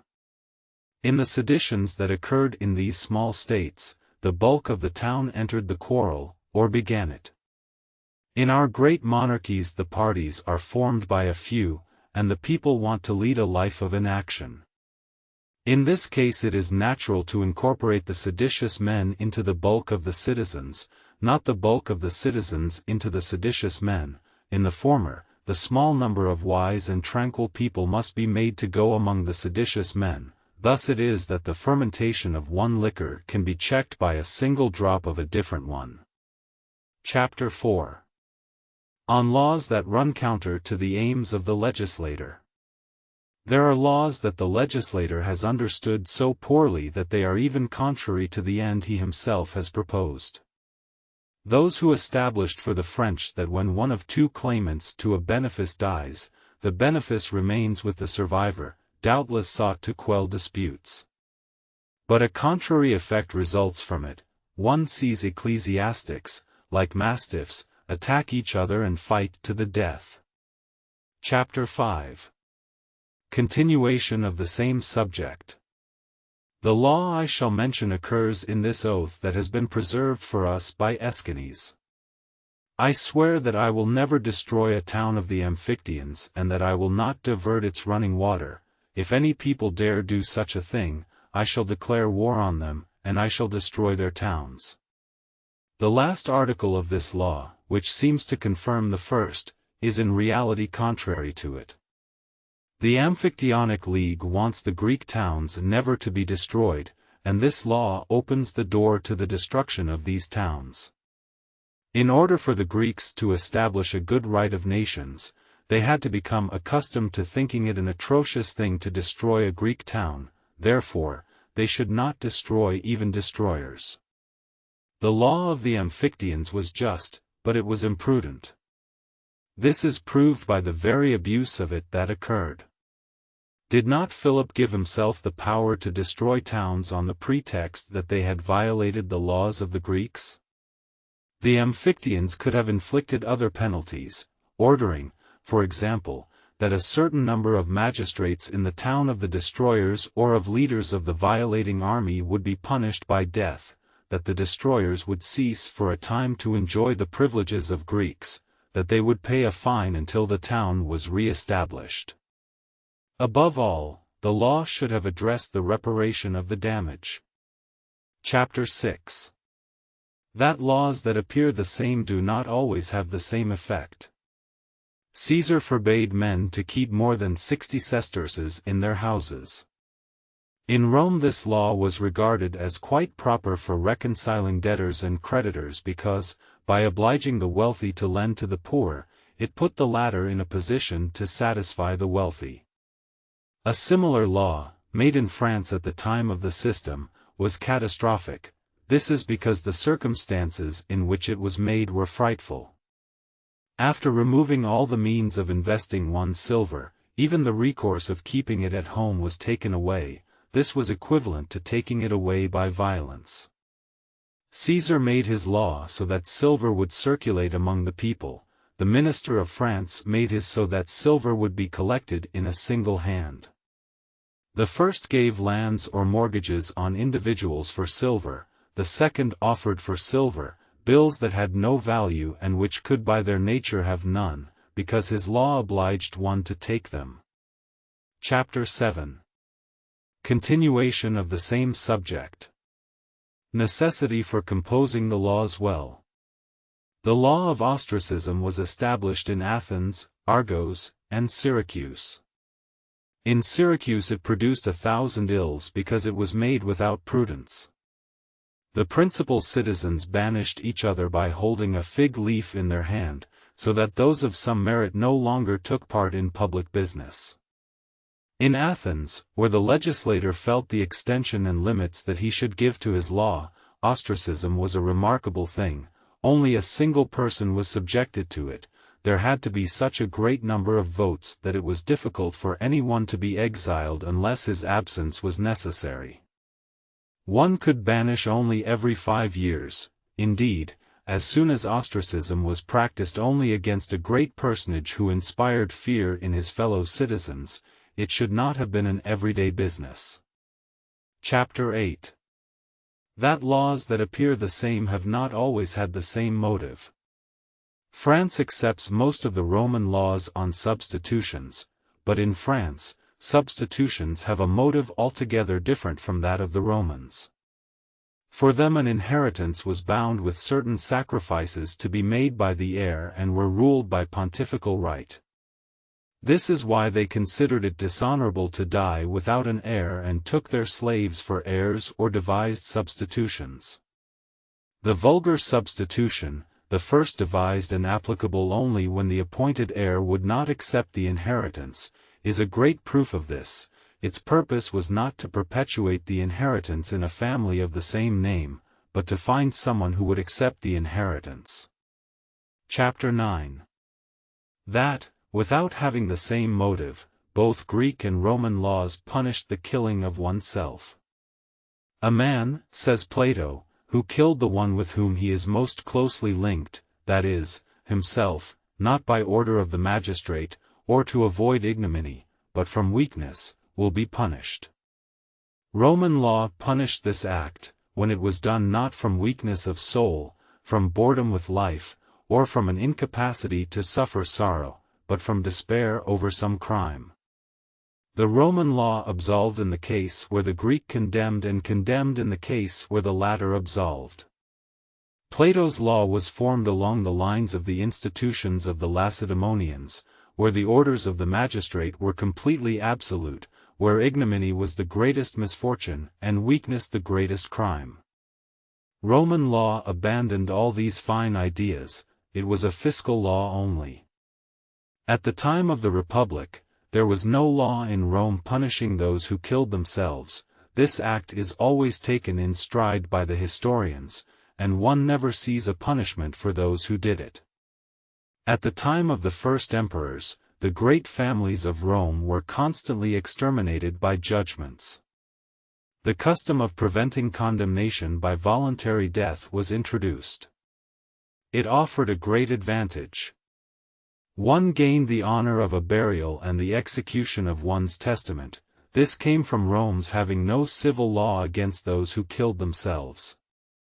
But when the emperors became as avaricious as they had been cruel, they no longer left to those of whom they wanted to be rid the means of preserving their goods, and they declared that it would be a crime to take one's life out of remorse for another crime. What I say of the motive of the emperors is so true that they agreed that the goods of those who killed themselves should not be confiscated when the crime for which they killed themselves was not subject to confiscation. Chapter 10. That laws that seem contradictory are sometimes derived from the same spirit. Today one goes into the house of a man to summon him to judgment. This could not be done among the Romans. A summons to judgment was a violent action, a kind of physical constraint, and one could no more enter the house of a man to summon him to judgment than one can today go into his house to physically constrain a man condemned only for civil debts. The Roman laws and ours equally admit the principle that each citizen's house is his sanctuary and that he should not be done violence in it. Chapter 11. In what way two different laws can be compared? In France the penalty for false witnesses is capital, in England it is not.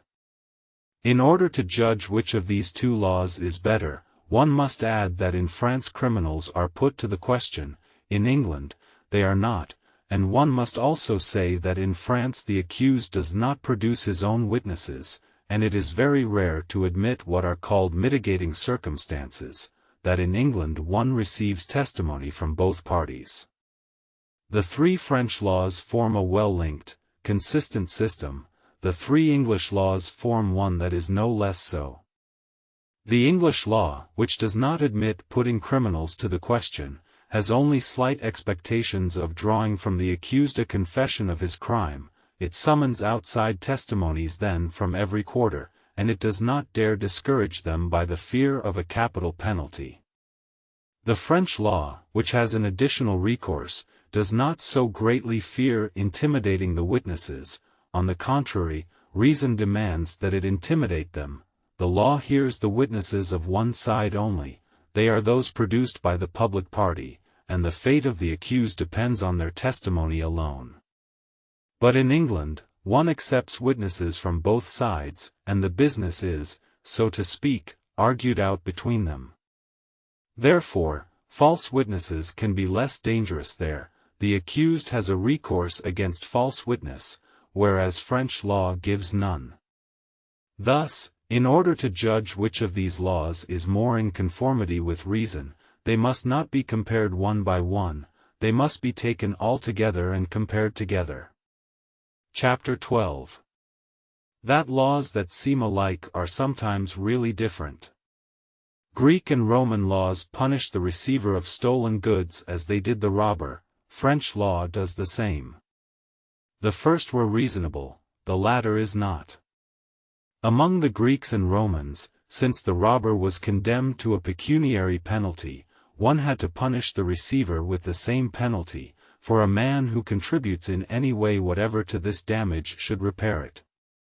But as among us the penalty for robbery is capital, it has not been possible to punish the receiver like the robber without carrying things to excess. The one who receives stolen goods can on 1,000 occasions receive them innocently, the one who robs is always guilty, the former prevents conviction for the crime already committed, the latter commits the crime, all is passive in the one, there is action in the other, the robber must overcome more obstacles and his soul must have been hardened against the laws for a longer time. The jurists went further, they regarded the receiver as more odious than the robber, for without him, they say, the robbery could not be hidden for long. This, again, could be good so long as the penalty was pecuniary, it was a question of damage, and ordinarily the receiver was more in a position to make reparation, but when the penalty became capital, one should have been ruled by other principles. Chapter 13. That laws must not be separated from the purpose for which they are made. On the Roman laws about robbery. When the robber was caught with stolen goods before he had put them where he had decided to hide them, it was called a manifest robbery among the Romans. When the robber was discovered only afterwards, it was a non-manifest robbery. The law of the 12 Tables ordered that the manifest robber be whipped and reduced to servitude if he were an adult, or only whipped if he were not an adult. It condemned the non-manifest robber only to paying twice the value of the stolen thing. When the Porcian law had abolished the usage of whipping citizens and reducing them to servitude, the manifest robber was condemned to a payment of quadruple the value, and the non-manifest robber continued to be punished with a payment of double. It seems odd that the laws put such a difference in the status of these two crimes and in the penalty they inflicted for them. Indeed, whether the robber was caught before or after carrying the stolen goods to the place of destination was a circumstance which did not change the nature of the crime. I cannot doubt that the whole theory of the Roman laws on robbery was drawn from Lacedaemonian institutions. Lycurgus, with a view to endowing his citizens with cunning, trickery, and quickness, wanted the children to be trained in petty theft and be severely whipped if they were caught. among the Greeks and later among the Romans, this established a great difference between manifest robbery and non-manifest robbery. Among the Romans the slave who had robbed was thrown off the Tarpeian rock. Here it was not a question of the Lacedaemonian institutions. The laws of Lycurgus on robbery had not been made for slaves. Deviating from them on this point was to follow them. In Rome, when someone who was not of age was caught in a robbery, the praetor had him whipped at his will, as was done in Lacedaemonia. All this came from a more distant past. The Lacedaemonians had drawn these usages from the Cretans, and Plato, who wants to prove that the Cretan institutions were made for war, cites this one, the faculty of bearing pain in individual combats and in petty thefts that have to be concealed. As civil laws depend on political laws because they are made for one society, it would be well if, when one wants to transfer a civil law from one nation to another, one examines beforehand whether they both have the same institutions and the same political right.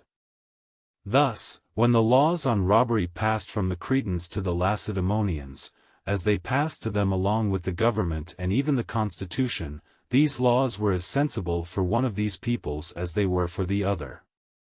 But when they were carried from Lacedaemonia to Rome, as they did not find the same constitution, they were always foreign to it and had no link with the other civil laws of the Romans. Chapter 14. That laws must not be separated from the circumstances in which they were made. An Athenian law wanted all the useless people to be put to death when the town was besieged. This was an abominable political law which was a consequence of an abominable right of nations.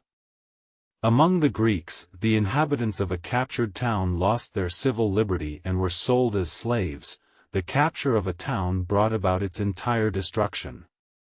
And this is the origin not only of these unyielding defenses and unnatural actions, but also of the atrocious laws that were sometimes made. The Roman laws wanted doctors to be punishable for their negligence or incompetence. In this case, they condemned a doctor to deportation when his rank was somewhat elevated and condemned him to death when his rank was lower. It is otherwise with our laws. The Roman laws were not made in the same circumstances as ours. In Rome, those who wanted to meddle in medicine did, but, among us, doctors are obliged to study and to take certain degrees, so they are deemed to know their art. Chapter 15. That it is sometimes well for a law to correct itself. The law of the 12 tables permitted one to kill someone who robbed at night, as well as someone who robbed during the day who, upon being followed, put up a defense, but it wanted the one who killed the robber to cry out and summon the citizens, and this is a thing that laws which permit one to do justice oneself should always require. It is the cry of innocence which, at the moment of action, summons witnesses, summons judges. The people must know about the action and must know of it at the moment it is done, at a time when everything speaks, appearances, faces, passions, silences, and when every word condemns or justifies. A law that can become so contrary to the security and the liberty of the citizens should be executed in the presence of the citizens. Chapter 16. Things to observe in the composition of laws. Those who have a comprehensive enough genius to be able to give laws to their own nation or to another should pay certain attentions to the way they are formed. Their style should be concise. The laws of the 12 tables are a model of precision. Children learn them by heart. The Novelif Justinian are so diffuse that they had to be abridged. The style of the laws should be simple. Direct expression is always better understood than indirect. There is no majesty in the laws of the Eastern Empire. Its princes are made to speak like rhetoricians. When the style of the laws is inflated, they are regarded only as a work of ostentation. It is essential for the words of the laws to awaken the same ideas in all men. Cardinal Richelieu agreed that one could accuse a minister before the king, but he wanted one to be punished if the things one proved were not worthy of consideration, which kept everyone from speaking any truth whatsoever against the minister, because what is worthy of consideration is entirely relative, and what is worthy of consideration for one is not so for another. The law of Honorius punished by death any one who bought as a serf a freedman and any who wanted to cause him distress. Such a vague expression must not be used. The distress one causes a man depends entirely on the degree of his sensitivity. When the law has to impose some measure, one must, as much as possible, avoid doing so at a price in silver. 1,000 causes change the value of the money, and with the same denomination one no longer has the same thing. One knows the story of the impertinent man in Rome who slapped everyone he met and had them given the 25 sous of the law of 12 tables. When the ideas of things have been well fixed in a law, one must not return to vague expressions. In the criminal ordinance of Louis XIV, after an exact enumeration of royal cases, these words are added, and those the royal judges have judged in all times. This brings back the arbitrariness that had just been left behind. Charles VII says that he learns that parties make an appeal 3, 4, and 6 months after the judgment, contrary to the custom in the countries of customary law. He orders them to appeal immediately unless there is a fraud or deceit by the prosecutor or a great and obvious cause to take up the appeal. The conclusion of this law destroys its beginning, and it destroyed it so well that subsequently one pursued appeals for 30 years. The law of the Lombards does not want a woman who has taken the habit of a religious order, although she has not taken her vows, to be able to marry, for, it says, if a spouse who has engaged a woman to himself only by a ring cannot without committing a crime marry another, there is even stronger reason for the spouse of God or the Blessed Virgin. I say that in laws one must reason from reality to reality and not from reality to figure or from figure to reality. A law of Constantine wants the testimony of the bishop alone to suffice, without other witnesses being heard. This prince took a short cut. He judged the business by persons and persons by their rank.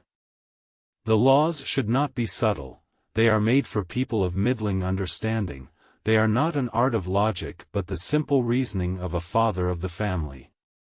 When exceptions, limitations, modifications, are not necessary in a law, it is much better not to include them in it.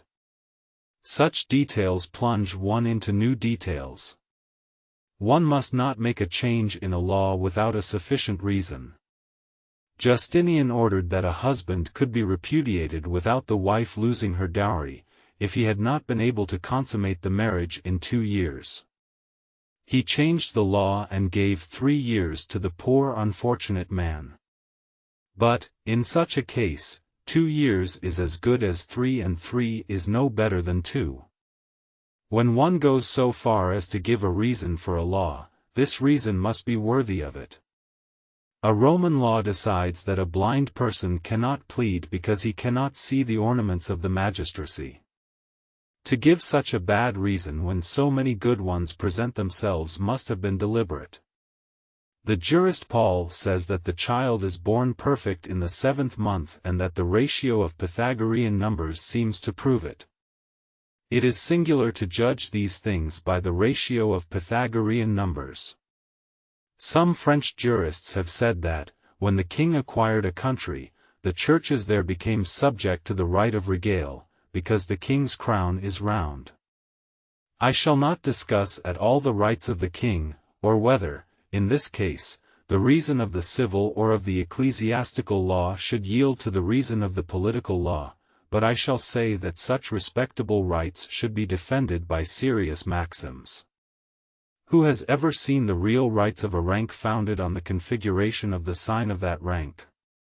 Davila says that Charles IX was declared of age in the Parlement of Rouen at the beginning of his 14th year, because the laws want one to reckon the time from moment to moment where the restitution and administration of the ward's goods are concerned, but, where the acquisition of honors is concerned, it regards the year begun as a year completed. I take care not to censure a provision which does not yet seem to have had drawbacks. I shall only say that the reason alleged by the Chancellor de l'Hôpital was not the true one. The governing of peoples is far from being only an honor. In the matter of presumption, that of law is better than that of man. French law regards as fraudulent all acts done by a merchant in the 10 days preceding his bankruptcy. This is a presumption of law. Roman law inflicted penalties on the husband who kept his wife after her adultery, unless he determined to do so from fear of the outcome of a suit or from neglect of his own shame, and this is the presumption of man. The judge had to presume the motives for the husband's conduct and determine it by a very obscure way of thinking. When the judge presumes, judgments become arbitrary. When the law presumes, it gives a fixed rule to the judge. The law of Plato, as I have said, wanted one to punish the one who killed himself not to avoid ignominy, but from weakness. This law was defective because in the only case where one could not draw from the criminal the admission of the motive that made him act, it wanted the judge to base his determination on these motives. As useless laws weaken necessary laws, those that can be evaded weaken legislation. A law should have its effect, and departures from it must not be permitted by some private agreement. The Falcidian law ordered among the Romans that the heir would always have a fourth of the inheritance. Another law permitted the testator to prohibit the heir from keeping this fourth part. This is trifling with the laws. The Falcidian law became useless for, if the testator wanted to favor his heir, the latter had no need of the Falcidian law, and if he did not want to favor his heir, he prohibited his heir from making use of the Falcidian law. One must take care that laws are conceived so as not to run counter to the nature of things. In the proscription of the Prince of Orange, Philip II promised to give to the one who killed him, or to his heirs, 25,000 eques and nobility, and this on the word of the king and as servant of God. Nobility promised for such an action. Such an action ordered in one's capacity as a servant of God. All this upsets equally the ideas of honor, those of morality, and those of religion. It is rare that one must prohibit something that is not bad on the pretense of an imagined perfection. There must be a certain candor in the laws. Made to punish the wickedness of men, they should have the greatest innocence themselves. One can see in the law of the Visigoths that ridiculous requirement by which the Jews were obliged to eat everything accompanying the pork, but not the pork itself. This was a great cruelty. They were subjected to a law contrary to their own.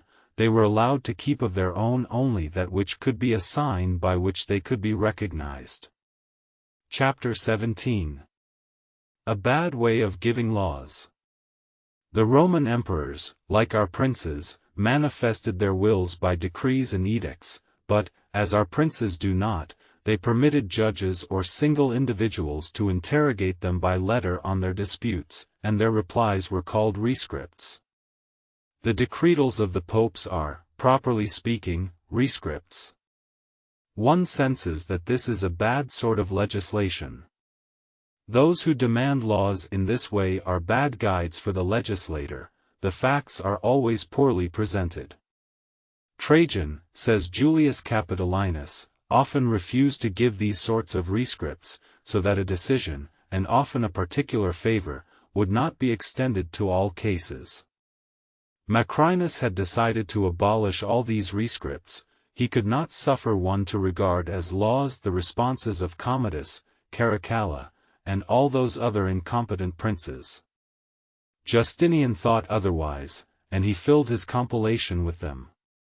I would want those who read Roman laws to distinguish well these sorts of assumptions from senatus consults, plebiscites, general constitutions of the emperors, and all the laws founded on the nature of things, on the frailty of women, on the weakness of minors, and on the public utility. Chapter 18. On ideas of uniformity. There are certain ideas of uniformity that sometimes seize great spirits, for they touched Charlemagne, but that infallibly strikes small ones. They find in it a kind of perfection they recognize because it is impossible not to discover it, in the police the same weights, in commerce the same measures, in the state the same laws and the same religion in every part of it.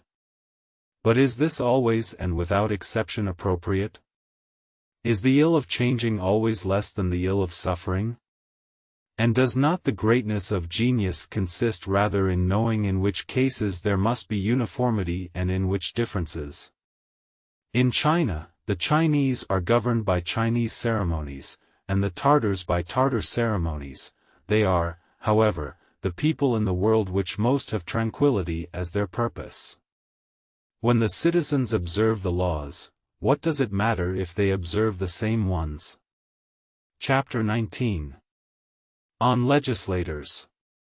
Aristotle sometimes wanted to satisfy his jealousy of Plato, sometimes his passion for Alexander.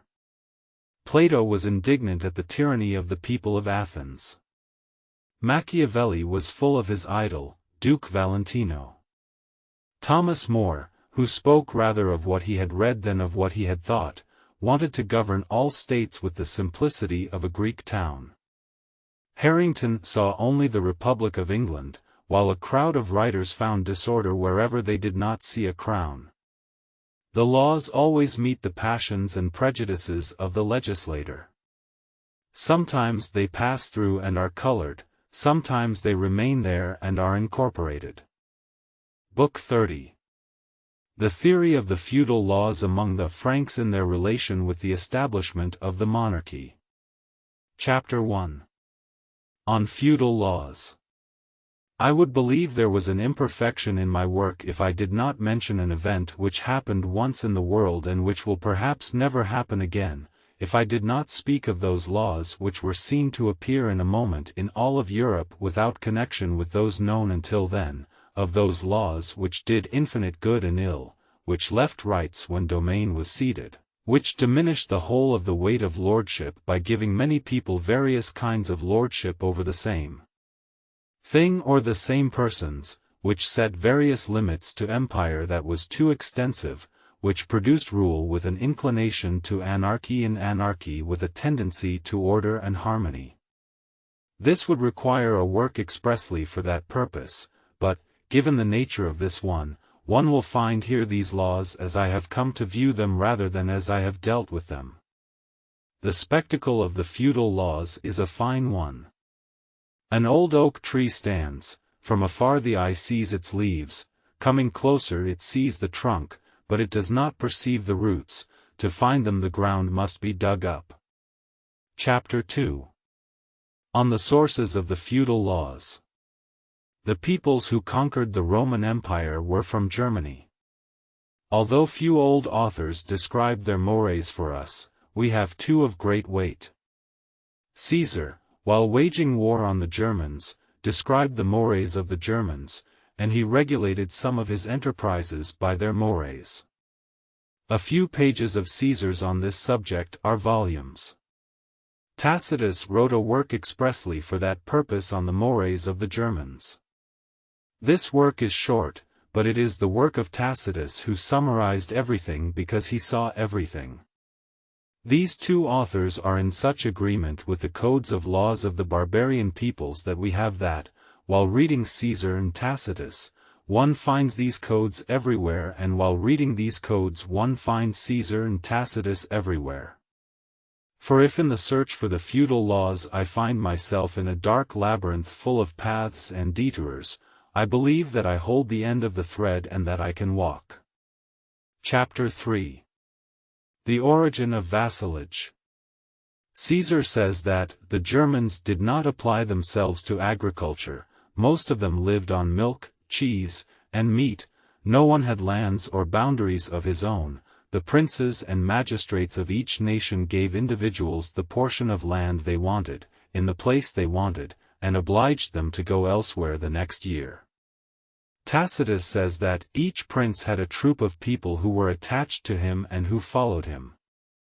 This author, who in his own language gives them a name related to their state, calls them companions. There was a singular emulation among them to obtain some distinction from the prince, and there was a like emulation among the princes for the number and bravery of their companions. It is, adds Tacitus, rank, it is power, to be always surrounded by a crowd of young people one has chosen, it is an ornament in peace, it is a bulwark in war. If one surpasses the others in the number and courage of one's companions, one is famous in one's own nation and among the neighboring peoples, one receives presents, embassies come from everywhere. Reputation often decides war. In combat it is shameful for the prince to be inferior in courage, it is shameful for the troops not to equal the valor of the prince, it is an eternal infamy to outlive him. One's most sacred engagement is to defend him. If one city is in peace, the princes go to those that are waging war, in this war they keep a great number of friends. The latter receive from them war horses and terrifying javelins. Meals, inelegant but large, are a kind of pay for them. The prince supports his liberalities only by wars and rapine. You could persuade them to work the land and wait out the year far less than you could persuade them to challenge the enemy and be wounded. They will not acquire by sweat what they can obtain by blood. Thus, among the Germans, there were vassals but not fiefs. There were no fiefs because the princes had no lands to give, or rather, fiefs were war horses, weapons, and meals. There were vassals because there were faithful men who were bound by their word, who were engaged for war, and who did almost the same service that was later done for fiefs. Chapter 4. Continuation of the same subject. Caesar says that, when one of the princes declared to the assembly that he had formed a plan for some expedition and asked for followers, those who approved the leader and the enterprise rose and offered their help. They were praised by the multitude. But, if they did not fulfill their engagement, they lost the confidence of the public and were regarded as deserters and traitors. What Caesar says here and what we have said in the preceding chapter, following Tacitus, is the seed of the history of the reign of the Merovingians. One must not be astonished that for each expedition, the kings should have had to remake new armies, persuade new troops, and engage new people, that they had to lay out much in order to acquire much, that they acquired constantly by the division of lands and spoils, and that they constantly gave away these lands and spoils, that their domain grew continually and diminished constantly, that a father who gave one of his children a kingdom always united it with a treasury, that the treasury of the king was regarded as necessary to the monarchy, and that a king could not, even for the dowry of his daughter, share it with outsiders without the consent of the other kings. The pace of the monarchy was set by springs that had always to be rewound. Chapter 5. On the conquest of the Franks. It is not true that the Franks, on entering Gaul, occupied all the lands of the country in order to make fiefs for them. Some people have thought thus, because they have seen that near the end of the reign of the Carolingians almost all the land had become fiefs, underfiefs, or dependencies of one or the other, but this had particular causes that will subsequently be explained. The consequence they have wanted to draw, that the barbarians made a general regulation establishing servitude to the land everywhere, is no less false than the principle. If, at a time when fiefs were revocable, all the lands of the kingdom had been fiefs or dependencies of fiefs, and all the men of the kingdom had been vassals or serfs dependent on them, since the one who has the goods always also has the power, the king, who would continually have had the disposition of the fiefs, that is, of the only property, would have had a power as arbitrary as is that of the Sultan of Turkey. This upsets all of history. Chapter 6. On the Goths, Burgundians, and Franks. Gaul was invaded by the Germanic nations. The Visigoths occupied Narbonne and almost all of the south, the Burgundians were established in the part to the east, and the Franks conquered almost all the rest. There must be no doubt that during their conquests these barbarians preserved the mores, inclinations, and usages they had in their own country, because a nation does not change its way of thinking and acting in an instant. In Germany these peoples cultivated the land but little. It appears, according to Tacitus and Caesar, that they applied themselves earnestly to pastoral life, thus almost all the provisions of the law codes of the barbarians concerned herds. Roricon, who wrote history among the Franks, was a herdsman. Chapter 7. Different ways of dividing the lands. As, on various pretexts, the Goths and the Burgundians had entered the interior of the empire, the Romans were obliged to provide for their sustenance in order to check their devastations. First they gave them grain, subsequently, they preferred to give them land. The emperors, or the Roman magistrates in their name, made agreements with them on the division of the country, as is seen in the chronicles and in the codes of the Visigoths and the Burgundians. Therefore, let us distinguish the procedure of the Burgundians and the Visigoths in Gaul, of these same Visigoths in Spain, and of the auxiliary soldiers under Romulus Augustulus and Odoacer in Italy, from that of the Franks in Gaul and the Vandals in Africa. The first made agreements with the former inhabitants, and consequently a division of the lands with them, the second did none of this. Chapter 8. Continuation of the same subject. What gives the idea of a great usurpation of Roman lands by the barbarians is that one finds in the laws of the Visigoths and the Burgundians that these two peoples had 2/3 of the lands, but the 2/3 were only in certain districts assigned to them. In the law of the Burgundians, Gundobad says that his people received 2/3 of the lands at their establishment, and in the second supplement to this law it is said that no more than 1/2 would be given to those who later came into their country. Therefore, not all the lands had been divided in the beginning between the Romans and the Burgundians. One finds the same expressions in the texts of these two regulations, each explains the other. And, just as the second cannot be understood to refer to a universal division of lands, one cannot give this meaning to the first. The Franks acted with the same moderation as the Burgundians, they did not despoil the Romans throughout the extent of their conquests. What would they have done with so much land? They took what suited them and left the rest.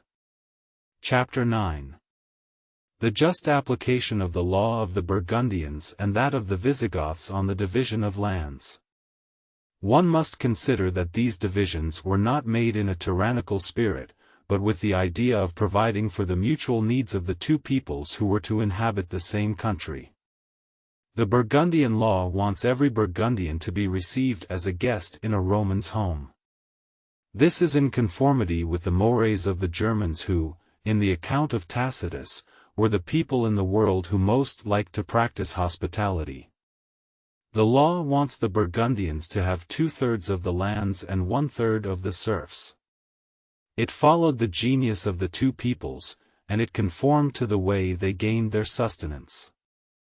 The Burgundian who grazed his herds needed much land and few serfs, and the great work of cultivating the land required the Romans to have less land and a greater number of serfs.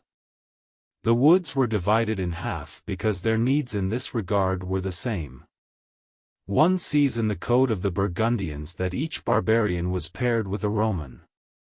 Therefore, the division was not general, but the number of Romans who gave a share was equal to the number of Burgundians who received it. The Roman was injured as little as possible.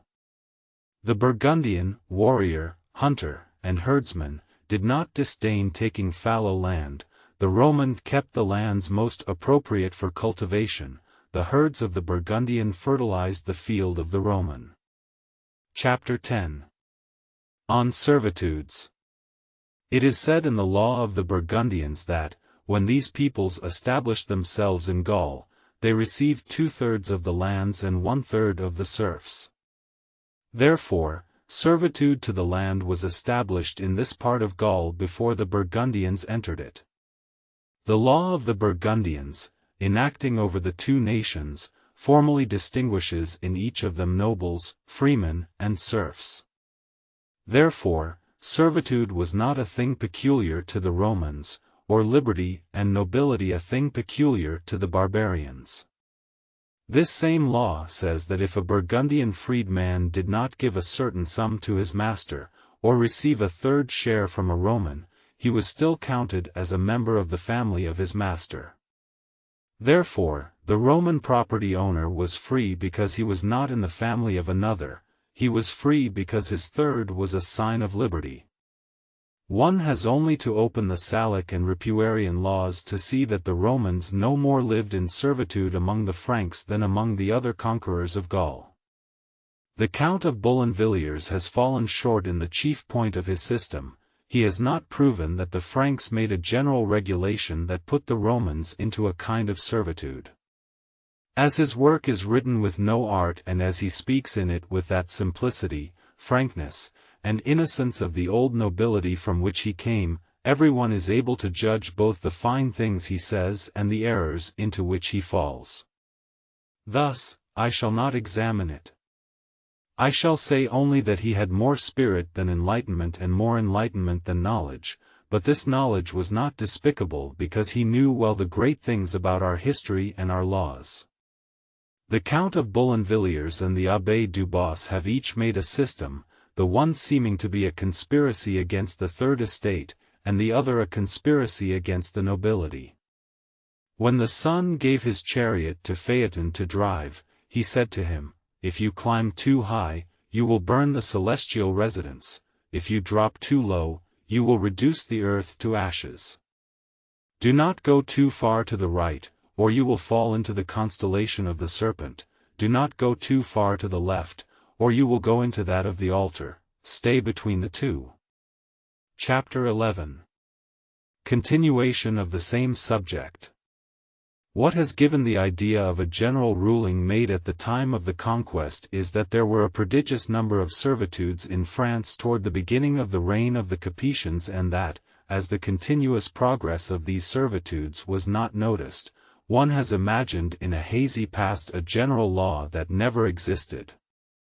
At the beginning of the reign of the Merovingians, there was an infinite number of freemen, among both the Franks and the Romans, but the number of serfs increased so much that at the beginning of the reign of the Capetians, all the ploughmen and almost all the inhabitants of towns were serfs, and whereas in the towns, at the beginning of the Merovingian reign, there was nearly the same administration as among the Romans, bodies of bourgeoisie, a senate, and judicial courts, one finds near the beginning of the reign of the Capetians scarcely anything but a lord and serfs. When the Franks, Burgundians, and Goths invaded, they took all the gold, silver, furniture, clothing, men, women, and boys, that the army could carry, everything was put together and the army divided it. The entire body of history proves that after the first establishment, that is, after the first ravages, they reached a settlement with the inhabitants and left them all their political and civil rights. This was the right of nations in those times, everything was taken in war, everything was granted in peace. If it had not been so, how would we find in the Salic and Burgundian laws so many provisions in contradiction to the general servitude of men? But that which conquest did not do was done by this same right of nations, which continued to exist after the conquest. Resistance, rebellion, the taking of towns, brought with them the servitude of the inhabitants. And as, aside from the wars waged between the different conquering nations, among the Franks in particular the various divisions of the monarchy constantly gave rise to civil wars between brothers or nephews in which this right of nations was always practiced, servitudes became more general in France than in the other countries, and this is, I believe, one of the causes of the difference between our French laws and those of Italy and Spain concerning the rights of lords. Conquest was the business of but a moment, and the right of nations that was applied to it produced some servitudes. The same right used for several centuries extended servitudes prodigiously. Theodoric, believing that the peoples of Auvergne were not faithful to him, said to the Franks of his division, "Follow me, I shall lead you to a country where you will have gold, silver, captives, clothing, and herds in abundance, and you will bring all its men to your country." After the peace that was made between Guntram and Chilperic, as those who laid siege to Bourges were ordered to return, they took away so much booty that they left almost no men or herds in the country. When Theodoric, king of Italy, whose spirit and policy was always to distinguish himself from the other barbarian kings, sent his army to Gaul, he wrote to the general, "I want Roman laws to be followed and you must return fugitive slaves to their masters. The defender of liberty should not favor the abandonment of servitude. Let the other kings delight in pillaging and ruining the towns they have taken. We want to vanquish in such a way that our subjects complain of their having been subjected so late." It is clear that he wanted to make odious the kings of the Franks and the Burgundians and that he alluded to their right of nations. This right lasted into the reign of the Carolingians. After the army of Pepin had been in Aquitaine, it returned to France laden with an infinite number of spoils and serfs, according to the Annals of Metz. I could cite innumerable authorities. And as tender charity was stirred by these misfortunes, as a number of holy bishops, seeing the captives shackled 2 by 2, used the silver of the churches and even sold the sacred vessels to buy back those whom they could, as holy monks threw themselves into this task, one finds the greatest clarifications on this subject in the lives of the saints. Although one can reproach the authors of these lives for having sometimes been a little too credulous concerning the things God certainly did if they were in the order of his designs, one cannot fail to find considerable enlightenment in these lives about the mores and usages of those times. When one examines the records of our history and our laws, it seems that everything is a sea and that the sea lacks even shores. All these cold, dry, insipid, and harsh writings must be read, must be devoured, as the fable tells us Saturn devoured stones. An infinity of lands that freemen made productive became subject to mortmain. When a country lost the freemen who had lived there, those who had many serfs took or had ceded to themselves great territories and built villages on them, as is seen in various charters. On the other hand, the freemen who had cultivated the arts became serfs who had to exercise them. Servitude gave back to the arts and to tilling what had been taken from them. It was usual to give these lands to the churches to be held for the census, for the owners of lands believed that by their servitude they participated in the saintliness of the churches. Chapter 12. That the lands divided by the barbarians did not pay taxes. Simple, poor, free, warlike, and pastoral peoples who were without industry and who were attached to their lands only by their reed huts followed their leaders in order to get booty and not in order to pay or to levy taxes. The art of abusive taxation is always invented afterwards, when men begin to enjoy the felicity of the other arts. The transitory tax of a jug of wine for each arpent of land, one of the harassments imposed by Chilperic and Fredegund, concerned only the Romans. Indeed, the Franks, not the ecclesiastics who in those times were all Romans, tore up the rolls of these assessments. This distressing tax principally affected the inhabitants of the towns. Now, almost all towns were inhabited by Romans. Gregory of Tours says that after the death of Chilperic a certain judge was obliged to take refuge in a church for having in the reign of that prince subjected to taxation Franks who in Childebert's time were freeborn multos de Francisca, tempori Childeberti regis, ingenui fuerent, publico tributo subagit. Therefore, the Franks who were not serfs did not pay taxes. Any grammarian would pale at seeing how this passage was interpreted by the Abbé du Bos. He remarks that in those times, freed men were also called freeborn. Thereupon, he translates the Latin word ingenubi these words, affranchised de tributes, those freed from taxes, an expression which can be used in French as one s'affranchise de soins, those freed from cares, and affranchise de pains, those freed from penalties, but in Latin, ingenui a tributus, the members of the class of freedmen from taxes, libertinia tributus, the member of the class of freemen from taxes, manumissae tributorum, the emancipated men from taxes, would be monstrous expressions. Parthenius, says Gregory of Tours, feared he would be put to death by the Franks for having imposed taxes on them. The Abbé du Bos, pressed by this passage, coolly assumes that which is in question, it was, he says, an additional burden. One sees in the laws of the Visigoths that, when a barbarian occupied the land of a Roman, the judge obliged him to sell it in order for this land to continue to be tributary, therefore, the barbarians paid no taxes on lands. The Abbé du Bos, who needed the Visigoths to pay taxes, departs from the literal and spiritual meaning of the law and imagines, solely because he imagines, that there was between the establishment of the Goths and this law an increase in taxes which concerned only the Romans. But it is permitted only to Father Hardouin thus to exercise an arbitrary power over the facts. The Abbé du Bos seeks laws in the Justinian Code to prove that the military benefices among the Romans were subject to taxation, from which he concludes that it was the same for fiefs or benefices among the Franks. But the opinion that our fiefs originated in this establishment of the Romans is condemned today. It was accredited only at the time when Roman history was known and our own very little known, and when our old records were buried in dust. The Abbé du Bos is wrong to cite Cassiodorus and to use what happened in Italy and in the part of Gaul subjected to Theodoric to inform us of usage among the Franks. These are things that must not be confused.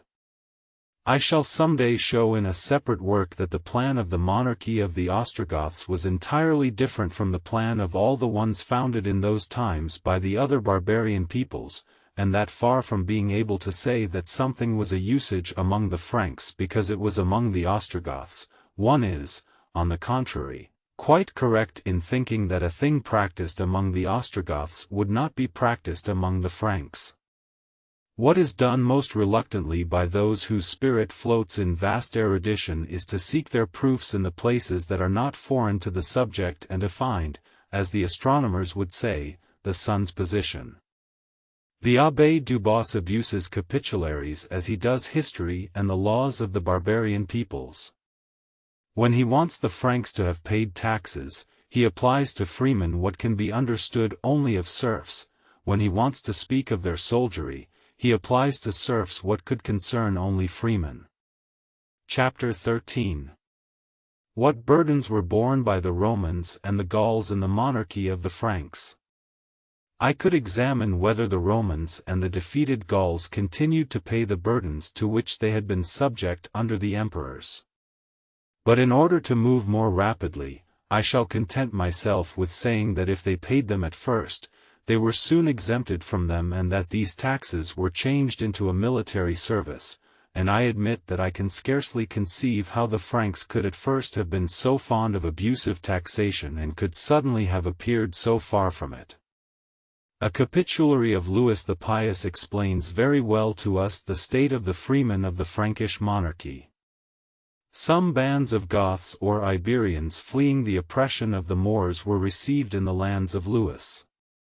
The agreement made with them indicates that, like other freemen, they would go to the army with their count, that in the outpost they would stand guard and go on patrol on the orders of this same count, and that they would give horses and chariots for vehicles to the deputies of the king and to the ambassadors who came from his court or went to him, and besides, that they would not be constrained to pay any other census and that they would be treated like other freemen. One cannot say that these were new usages introduced at the beginning of the reign of the Carolingians. They must have belonged at least to the middle or the end of that of the Merovingians.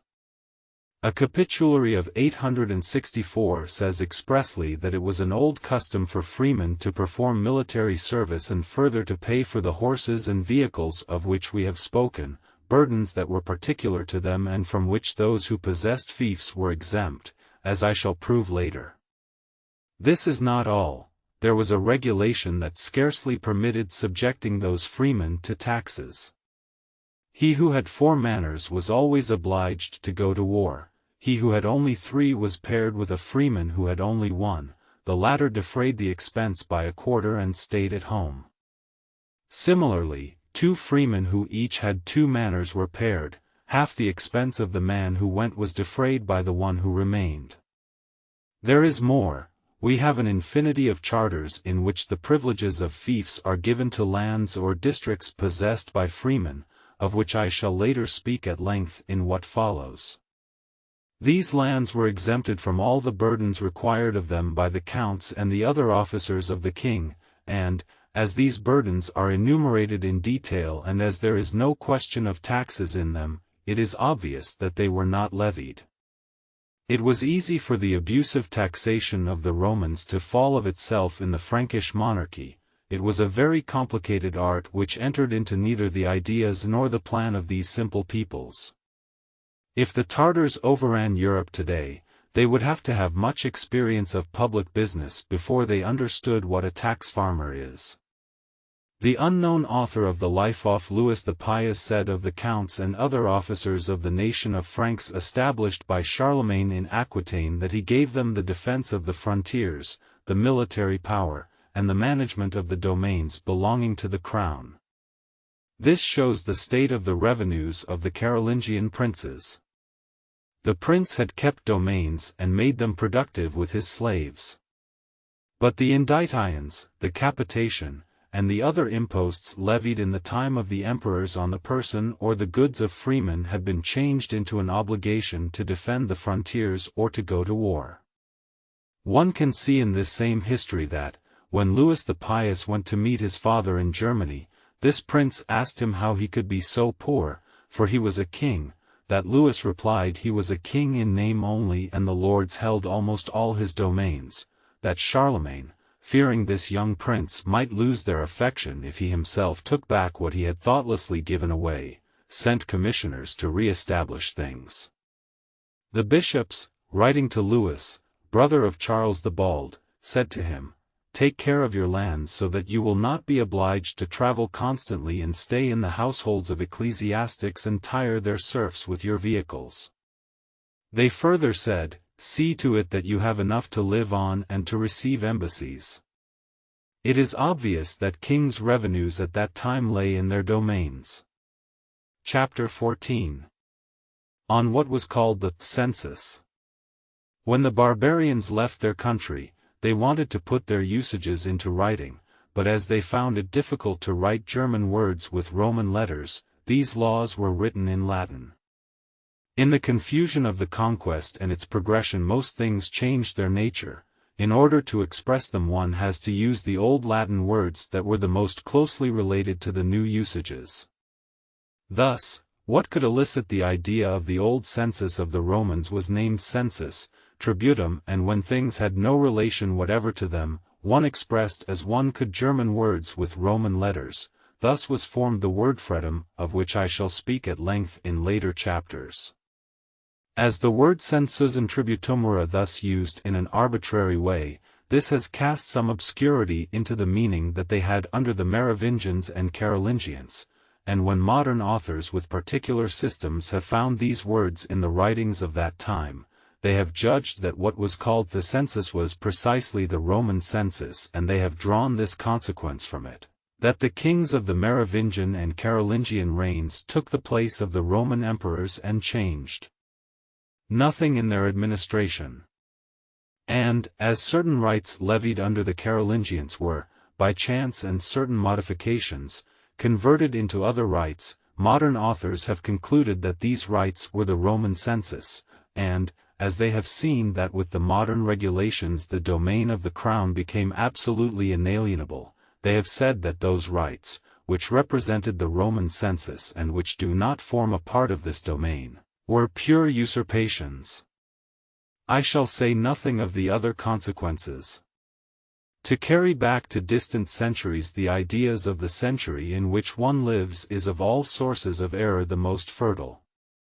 To those people who want to render all the earlier centuries modern, I shall say what the priests of Egypt said to Solon, O Athenians, you are nothing but children. Chapter 15. That what was called the census was levied only on serfs and not on freemen. The king, the ecclesiastics, and the lords each levied regular taxes on the serfs of their domains. I prove it in regard to the king, by the capitularied villis, in regard to ecclesiastics, by the codes of laws of the barbarians, in regard to the lords, by the regulations that Charlemagne made for them. These taxes were called census. They were economic and not fiscal rights. They were exclusively private ground rents, not public burdens. I say that what was called the census was a tax levied on the serfs. I prove it by a formula from Markolf, which is a permission from the king for one to become a cleric provided that one was freeborn and was not enrolled in the register of the census. I prove it also by a commission that Charlemagne gave to a count he sent into the regions of Saxony. It contains the freeing of the Saxons because they had embraced Christianity, and this is, properly speaking, a charter establishing them as freeborn. This prince re-establishes their first civil liberty and exempts them from paying the census.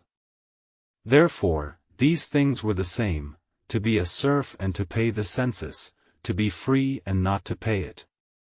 By a kind of letters patent from the same prince on behalf of the Spaniards who had been received into the monarchy, counts were prohibited from requiring any census for them and from taking their lands away.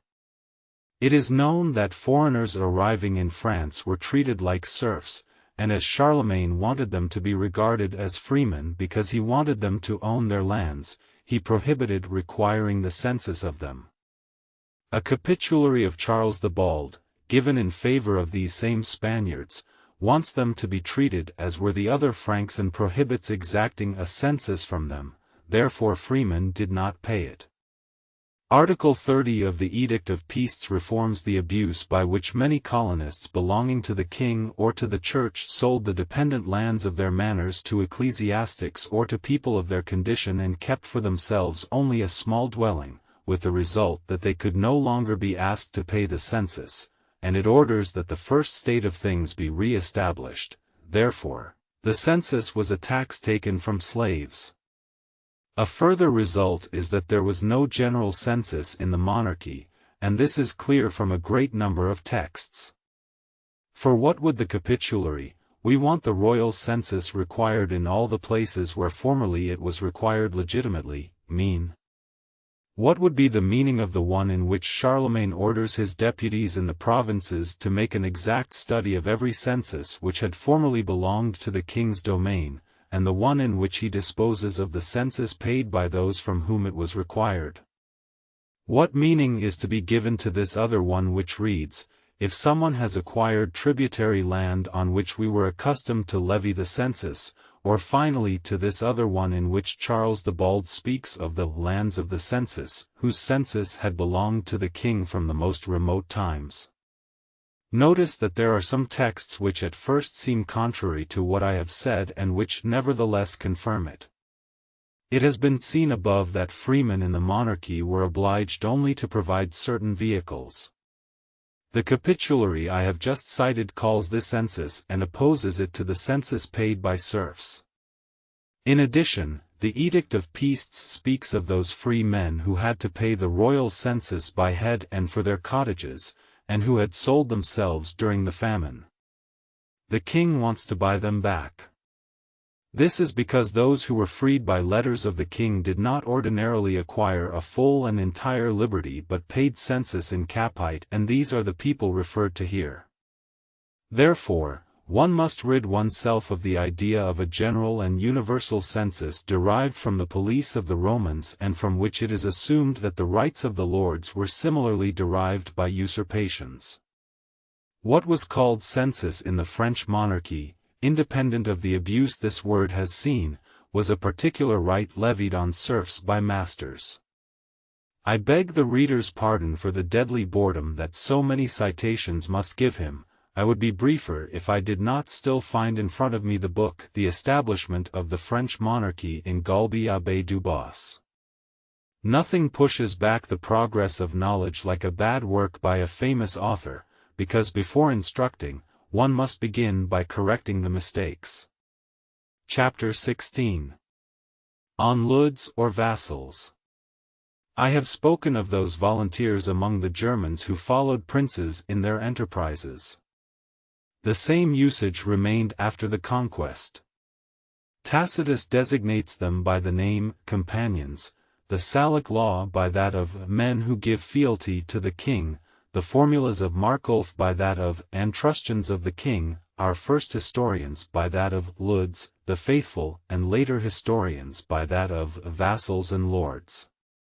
One finds in the Salic and Ripuarian laws an infinite number of provisions for the Franks and only a few for the Etruscans.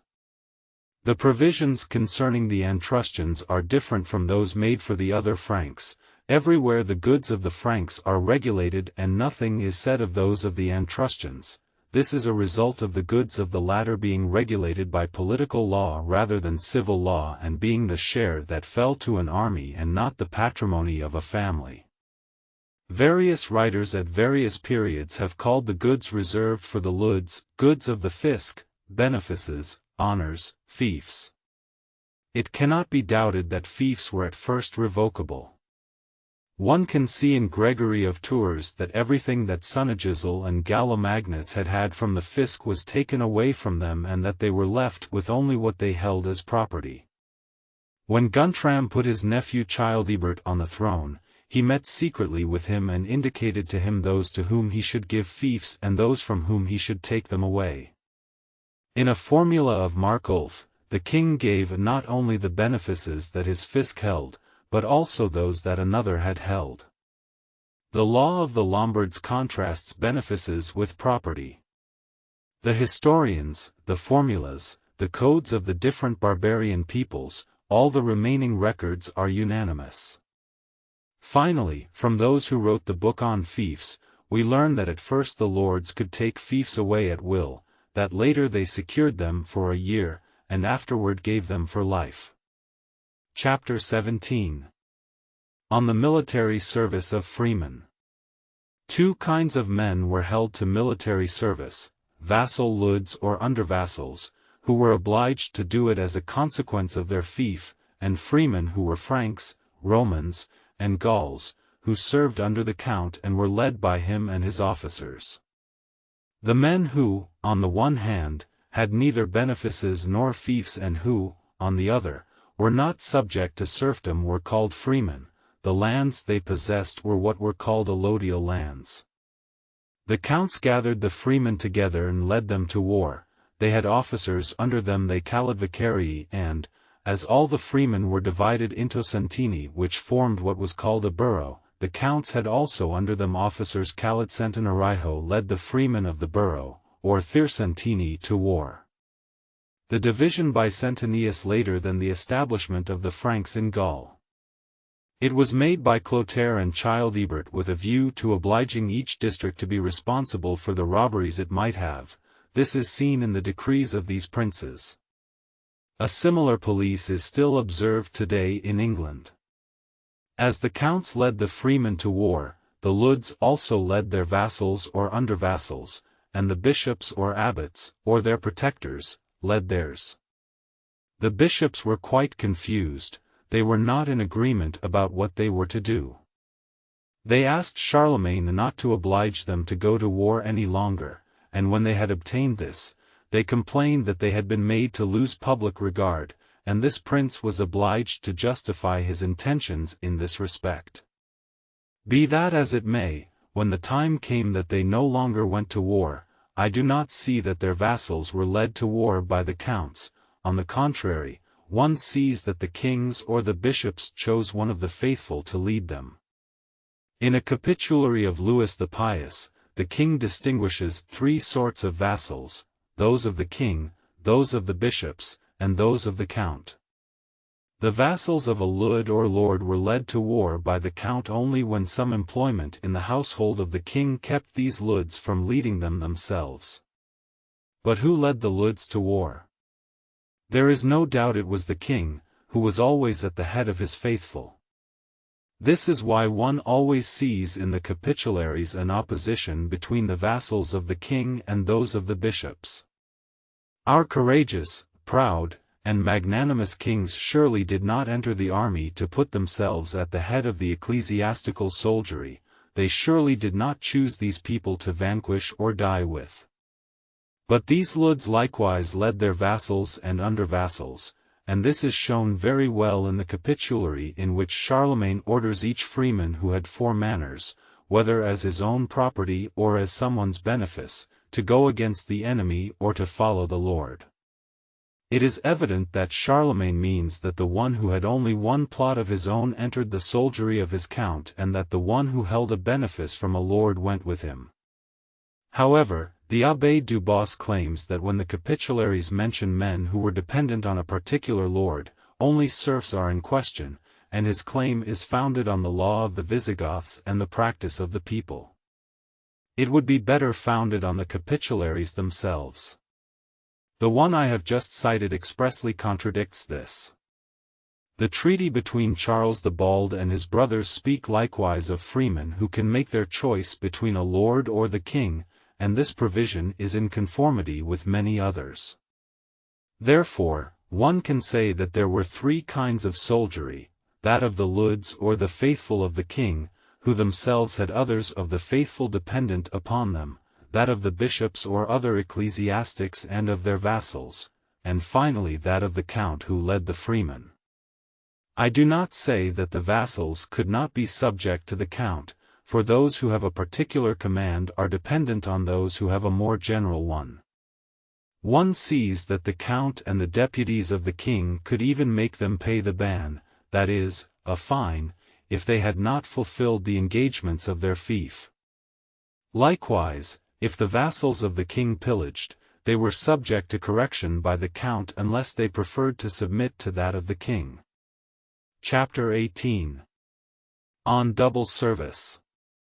It was a fundamental principle of the monarchy that those who were under someone's military power were also under his civil jurisdiction. Thus, the capitulary of Louis the Pious in 815 made the count's military power and his civil jurisdiction over freemen go together. Thus the Placitoff the count who led the freemen to war were called the Placida of freemen, from which doubtless resulted the maxim that it was only in the count's placitan and not in those of his officers that one could judge questions of liberty. Thus, the count did not lead the vassals of the bishops or abbots to war because they were not under his civil jurisdiction. Thus he did not lead the under-vassals of the Leudes. Thus the glossary of the English laws tells us that those whom the Saxons called copies were styled by the Normans contes or companons, because they divided the judicial fines with the king. Thus we see in all times that the obligation of each vassal to his lord was to bear arms and to judge his peers in his lord's court. One of the reasons that attached the right of justice to the right of leading to war was that the one who led to war also saw to the payment of the rights of the fisc, which consisted in certain services of vehicles due from freemen and, in general, in certain judicial profits of which I shall speak shortly. The lords had the right to render justice in their fief on the same principle that made the counts have the right to render it in their county, and, indeed, as different times brought changes, the counties always followed the changes occurring in the fiefs. Both were governed by the same plan and by the same ideas. In a word, the counts were Leudes in their counties, the Leudes were counts in their lordships. The idea that counts were officers of justice and that dukes were military officers is not correct. Both were equally military and civil officers. The whole difference was that the duke had several counts under him, though there were counts who had no duke over them, as we learn from Fredegar. One will perhaps believe that the government of the Franks was at that time very harsh because the officers had simultaneously military power, civil power, and even fiscal power over the subjects. A thing that I have said in the preceding books is one of the distinctive marks of despotism. But it must not be thought that the counts judged alone and rendered justice as do the pashas in Turkey. In order to judge suits they held a kind of day court or assizes to which the notables were convoked. To understand what concerns judgments in the formulas, in the laws of the barbarians, and in the capitularies, I shall say that the functions of the count, of Thegraphia, and of the centenarius were the same, that the judges, Theracinburgii, and Thechavans were the same persons under different names. These were the adjuncts of the count, and he usually had 7 of them, and, as he had to have no fewer than 12 persons in order to judge, he filled out the number with notables. But whoever had the jurisdiction, whether king, count, graphia, centenarius, lords, or ecclesiastics, they never judged alone, and this usage, which had its origins in the forests of Germany, continued when the fiefs took a new form. As for fiscal power, it was such that the count could scarcely abuse it. The rights of the prince in regard to freemen were so simple that they consisted, as I have said, only in certain vehicles required on certain public occasions, and as for judicial rights, there were laws which prevented corruptions.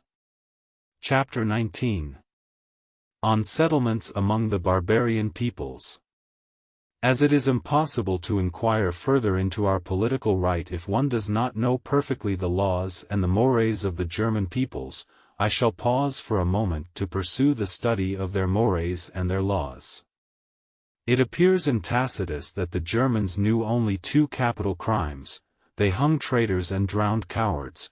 These were the only public crimes. When a man had done some wrong to another, the relatives of the offended or injured person entered the quarrel, and hatred was soothed by a satisfaction. This satisfaction concerned the one who had been offended if he could accept it, and the relatives, if the injury or the wrong was common to them both, or if by the death of the one who had been offended or hurt, the satisfaction had devolved upon them. According to Tacitus, these satisfactions were made by a reciprocal agreement between the parties. Thus in the codes of the barbarian peoples these satisfactions are called settlements. I find that only the law of the Frisians left the people in a situation in which each enemy family was in the state of nature, so to speak, and in which, without the restraint of any political or civil law, it could exact its vengeance according to its fancy until it was satisfied. Even this law was tempered. It was established that the one whose life was demanded would have peace in his house, that he would have it while going to and from church and to the place where judgments were rendered. The compilers of the Salic laws cite an old usage of the Franks by which the one who had exhumed a corpse to despoil it was banished from the society of men until the relatives consented to his return, and as before that time all, even his wife, were forbidden to give him bread or to accept him in his house. Such a man was, with respect to the others, and the others were, with respect to him, in the state of nature until this state came to an end with a settlement. With these exceptions, one can see that the wise men of the various barbarian nations thought they themselves should do what was too slow and too dangerous to be expected from a reciprocal agreement of both parties. They were heedful to put a just price on the settlement that was to be accepted by the one who had been injured or wronged. All these barbarian laws have an admirable precision on the subject. Cases are carefully distinguished, circumstances are weighed, the law puts itself in the place of the offended man and asks for him the satisfaction that, in a cool moment, he himself would have demanded. By establishing these laws, the German peoples came out of that state of nature in which it seems they still were at the time of Tacitus. Rotharius declared, in the law of the Lombards, that he had increased the settlements for wounds over those of the old custom, so that when the wounded man was satisfied, enmities could cease. Indeed, among the Lombards, a poor people who had enriched themselves by the conquest of Italy, the old settlements had become frivolous and reconciliations were no longer made. I do not doubt that this consideration obliged the other leaders of conquering nations to make the various codes of laws that we have today. The principal settlement was the one that the murderer was to pay to the relatives of the dead man. Differences of conditions made for differences in settlements. Thus, in the law of the Angles, the settlement was 600 sous for the death of an atheling, 200 for that of a free man, and 30 for that of a serf. Therefore, the size of the settlement established on the head of a man was one of his great prerogatives, for, besides distinguishing his person, it established a greater security for him among the violent nations. The law of the Bavarians gives us a good sense of this. It gives the names of the Bavarian families who accepted a double settlement because they were the first families after the Agelofingi. The Agelofingi belonged to the ducal house, and the duke was chosen from among them. They had a quadruple settlement. The settlement for the duke was a third more than that established for the Agelofingi. Because he is a duke, the law said, he is given a greater honor than his relatives. All these settlements were fixed for a price in silver. But as these peoples, especially while they stayed in Germany, had scarcely any silver, they could give livestock, grain, furniture, weapons, dogs, hunting birds, lands, and so forth. The law often even fixed the value of these things, which explains how, with so little silver, they had so many pecuniary penalties. Therefore, these laws sought to mark precisely the differences in wrongs, injuries, and crimes, in order for each man to know exactly to what degree he had been wounded or offended, in order for him to know exactly the reparation he should accept, and above all for him to know he should accept no more. From this point of view, one conceives that anyone who avenged himself after accepting the satisfaction committed a crime. This crime contained an offense against the public no less than an offense against an individual. It was scorn for the law itself. The legislators did not fail to punish this crime. There was another crime that was regarded as especially dangerous, when these people lost something of their spirit of independence in civil government, and when the kings applied themselves to putting a better police in the state. This crime was that of not wanting to give or accept satisfaction. We see in various law codes of the barbarians that the legislators made it an obligation to do so. Indeed, the one who refused to accept satisfaction wanted to preserve his right of vengeance. The one who refused to give it left his right of vengeance to the offended man, and this is what the wise people had reformed in the institutions of the Germans, which invited the making of a settlement but did not oblige one to do so. I have just mentioned a text of the Salic law in which the legislator left it to the liberty of the offended one to accept or not to accept the satisfaction. This law banned from the commerce of men anyone who had robbed a corpse until the relatives, accepting the satisfaction, had asked that he might live among men. Respect for holy things made those who drew up the Salic laws change nothing of the former usage. It would have been unjust to grant a settlement to the relatives of a robber killed in the act of robbery, or to those of a wife who had been sent back home after a separation for the crime of adultery. The law of the Bavarians gave no settlement in cases like these, and it punished relatives who pursued vengeance for them. It is not rare to find in the law codes of the barbarian settlements for involuntary actions. The law of the Lombards is almost always sensible. In this case it wanted one to settle in accord with one's generosity and for relatives to be unable to pursue vengeance any longer. Clotaire too made a wise decree. He forbade the one who had been robbed to accept his settlement in secret and without the order of the judge. The motive for this law will be seen shortly. Chapter 20. On what has since been called the justice of the lords. Besides the settlement that was to pay relatives for murders, wrongs, and injuries, one had also to pay a certain right that the law codes of the barbarians called freedom. I shall speak of it at length, and, in order to give an idea of it, I shall say that it is compensation for protection granted from the right of vengeance. Even todayfredmians, peace, in Swedish. Among these violent nations, rendering justice was nothing other than granting to him who had committed an offense one's protection from the vengeance of him who had received it, and obliging the latter to accept the satisfaction that was his due, so that, among the Germans, unlike all other peoples, justice was rendered to protect the criminal from the one he had offended.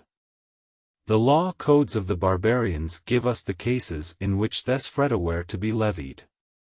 In those where relatives could not take vengeance, they give no freedom; indeed, where there was no vengeance, there could not be any right of protection from vengeance. Thus in the law of the Lombards, if someone unintentionally killed a freeman, he paid the value of the dead man without the freedom, because, as he had killed him unintentionally, it was not a case where the relatives had a right of vengeance. Thus, in the law of the Ripuarians, when a man was killed by a piece of wood or a thing made by hand, the thing or the wood was considered to be guilty, and the relatives took it for their own use, without being able to exact a freedom. Likewise, when a beast had killed a man, the same law established a settlement without the freedom, because no offense had been committed against the relatives of the dead man.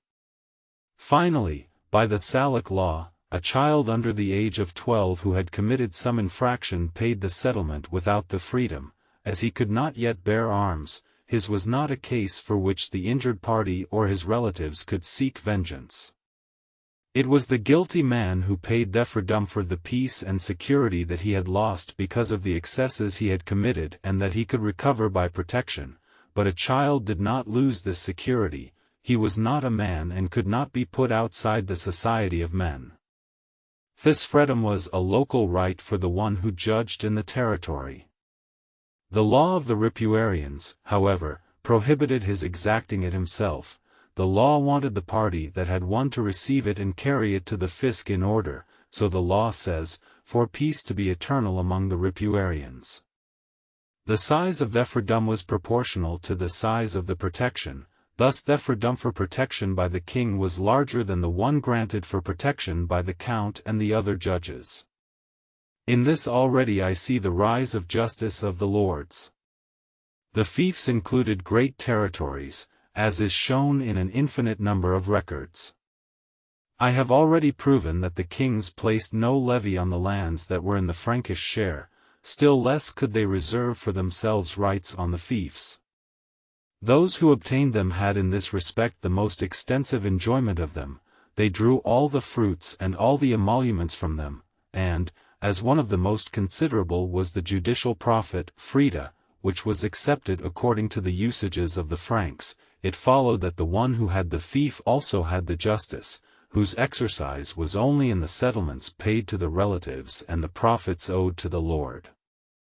The justice was nothing other than the right to see that settlements in accord with the law were paid and to exact fines in accord with the law.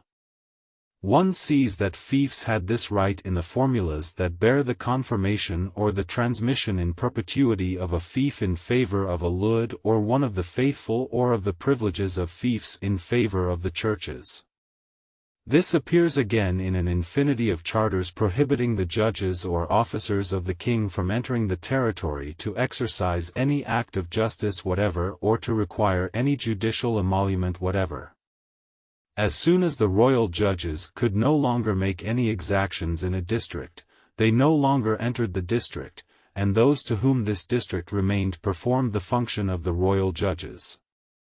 Royal judges are forbidden to oblige the parties to give securities in order to appear before them, therefore, it was for the one who received the territory to exact them.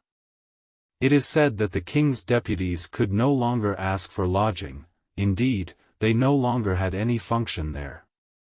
Therefore, the justice was, in the old fiefs and in the new ones, a right inherent in the fief itself, a lucrative right that was part of it. This is why in every age it has been regarded thus, whence was born the principle that justices are patrimonial in France. Some have believed that the justices had their origin in the freeing of their serfs by the kings and lords. But the German nations and those descended from them are not the only ones who have freed slaves, yet they are the only ones who have established justices that were patrimonial. The formulas of Markulf, moreover, show us freemen dependent on these justices in earliest times. Therefore, the serfs were under this justice because they were in the territory, and they were not the origin of the fiefs, for they were enveloped in the fief. Others have taken a shorter route. They say that the lords usurped the justices and that says everything. But are the peoples who came here from Germany the only ones on earth who usurped the rights of princes? History clearly teaches us that other peoples have made attempts against their sovereigns, but this has not been seen to give rise to what has been called justices of the lords. The origin should have been sought in the usages and customs of the Germans. I pray that one look at the way Loiseau assumes the lords proceeded to form and usurp their various justices. They must have been the most subtle peoples in the world, and they must have stolen not as soldiers pillage, but as village judges and prosecutors steal from one another. One would have to say that these warriors, in all the particular provinces of the kingdom and in so many kingdoms, made a general political system. Loiseau makes them reason as he himself reasoned in his study. I shall say it again, if the justice were not a dependency of the fief, why can one see everywhere that service for the fief was to serve the king or the lord, both in their courts and in their wars? Chapter 21. On the territorial justice of the churches. The churches acquired very considerable goods. We see that the kings gave them great fiscs, that is, great fiefs, and we find justices established at first in the domains of these churches. What would have been the origin of such an extraordinary privilege? It was in the nature of the thing given. Ecclesiastical goods had this privilege because it was not taken away from them. A fisc was given to the church, and it retained the prerogatives it would have had if one had given it to a lud. Thus it was subject to the service that the state would have drawn from it if it had been granted to the laity, as has already been seen. Therefore, churches had the right to have settlements paid in their territory and to exact the freedom and, as these rights necessarily carried with them that of preventing the royal officers from entering the territory to exact thus Ferdinand from exercising any act of justice, the right of the ecclesiastics to render justice in their territory was called immunity, in the language of the formulas, charters, and capitularies. The law of the Ripuarians prohibits the freed men of the churches from holding an assembly in which justice is rendered, except in the church where they were freed. Therefore, the churches had justices even over freemen and held their audiences for them from the earliest times of the monarchy. I find in the lives of the saints that Clovis gave a holy personage power over a territory of 6 leagues of country and that he wanted him to be free of any jurisdiction whatsoever. I believe indeed that this is a falsehood, but it is a very old falsehood.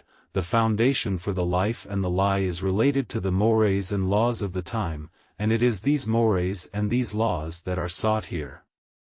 Clotaire too orders the bishop or important men who possessed lands in distant countries to choose from that place itself those who were to render justice or receive its emoluments.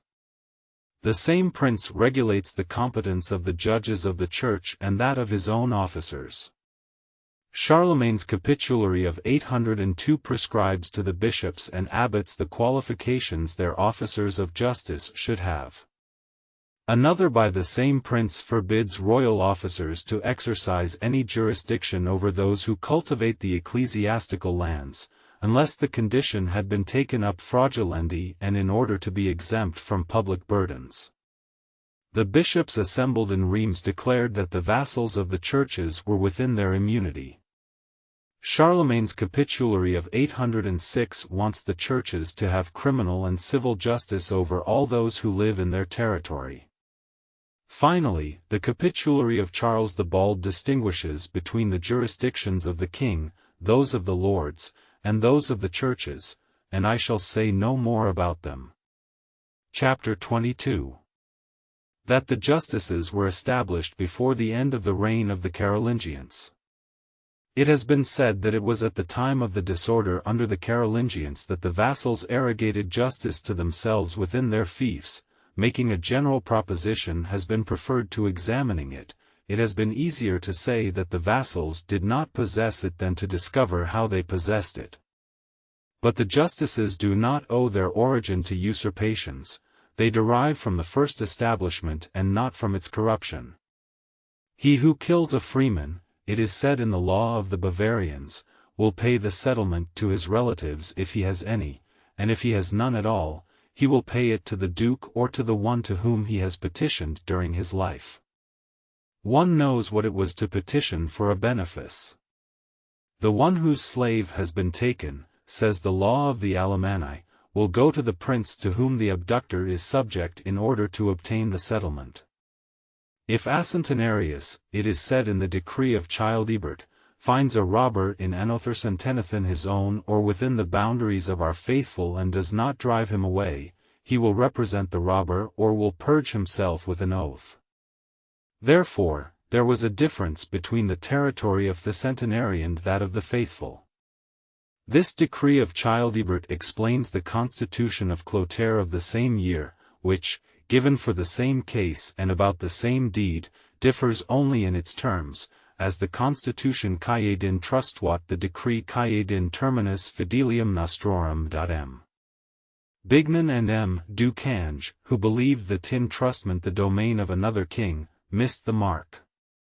In a constitution of Pepin, king of Italy, made as much for the Franks as for the Lombards, this prince, after imposing penalties on the counts and other royal officers who betray their trust in the exercise of justice, or who delay in rendering it, orders that if a Frank or a Lombard who has a fief does not want to render justice, the judge of his district will suspend the exercise of his fief and that in this interval the judge or his deputy will render justice.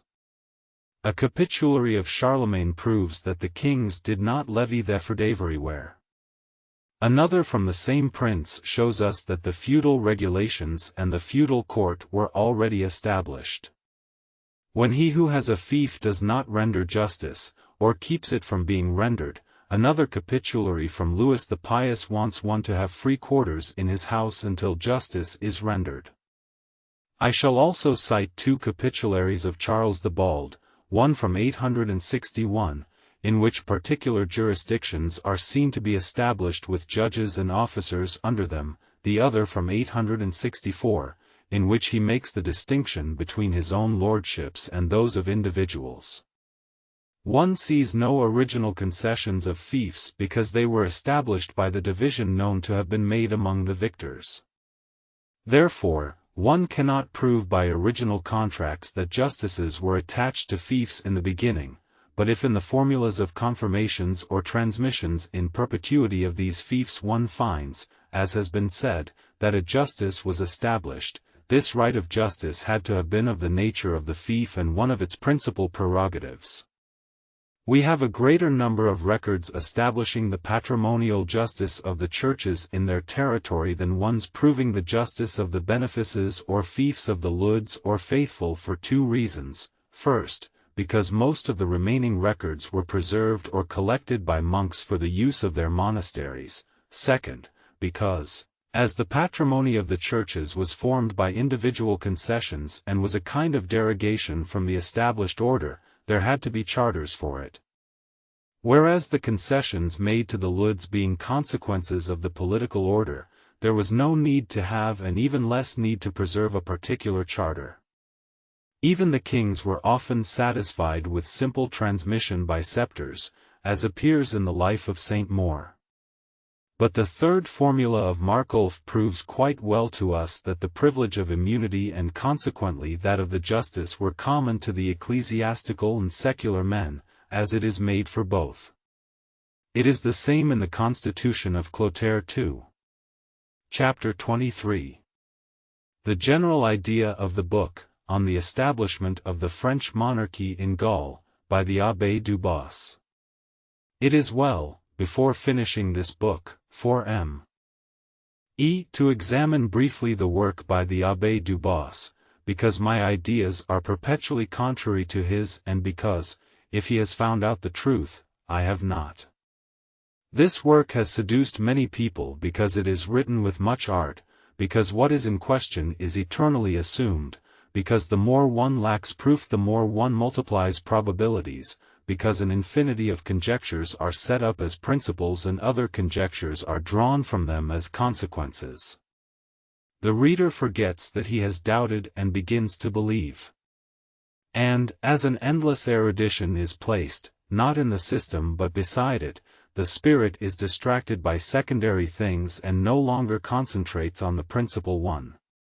So much research, moreover, does not permit one to imagine that nothing was found. The length of the voyage makes one believe one has finally arrived. But when one examines it closely, it appears as an immense colossus with feet of clay, and it is because the feet are of clay that the colossus is immense. If the system of the Abbé Dubois had had a good foundation, he would not have been obliged to make 3 deadening volumes to prove it. He would have found everything in his subject and, without going to the ends of the earth to seek what was remote, reason itself would have taken up the charge of placing this truth in the chain of other truths. History and our laws would have said to him, "Do not take so much trouble, we shall testify for you." Chapter 24. Continuation of the same subject. A reflection on the foundation of the system. The Abbé Dubois wants to remove any idea that the Franks entered Gaul as conquerors. According to him our kings, summoned by the peoples, did nothing but take the place and succeed to the rights of the Roman emperors. This claim cannot apply to the time when Clovis, entering Gaul, sacked and took the towns, nor can it be applied to the time when he defied Syagrius, the Roman officer, and conquered the country he held. Therefore, it can relate only to the time when Clovis, who had become master of a great part of Gaul by violence, would have been summoned by the choice and the love of the peoples to dominate the rest of the country. And it is not enough for Clovis to have been accepted, he had to have been summoned. The Abbé Dubois must prove that the peoples preferred living under the domination of Clovis to living under that of the Romans or under their own laws. Now, the Romans of the part of Gaul that had not yet been invaded by the barbarians were of 2 sorts according to the Abbé Dubois. Some were of the Armorican Federation and had driven out the officers of the emperor in order to defend themselves from the barbarians and govern themselves by their own laws. The others obeyed the Roman officers. Now, does Abbé Dubois prove that the Romans who were still subject to the empire summoned Clovis? Not at all. Does he prove that the Republic of the Armoricans summoned Clovis and even made some treaty with him? Again, not at all. Far from his being able to tell us the fate of this republic, he cannot even demonstrate its existence, and, although he follows it from the time of Honorius to the conquest of Clovis, although he relates to it all the events of those times with remarkable art, it remains invisible in the authors he cites. For there is a considerable difference between proving, by a passage from Zosimus, that, under the empire of Honorius, the Armorican region and the other Gallic provinces rebelled and formed a kind of republic, and showing that, despite Gaul's many pacifications, the Armoricans always formed a particular republic that continued to exist until the conquest of Clovis. He would need very strong and exact proofs, however, to establish his system. For, when one sees a conqueror enter a state and subject a great part of it by force and violence, and when one sees shortly thereafter the whole state subjected, with history telling nothing about how it happened, one has good reason to believe that the matter ended as it began. It is easy to see that once this point is missed, the whole of the Abbé Dubois's system crumbles from top to bottom, and every time he draws some consequence from this principle, that Gaul was not conquered by the Franks but that the Franks were summoned by the Romans, one will always be able to deny it. The Abbé Dubois proves his principles by the Roman ranks with which Clovis was invested. He wants Clovis to have succeeded Childeric, his father, in the post of master of the soldiery. But these 2 posts are purely of his own creation. The letter from Saint Remy to Clovis on which he founds his principle is nothing but a congratulatory note on his accession to the throne. When the purpose of a writing is known, why give it one that is not? Clovis, near the end of his reign, was made consul by the Emperor Anastasius, but what right could a simple one-year authority give him? It is likely, says the Abbé Dubos, that in the same document the Emperor Anastasius made Clovis proconsul. And for myself, I shall say that it is likely that he did not.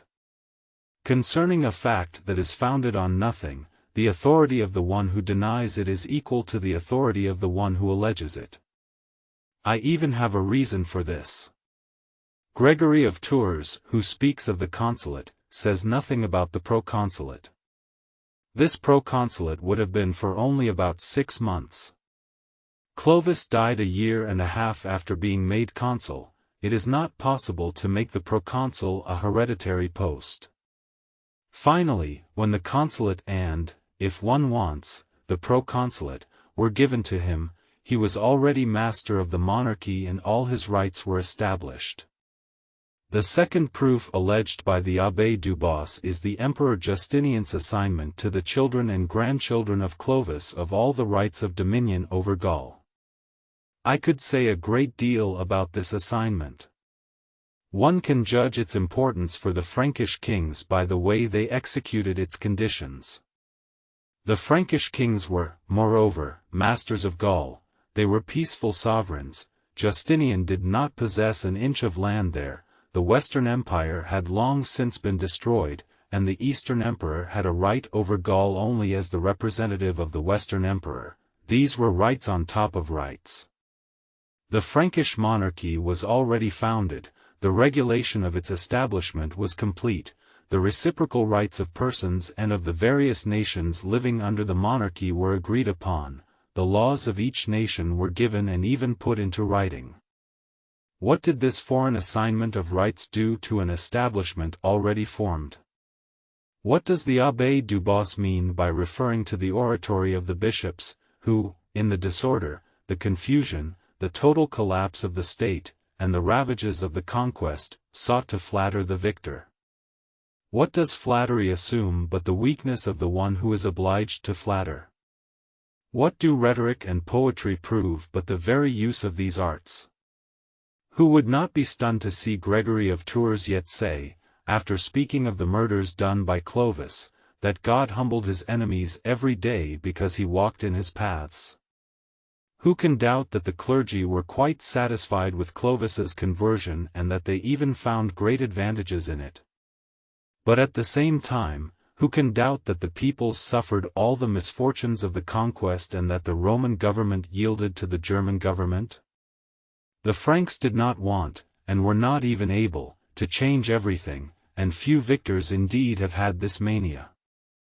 But in order for all the consequences of the Abbé Dubos to be true, they would have had not only to change nothing among the Romans, but also to change themselves. I might undertake to prove in the same way, following the method of the Abbé Dubos, that the Greeks did not conquer Persia. First, I would speak of the treaties that some of their towns made with the Persians. I would mention the Greeks were in the pay of the Persians as the Franks were in the pay of the Romans. For if Alexander entered the country of the Persians, besieged, took and destroyed the town of Tyre, it was a particular business like that of Syagrius. But see how the high priest of the Jews comes to meet him, listen to the oracle of Jupiter Ammon, remember what had been predicted at Gordium, see all the towns run out, so to speak, to meet him, see the satraps and the important men crowd forward. He is dressed in the Persian manner, it is the consular robe of Clovis. Does not Darius offer him half his kingdom? Is Darius not killed as a tyrant? Do not the mother and wife of Darius mourn the death of Alexander? Were Quintus Curtius, Arrian, or Plutarch, Alexander's contemporaries? Has not printing given us the enlightenment those authors lacked? This is the story of the establishment of the French monarchy in Gaul. Chapter 25. On the French nobility. The Abbé Dubos maintains that in the early time of our monarchy there was but one order of citizens among the Franks. This claim, insulting to the blood of our first families, would be no less harmful to the three great houses that have reigned over us in turn. If it were so, the origin of their greatness would not go back to be lost in oblivion, in darkness, and in time. History would illuminate the centuries when they would have been common families and, in order for Chilperic, Pepin, and Hugh Capet to be gentlemen, one would have to seek their origin among the Romans or the Saxons, that is, among the subjected nations. The Abbé Dubos founds his opinion on the Salic law. This law makes it clear, he says, that there were not two orders of citizens among the Franks. The law gave 200 sous in settlement for the death of any Frank whatsoever, but it distinguished, among the Romans, between the king's companion for whose death it gave 300 sous in settlement, the Roman proprietor to whom it gave 100, and the Roman tributary to whom it gave only 45. And, as the difference in settlements was the principal distinction, he concludes that there was only one order of citizens among the Franks, and three among the Romans. It is surprising that his error should not itself have made him discover his error. Indeed, it would have been quite extraordinary for the noble Romans who lived under the domination of the Franks to have had a larger settlement and to have been more important personages than the most illustrious Franks and their greatest captains. What likelihood is there that the victorious people would have had so little respect for themselves and so much for the vanquished people? In addition, the Abbé Dubos cites the laws of the other barbarian nations, which prove that there were different orders of citizens among them. It would be quite extraordinary if precisely this general rule had been absent among the Franks. This should have made him think that he had misunderstood or had wrongly applied the texts of the Salic law, which is indeed what happened. One can find, on opening this law, that the settlement for the death of an Etruscan, that is, of a faithful or vassal of the king, was 600 sous and that the one for the death of a Roman, a companion of the king, was only 300. One finds in it that the settlement for the death of a simple Frank was 200 sous and that the one for a Roman of an ordinary condition was only 100. One paid also for the death of a tributary Roman, a kind of serf or freedman, a settlement of 45 sous, but I shall not speak of this, or of the one for the death of a Frankish serf or a Frankish freed man. It is not a question here of this third order of persons. What does the Abbé Dubos do? He does not mention the first order of persons among the Franks, that is, the article concerning the Etruscans, and then, comparing the ordinary Frank for whose death 200 sous in settlement was paid with the ones he calls the three orders among the Romans and for whose deaths differing settlements were paid, he finds that there was but a single order of citizens among the Franks and three among the Romans. As, according to him, there was but a single order of persons among the Franks, it would have been well for there to have been only one also among the Burgundians because their kingdom formed one of the principal parts of our monarchy. But in their codes there are three sorts of settlements, one for the Burgundian or Roman noble, another for the Burgundian or Roman of middling condition, and the third for those who were of a lower condition in the two nations. The Abbé Dubos has not cited this law. It is singular to see how he escapes from these passages that press him from every side. Does one speak to him of the important men, of lords, or of nobles? These are, he says, simply distinctions and not distinctions of order, they are things of courtesy and not prerogatives in the law, or else, he says, the people spoken of were the king's council, they could even be Romans, but still there was but a single order of citizens among the Franks. On the other hand, if some Frank of a lower rank is mentioned, he is a serf, and he interprets the decree of Childebert in this way. It is necessary for me to pause a bit over this decree. The Abbé Dubos has made it well known because he has used it to prove two things: 1. That all the settlements to be found in the laws of the barbarians were but civil interests added to corporal penalties, which altogether reverses all the old records; the other, that all freemen were judged directly and immediately by the king, which is contradicted by an infinity of passages and authorities that make known to us the judicial order in those times. It is said in this decree, made by an assembly of the nation, that if the judge finds a well-known robber he will have him bound up to be sent before the king, if he is a Frank, Francus, but if he is a weaker person, debilior persona, he will be hanged on the spot. According to the Abbé du Bos, Francusus a freeman, debilior personae a serf. I shall lay aside for a moment the question of what the word Francus can mean here, and I shall begin by examining what one can understand by these words. A weaker person, that I say that, in whatever language it may be, any comparative assumes necessarily three terms, the greatest, the lesser, and the least. If it were here a question only of freemen and serfs, one would have cited a serf and not a man of lesser power. Thus debilior persona does not here mean a serf at all, but a person who must have a serf beneath him. This assumed Francus will not mean a freeman, but a powerful man, and Francus is taken here in this acceptation, because among the Franks there were always those who had a greater power in the state and who were more difficult for the judge or count to correct.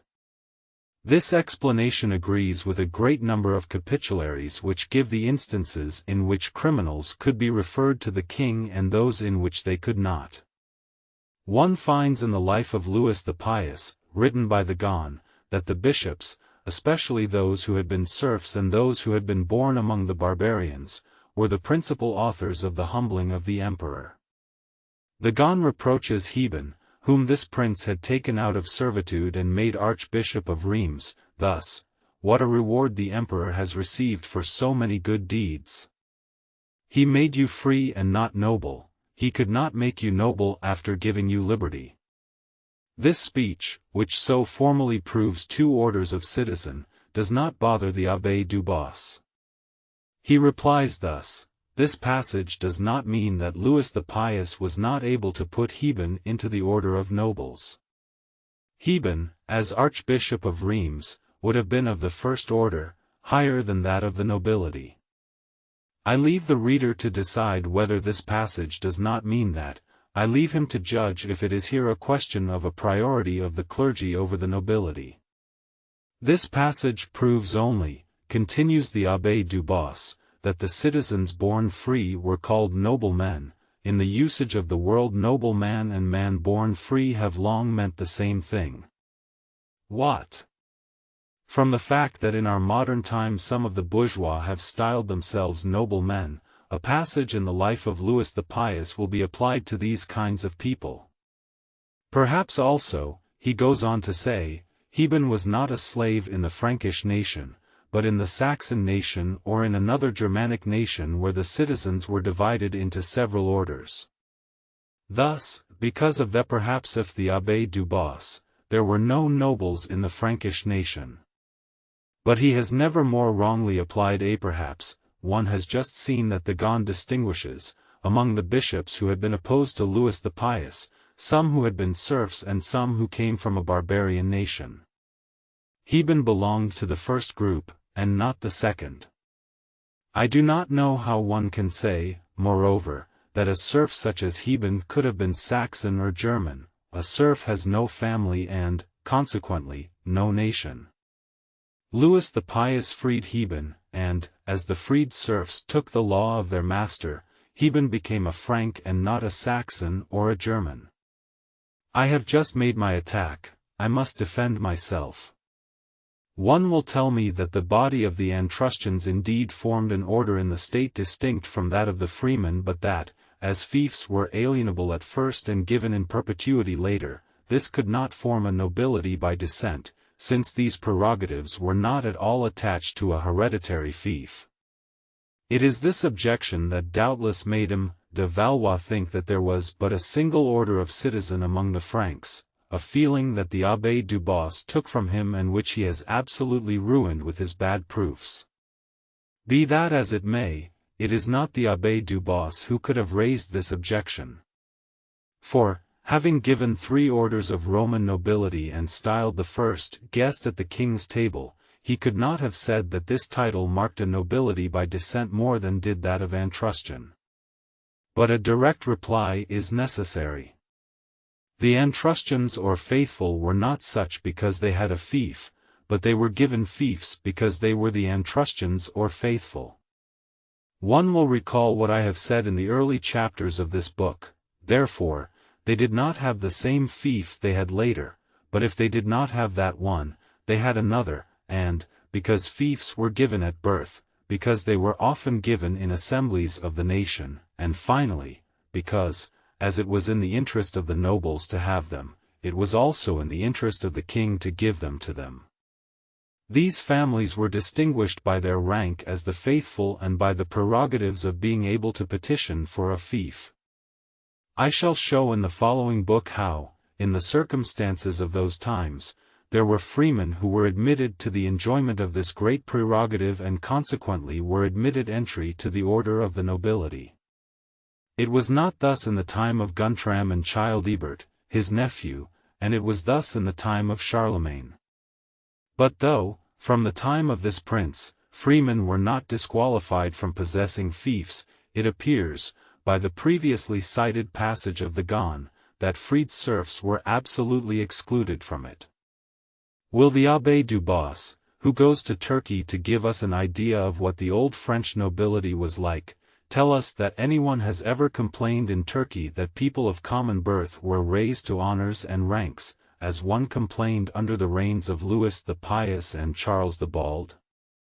No one complained in the time of Charlemagne because this prince always distinguished the old families from the new ones, which Louis the Pious and Charles the Bald did not. The public should not forget that it is indebted to Abbé Dubos for a number of excellent compositions. It is on these fine works that it should judge him and not on this one. The Abbé Dubos has fallen here into grave errors, because he had the Count of Boulainvilliers more in view than his subject. I shall draw from all my criticism but this reflection: if this great man has erred, what should I not fear? Book 31. The theory of the feudal laws among the Franks in their relation to the revolutions of their monarchy. Chapter 1. Changes in the offices and fiefs. At first counts were sent to their districts only for a year, they soon bought the continuation of their offices. An example of this is found as early as the reign of Clovis's grandchildren. A certain Pionius was the count in the town of Auxerre. He sent his son Mumulus to Guntram with silver, in order that he would be continued in Guntram's employ. The son gave the silver on his own behalf and obtained his father's place. Kings had already begun to corrupt their own favors. Though by the law of the kingdom fiefs were revocable, nevertheless they were neither given nor taken away capriciously and arbitrarily, and this was usually one of the principal topics considered in the assemblies of the nation. One can readily think that corruption crept in on this point, as it had crept in on the other, and that one continued one's possession of fiefs in exchange for silver just as one continued one's possession of counties. I shall show later in this book that, independently of the gifts princes made for a limited time, there were others they made for all time. It sometimes happened that the court wanted to revoke gifts that had been made. This set up a general discontent in the nation, and one soon saw arise from it that revolution famous in the history of France, whose first period included the astonishing spectacle of the punishment of Brunhilde. At first it appears extraordinary that this queen, daughter, sister, and mother of so many kings, who is famous even today for works worthy of a Roman aedile or proconsul, who was born with a remarkable genius for affairs, and was endowed with qualities which had so long been respected, should suddenly have found herself exposed to such long, shameful, and cruel punishments by a king whose authority in his nation was quite poorly consolidated, unless for some particular cause she had fallen into disgrace with the nation. Clotaire reproached her with the death of 10 kings, but 2 of them he himself had put to death. The death of certain others was the crime of fate or that of the wickedness of another queen, and a nation which had let Fredegund die in her bed, which had even opposed punishing her dreadful crimes, must have been very cool about those of Brunhilde. She was put on a camel and paraded through the whole army, a sure mark of her having fallen into disgrace with this army.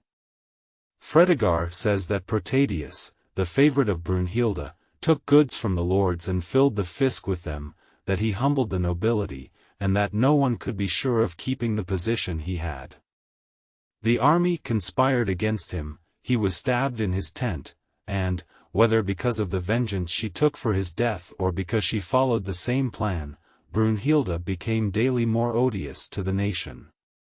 Clotaire, ambitious to reign alone, and filled with the most awful vengeance, sure of perishing if Brunhilde's children gained the upper hand, entered into a conspiracy in spite of himself, and whether he was incompetent or forced by circumstances, he became Brunhilde's accuser and made a frightful example of this queen. Warnachar had been the soul of the plot against Brunhilde. He was made mayor of Burgundy. He exacted from Clotaire that he would not be displaced during his life. In this way, the mayor could no longer be in the situation of the French lords, and this authority began to make itself independent of the royal authority. The fatal regency of Brunhilde had especially enraged the nation. While the laws continued in force, no one could complain that a fief had been taken away from him, for the law did not give it to him forever, but when fiefs were given by avarice, bad practices, and corruption, one complained of being deprived wrongly of that which had often been acquired in the same way. Perhaps if the public good had been the motive for the revocation of the gifts, nothing would have been said, but one displayed order without hiding the corruption, one claimed the right of the fisc, only to waste the goods of the fisc according to one's fancy. Gifts were no longer either the reward for, or in expectation of, services. Brunhilde, her spirit corrupt, wanted to correct the abuses of the old corruption. Her caprices were not those of a weak spirit. The lords and the great officers believed themselves ruined, they brought about her ruin. We are far from having all the acts that were passed in those times, and the chroniclers, who knew of their time more or less what villagers know today of ours, have little to offer. However, we have a constitution of Clotaire, given in the Council of Paris to reform abuses, which shows that this prince put an end to the complaints that had given rise to the revolution. On the one hand, he confirms in it all the gifts that had been made or confirmed by the kings, his predecessors, and on the other, he orders that all that had been taken away from his lords, or faithful, should be returned to them. This was not the only concession the king made in this council. He wanted what had been done against the privileges of the ecclesiastics to be corrected. He moderated the influence of the court in the elections of bishoprics. The king similarly reformed the business of the fisc. He wanted all the new censuses removed, and no toll levied that had been established after the death of Guntram, Sigebert, and Chilperic. That is, he abolished all that had been done during the regencies of Fredegund and Brunhilde. He prohibited his men from leading his herds into forests belonging to individuals, and we shall see shortly that the reform was still more widespread and extended to civil business. Chapter 2. How the civil government was reformed. Before then the nation had shown signs of impatience and flightiness in the choice or the conduct of its masters. One had seen it rule on differences between its masters and impose on them the necessity of peace. But the nation then did what had not been seen before. It looked over its present situation, it examined its laws coolly, it provided for their deficiency, it checked violence, it regulated power. The masculine, bold, and insolent regencies of Fredegund and Brunhilde had less stunned this nation than warned it. Fredegund had defended her wickedness by wickedness itself, she had vindicated poison and murders by poison and murders, she had conducted herself so that her outrages were even more individual than public. Fredegund did more evil, Brunhilde made yet more evils feared. In this crisis the nation was not satisfied to put order into the feudal government, it also wanted to secure its civil government, for the latter was still more corrupt than the former, and this corruption was the more dangerous as it was older and, in a way, involved the abuse of mores more than the abuse of laws. The history of Gregory of Tours and other records show us, on the one hand, a ferocious and barbarous nation, and, on the other, kings who were no less so. These princes were murderous, unjust, and cruel because the whole nation was. If Christianity sometimes seemed to soften them, it was only through the terror that Christianity gives the guilty. The churches defended themselves from them by the miracles and prodigies of their saints. The kings were not sacrilegious because they dreaded the penalties for sacrilege, but, in other areas, they committed, both in anger and in cold blood, all sorts of crimes and injustices because they did not see the hand of the divinity so present in these crimes and these injustices. The Franks, as I have said, tolerated murderous kings because they were murderous themselves. They were not struck by the injustices and pillaging of their kings because they too plundered and were unjust. There were many laws established, but the kings rendered them useless by certain letters called precepts, which reversed these same laws. These were nearly like the rescripts of the Roman emperors, either because the kings took this usage from them or because they drew it from the depths of their own nature. One sees in Gregory of Tours that they murdered coolly and put the accused to death before they had even been heard. They gave precepts in order to make illicit marriages, they gave them to transfer inheritances, they gave them to remove the right of relatives, they gave them for marrying nuns. They did not, in truth, make laws on their own initiative, but they suspended the practice of the ones that were made. The Edict of Clotaire redressed all grievances. One could no longer be condemned without being heard, relatives were always to inherit according to the order established by the law, all precepts for marrying girls, widows, or nuns were nullified, and those who had obtained and made use of such precepts were punished severely. We would know perhaps more exactly what was enacted concerning these precepts if Article 13 of this decree and the following two articles had not been lost over time. We have only the first words of Article 13, which orders the precepts to be observed. This cannot mean the ones he had just abolished by the same law. We have another constitution from the same prince, related to his edict and likewise correcting, point by point, all the abuses of the precepts. It is true that M. Beluz, finding this constitution without the date or the place it was given, has attributed it to Clotaire I. It is from Clotaire II. I shall give 3 reasons for this. 1. It states there that the king will preserve the immunities granted to the churches by his father and grandfather. What immunities could Childeric, grandfather of Clotaire I, who was not yet Christian and who lived before the founding of the monarchy, have granted the churches? But if one attributes this decree to Clotaire II, one will find his grandfather to be Clotaire I, who himself gave immense gifts to the churches in order to atone for the death of his son Cram, whom he had burned with his wife and children. 2. The abuses that this constitution corrects lasted after the death of Clotaire I, and reached their peak during the weak reign of Guntram, the cruel one of Chilperic, and the detestable regencies of Fredegund and Brunhilde. Now, how could the nation have suffered grievances so solemnly proscribed without ever crying out against their continual return? How could they not have done then what they did when they pressed Chilperic II, who had taken up the old violent ways again, to order that law and customs should be followed in judgments, as they had been in former times? Finally, this constitution, made to redress grievances, cannot belong to Clotaire I, because there were no complaints in this regard during his reign and because his authority was consolidated in the kingdom, especially at the date given for this constitution, whereas it accords very well with the events that occurred in the reign of Clotaire II, which caused a revolution in the political state of the kingdom.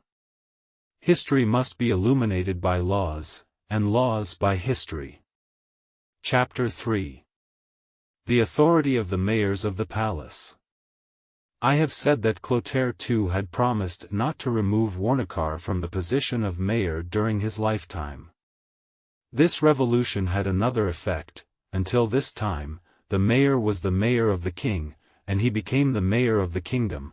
Formerly the king had chosen him, now the nation chose him.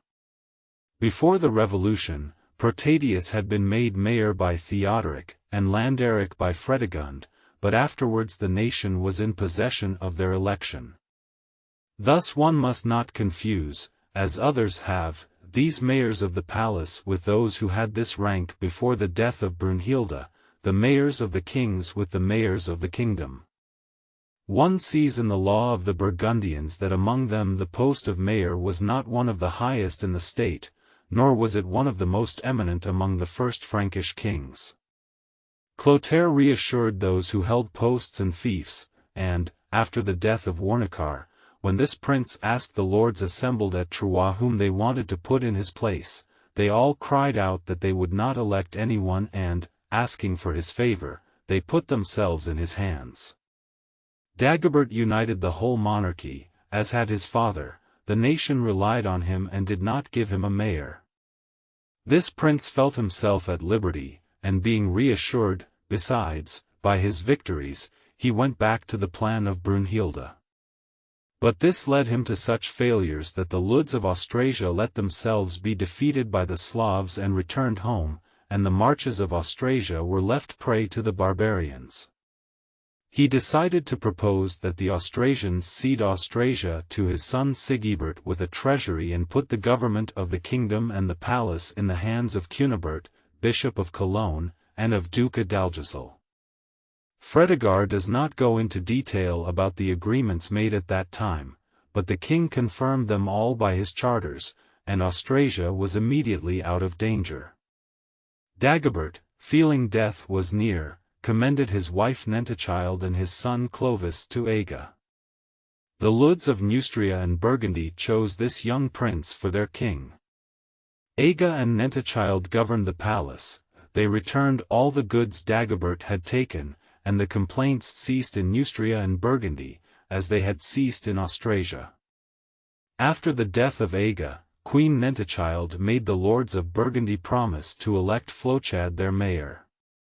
He sent to the bishops and the principal lords of the kingdom of Burgundy letters in which he promised them he would preserve their honors, and their ranks forever, that is during their lives. He confirmed his word by an oath. It is from this time that the author of the Book of Mayors of the Royal House dates the beginning of the administration of the kingdom by mayors of the palace. Fredegaire, a Burgundian, has given greater detail about the mayors of Burgundy in the time of the revolution of which we speak than about the mayors of Austrasia and Neustria, but the agreements made in Burgundy were, for the same reasons, made in Neustria and in Austrasia. The nation believed that it was safer to put power in the hands of a mayor whom it elected and on whom it could impose conditions than in those of a king, whose power was hereditary. Chapter 4. What the genius of the nation was in regard to mayors. A government in which the nation had a king and elected someone who was to exercise royal power seems very extraordinary, but I believe that the Franks, independent of the circumstances in which they found themselves, took their ideas about this from a distant past. They were descended from the Germans, of whom Tacitus says that in their choice of a king they determined according to nobility, and in their choice of leader, according to virtue. These were the Merovingian kings and the mayors of the palace. The first were hereditary and the second were elected.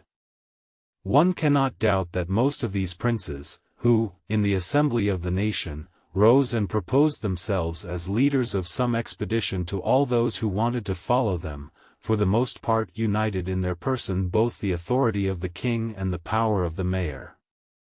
Their nobility had given them royalty, and as their virtue caused them to be followed by a number of volunteers who chose them as leader, it gave them the power of the mayor. By their royal dignity our first kings were at the head of the tribunals and assemblies and gave laws with the consent of these assemblies. By their dignity as duke or leader, they made expeditions and commanded armies. In order to know the genius of the first Franks in this respect, one has only to look at the conduct of Arbogast, of the Frankish nation, to whom Valentinian gave the command of the army. He enclosed the emperor in the palace, he permitted absolutely no one to speak to him of any civil or military business. Arbogast did at that time what the Pepins did later. Chapter 5. How the mayors obtained the command of the armies. When its kings commanded armies, the nation did not think of choosing a leader for itself. Clovis and his 4 sons were at the head of the French and led them from victory to victory. Thibaut, son of Theudebert, a young, weak, and sickly prince, was the first king to remain in the palace. He refused to make an expedition to Italy against Narses, and to his shame the Franks chose 2 leaders to lead them there. Of the 4 children of Clotaire, Guntram was the one who most neglected commanding the armies. Other kings followed his example, and in order to put the command in other hands without peril they gave it to several leaders or dukes. Innumerable drawbacks rose from this: discipline vanished, obedience was unknown, the armies were deadly only in their own country, they were burdened with spoils before they arrived among the enemy. One finds in Gregory of Tours a vivid picture of these evils. "How shall we gain the victory," said Guntram, "we who do not preserve what our fathers gained? Our nation is no longer the same." Curious thing, it had been in decline since the time of Clovis's grandsons. Therefore, it was natural to settle upon a single duke, a duke who had authority over that infinite multitude of lords and leudes who no longer recognized their engagements, a duke who re-established military discipline and who led against the enemy a nation who by then knew only how to wage war against itself. The power was given to the mayors of the palace. The first function of the mayors of the palace was the government of the economy of the royal house. Concurrently with other officers, they had the political government of the fiefs, and, finally, they made disposition of them alone. They also had the administration of the business of war and the command of the armies, and these 2 functions were necessarily linked with the other 2.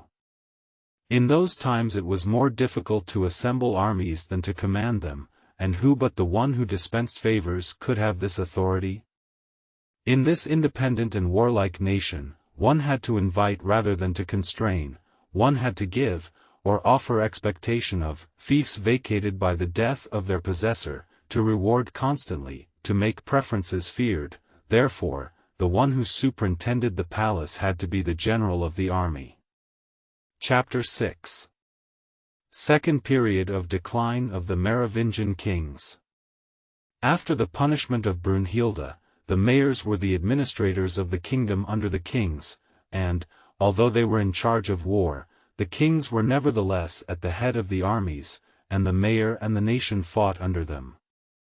But the victory of Duke Pepin over Theodoric and his mayor completed the degradation of the kings.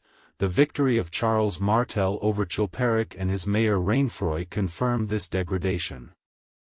Austrasia triumphed twice over Neustria and Burgundy, and as the mayoralty of Austrasia was virtually attached to the family of the Pepins, this mayoralty rose above all the other mayoralties, and this house above all the other houses.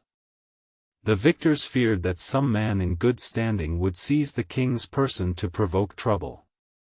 They kept the kings in a royal house as in a kind of prison. Once a year they were shown to the people. There they made ordinances, but these were the mayors; they replied to ambassadors, but they were the mayors' replies. Historians tell us that at this time the mayors governed the kings who were subject to them. The delirium of the nation for the family of Pepin went so far that they elected as mayor one of his grandchildren who was still a child. It established him mayor over a certain Dagobert, and put one phantom on top of another. Chapter 7. On the great offices and fiefs under the mayors of the palace. The mayors of the palace took care not to re-establish the revocability of posts and offices. they ruled only by the protection that they granted the nobility in this regard. Thus, the great offices continued to be given for life, and this usage grew ever stronger. But I have some particular reflections to make concerning fiefs. I do not doubt that, beginning at this time, most of them had become hereditary. In the Treaty of Andelot, Guntram and his nephew Childebert undertook to maintain the liberalities given to the leudes and the churches by the kings who preceded them, and queens, daughters, and widows of kings were permitted to bequeath by testament and forever the things they held from the fisc. Marculf wrote his formulas in the time of the mayors. In many of them one sees the king making gifts to a person and to his heirs, and, as the formulas are images of the ordinary actions of life, they prove that, by the end of the reign of the Merovingians, a part of the fiefs had already passed to the heirs. At that time they were far from having the idea of an inalienable domain. This is a very modern thing, which was then known neither in theory nor in practice. One will soon see factual proofs of this, and if I refer to a time when there were neither benefices for the army nor funds for its upkeep, one will surely have to agree that the former benefices had been alienated. This is the time of Charles Martel, who founded new fiefs, a time that must be distinguished from the first ones. When the kings began to make gifts forever, either because of the corruption which slipped into the government, or because of the constitution itself which obliged kings to reward constantly, it was natural that they should have begun to give fiefs in perpetuity, rather than counties. To do without a few pieces of land was of little moment, to give up great offices was to lose power itself. Chapter 8. How the allodes were changed into fiefs. The way of changing an allod into a fief is found in a formula of Marculf. One gave one's land to the king, he returned it to the giver as a usufruct or benefice, and recommended his heirs to the king. In order to discover the reasons for a man thus to change the nature of his allod, I must seek, as in the very depths, the old prerogatives of that nobility which for 11 centuries has been covered with dust, blood, and sweat. Those who held fiefs had great advantages. The settlement for injuries done them was much greater than that for freemen. It seems, according to the formulas of Marculf, that a privilege of the king's vassal was that whoever might kill him would pay 600 sous in settlement. This privilege was established by the Salic law and by that of the Ripuarians, and whereas these two laws ordered a payment of 600 sous for the death of the king's vassal, they gave only 200 for the death of a freeborn person, a Frank, a barbarian, or a man living under the Salic law, and only 100 for that of a Roman. This was not the only privilege of the king's vassals. One must know that, when a man cited for judgment did not present himself or did not obey the orders of the judges, he was called before the king, and if he persisted in his contumacy, he was put beyond the protection of the king, and could not be received in one's home, or even given bread. Now, if he were of an ordinary condition, his goods were confiscated, but if he were a vassal of the king they were not. The first, by his contumacy, was considered to be convicted of the crime, and not the second. The former was subjected to proof by boiling water for the slightest crimes, the latter was condemned to it only in the case of murder. Finally, a vassal of the king could not be constrained to swear an oath against another vassal. These privileges kept increasing, and in the capitulary of Carloman the vassals of the king are paid the honor of not being obliged to take oaths themselves, but rather of being able to have their vassals speak for them. In addition, when the one who had these honors did not enter the army, his penalty was to abstain from meat and wine for as long as he had been absent from service, but the freeman who had not followed the count owed a settlement of 60 sous and was put into servitude until he had paid it.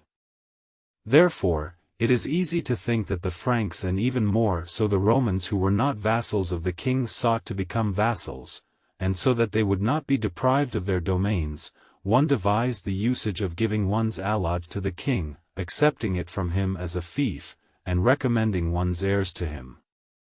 This usage lasted, but it occurred chiefly in the time of the disorders under the Carolingians, when everyone needed a protector and wanted to join with other lords and enter, so to speak, into the feudal monarchy because they no longer had a political monarchy.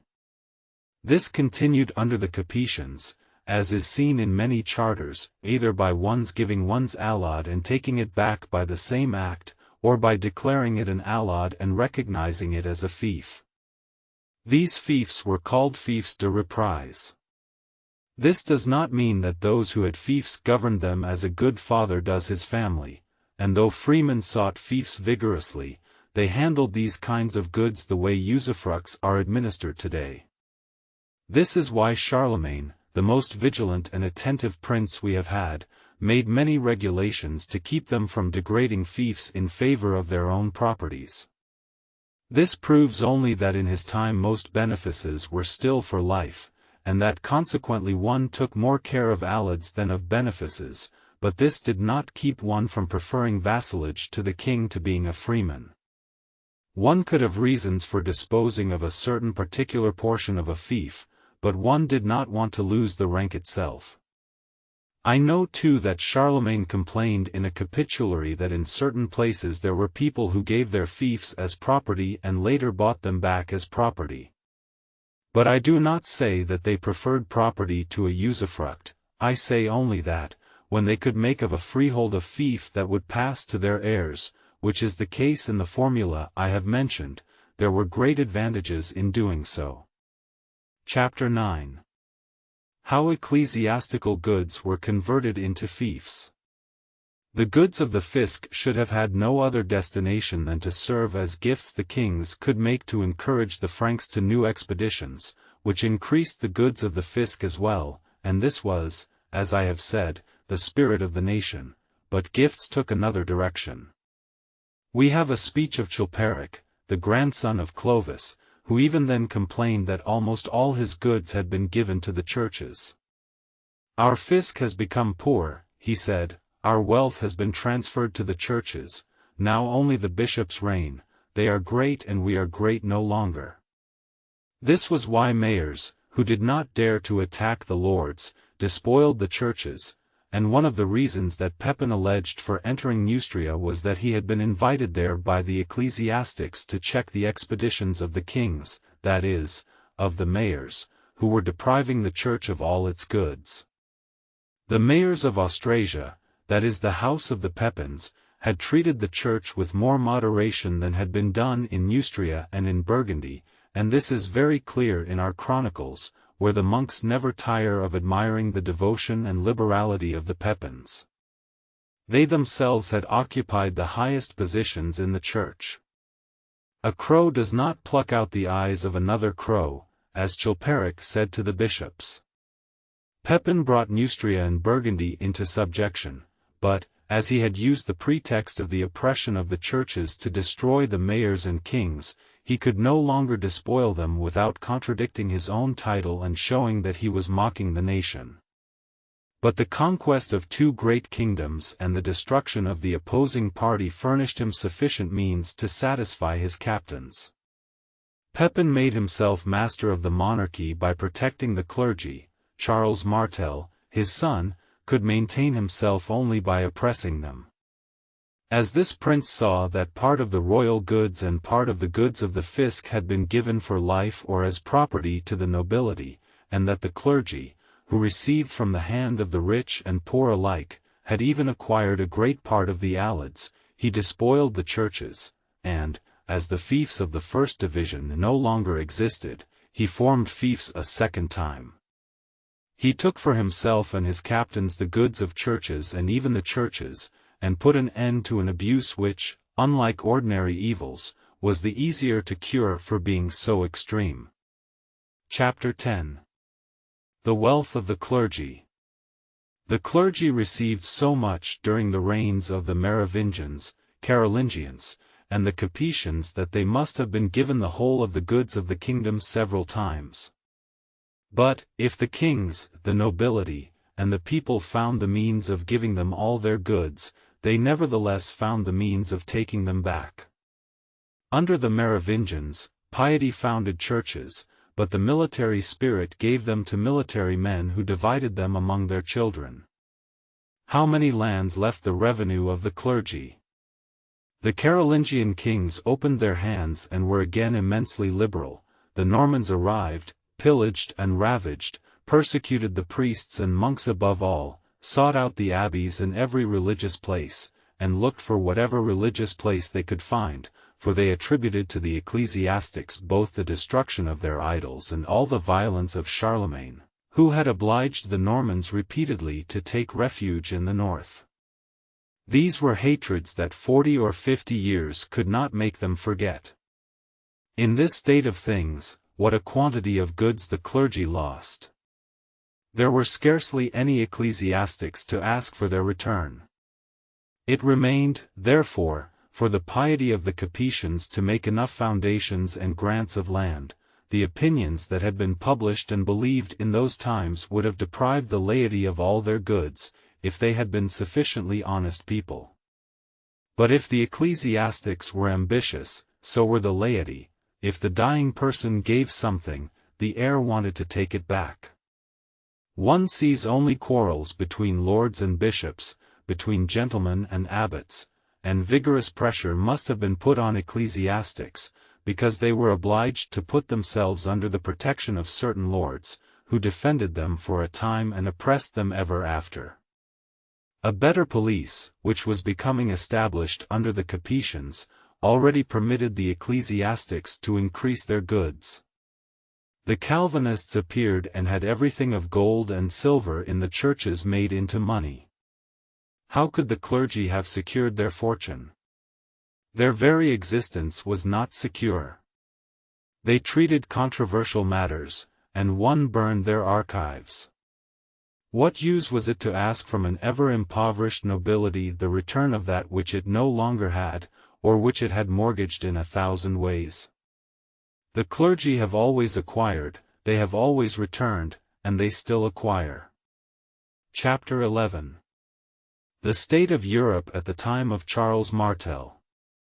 Charles Martel, who undertook to despoil the clergy, was in the most fortunate circumstances. He was feared and loved by the warriors, and he worked for them.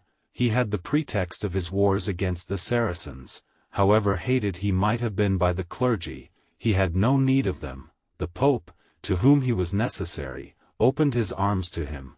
One knows the celebrated embassy sent to him by Gregory III.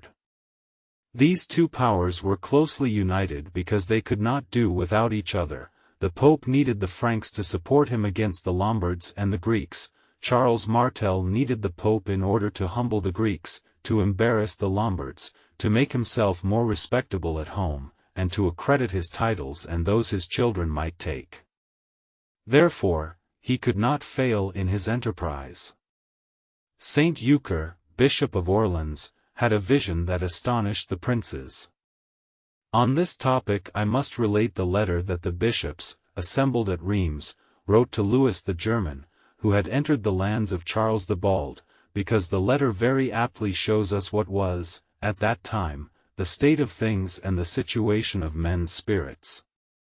The bishops say that, when Saint Euchre was snatched up to heaven, he saw Charles Martel tormented in the bottom of hell by the order of the saints who are to be with Christ at the last judgment, that he had been condemned to this penalty before that time for having despoiled the churches of their goods and for having in this way become guilty of all the sins of those who had given them, that King Pepin held a council on this subject, that he caused to be returned to the churches all the ecclesiastical goods he could obtain, that, as he could recover only part of them because of his quarrels with Wafer, Duke of Aquitaine, he had letters Calit Precarium written in favor of the churches for the remainder, and he ruled that the laity would pay a tithe on the goods it held from the churches and 12 deniers for each house, that Charlemagne did not give away the goods of the church, that he made, on the contrary, a capitulary in which he promised, for himself and his successors, never to give them away, that all they propose is in writing, and that several had even heard it told to Louis the Pious, father of 2 kings. The regulation of King Pepin of which the bishops speak was made in the council at Leptins. The Church found this advantage in it, that those who had received some of its goods now held them but precariously, and that, besides, it received the tithe and 12 deniers for each dwelling that had belonged to it. But this was a palliative remedy, and the ill still remained. Even this was contradictory, and Pepin was obliged to make another capitulary, in which he enjoined those who held these benefices to pay this tithe and fee, and even to keep up the houses of the bishop or the monastery on penalty of losing the goods given them. Charlemagne renewed Pepin's regulations. That the bishops say in this same letter that Charlemagne promised for himself and his successors no longer to divide the goods of the churches among the warriors is consistent with the capitulary of this prince, given in Aix-la-Chapelle in 803, made to calm the terrors of ecclesiastics on this matter, but the gifts already made continued to exist. The bishops add, and with reason, that Louis the Pious followed the conduct of Charlemagne and did not give the goods of the church to the soldiers. Nevertheless, the former abuses went so far that, under the children of Louis the Pious, the laity established priests in its churches, or drove them out, without the consent of the bishops. The churches were divided among the heirs, and when they were not kept up in a seemly way, the bishops had no other recourse than to remove the relics. The capitulary given at Compiègne establishes that the king's deputy might inspect any monastery with the bishop, on notice to and in the presence of the one who held it, and this general regulation proves that the abuse was general. It was not that laws were lacking for the restitution of church goods. When the Pope reproached the bishops for their neglect of the re-establishment of monasteries, they wrote to Charles the Bald that this reproach did not concern them because they were not guilty of it, and they informed him of what had been promised, resolved, and enacted in so many assemblies of the nation. Indeed, they cite 9 of them. They continued to quarrel. The Normans arrived and made them all agree. Chapter 12. The establishment of tithes. The regulations made under King Pepin had given the Church the expectation of relief rather than actual relief, and, just as Charles Martel had found the whole public patrimony in the hands of the ecclesiastics, Charlemagne found the goods of the ecclesiastics in the hands of the warriors. One could not make the latter restore what they had been given, and the circumstances at that time rendered the thing even more impractical than it was by its nature. On the other hand, Christianity was not to perish for lack of ministers, temples, and instructions. This was why Charlemagne established tithes, a new kind of good, whose advantage to the clergy was that later usurpations would be more easily recognizable, as they were given exclusively to the Church. Some have wanted to give much earlier dates to this establishment, but the authorities they cite seem to me to testify against those who allege them. The Constitution of Clotaire says only that certain tithes would not be levied on the goods of the Church. Far from the Church's levying tithes in those times, its only intention was to be exempted from them. The Second Council of Macon, held in 585, which orders tithes to be paid, says that, in truth, they had been paid in former times, but it also says that they were no longer paid at that time. Who can doubt that before Charlemagne one had opened the Bible and preached the gifts and offerings of Leviticus? But I say that prior to this prince tithes may have been preached, but they were not established. I have said that the regulations made under King Pepin had subjected those who possessed ecclesiastical goods as fiefs to paying tithes and making reparations to churches. It was a great deal to oblige the principal men of the nation to set an example by a law whose justice could not be disputed. Charlemagne did more, and one sees by the Capitulariide Vilies that he obliged his own lands to pay tithes. This was also a great example. But the common people are scarcely able to abandon their interests for an example. The Synod of Frankfurt gave them a more pressing motive to pay the tithes. A capitulary made there said that, in the last famine, empty husks of grain were found, that they had been devoured by devils whose voices had been heard reproaching them for not having paid the tithe, and, consequently, all those who held ecclesiastical goods were ordered to pay the tithe, and, as a further consequence, everyone was ordered to do so. Charlemagne's project did not succeed at first. This burden seemed overwhelming. Among the Jews the payment of tithes was a part of the founding plan of their republic, but here the payment of tithes was a burden independent of those established by the monarchy. One can see in the provisions added to the law of the Lombards the difficulty there was in having the tithes accepted in civil law. One can judge by the different canons of the councils how difficult it was to have them accepted in ecclesiastical law. The people finally consented to pay tithes on the condition that they could redeem them. The constitution of Louis the Pious and that of Emperor Lothair, his son, did not permit this. The laws of Charlemagne on the establishment of tithes were the work of necessity, religion alone had a part in it, and superstition none. The famous division that he made of tithes into 4 parts, for the building of churches, for the poor, for the bishop, and for the clerics, proves that he wanted to give the church the fixed and permanent estate it had lost. His testament shows that he wanted to remedy completely the evils that his grandfather, Charles Martel, had done. He divided his movable goods into 3 equal parts. He wanted 2 of them to be divided into 21 parts for the 21 archbishop sees of his empire. Each part was to be subdivided between the archbishop's see and the bishoprics dependent upon it. He divided the remaining third into 4 parts. He gave 1 part to his children and his grandchildren, another was added to the 2/3 already given, and the 2 remaining were used in pious works. It seemed that he regarded the immense gift he had just given to the churches less as a religious act than as a political dispensation. Chapter 13. On elections of bishops and abbots.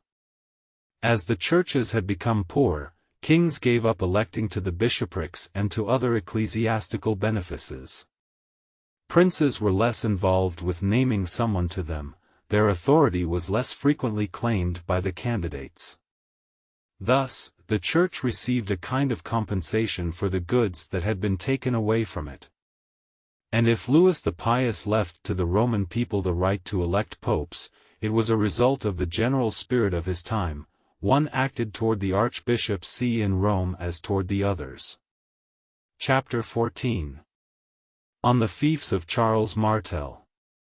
I shall not say whether, when Charles Martel gave the goods of the church in fief, he gave them for life or in perpetuity. All that I know is that in the time of Charlemagne and Lothair there were these sorts of goods, which passed to heirs and were divided among them. I find in addition that a part was given as allod and the rest as fief. I have said that owners of allods were subject to service like those who possessed fiefs. That was no doubt partly why Charles Martel gave goods as allods and as fiefs. Chapter 15. Continuation of the same subject. It must be observed that, as fiefs had been changed into goods of the church, and the goods of the church into fiefs, fiefs and the goods of the church each took something from the nature of the other. Thus, the goods of the church had the privileges of fiefs, and the fiefs had the privileges of the goods of the church. Such were the honorary rights that were seen to appear in those times in churches. And, as these rights have always been attached to the high justice, in preference to what we today call the fief, it follows that patrimonial justices were established at the same time as these rights. Chapter 16. Confusion between royalty and mayoralty. The Carolingians. The order of the subject has made me disturb the order of time, and I have spoken of Charlemagne before speaking of that famous period of the transfer of the crown to the Carolingians, which was made under King Pepin, a thing which, unlike ordinary events, is perhaps more noticed today than it was even at the time it happened.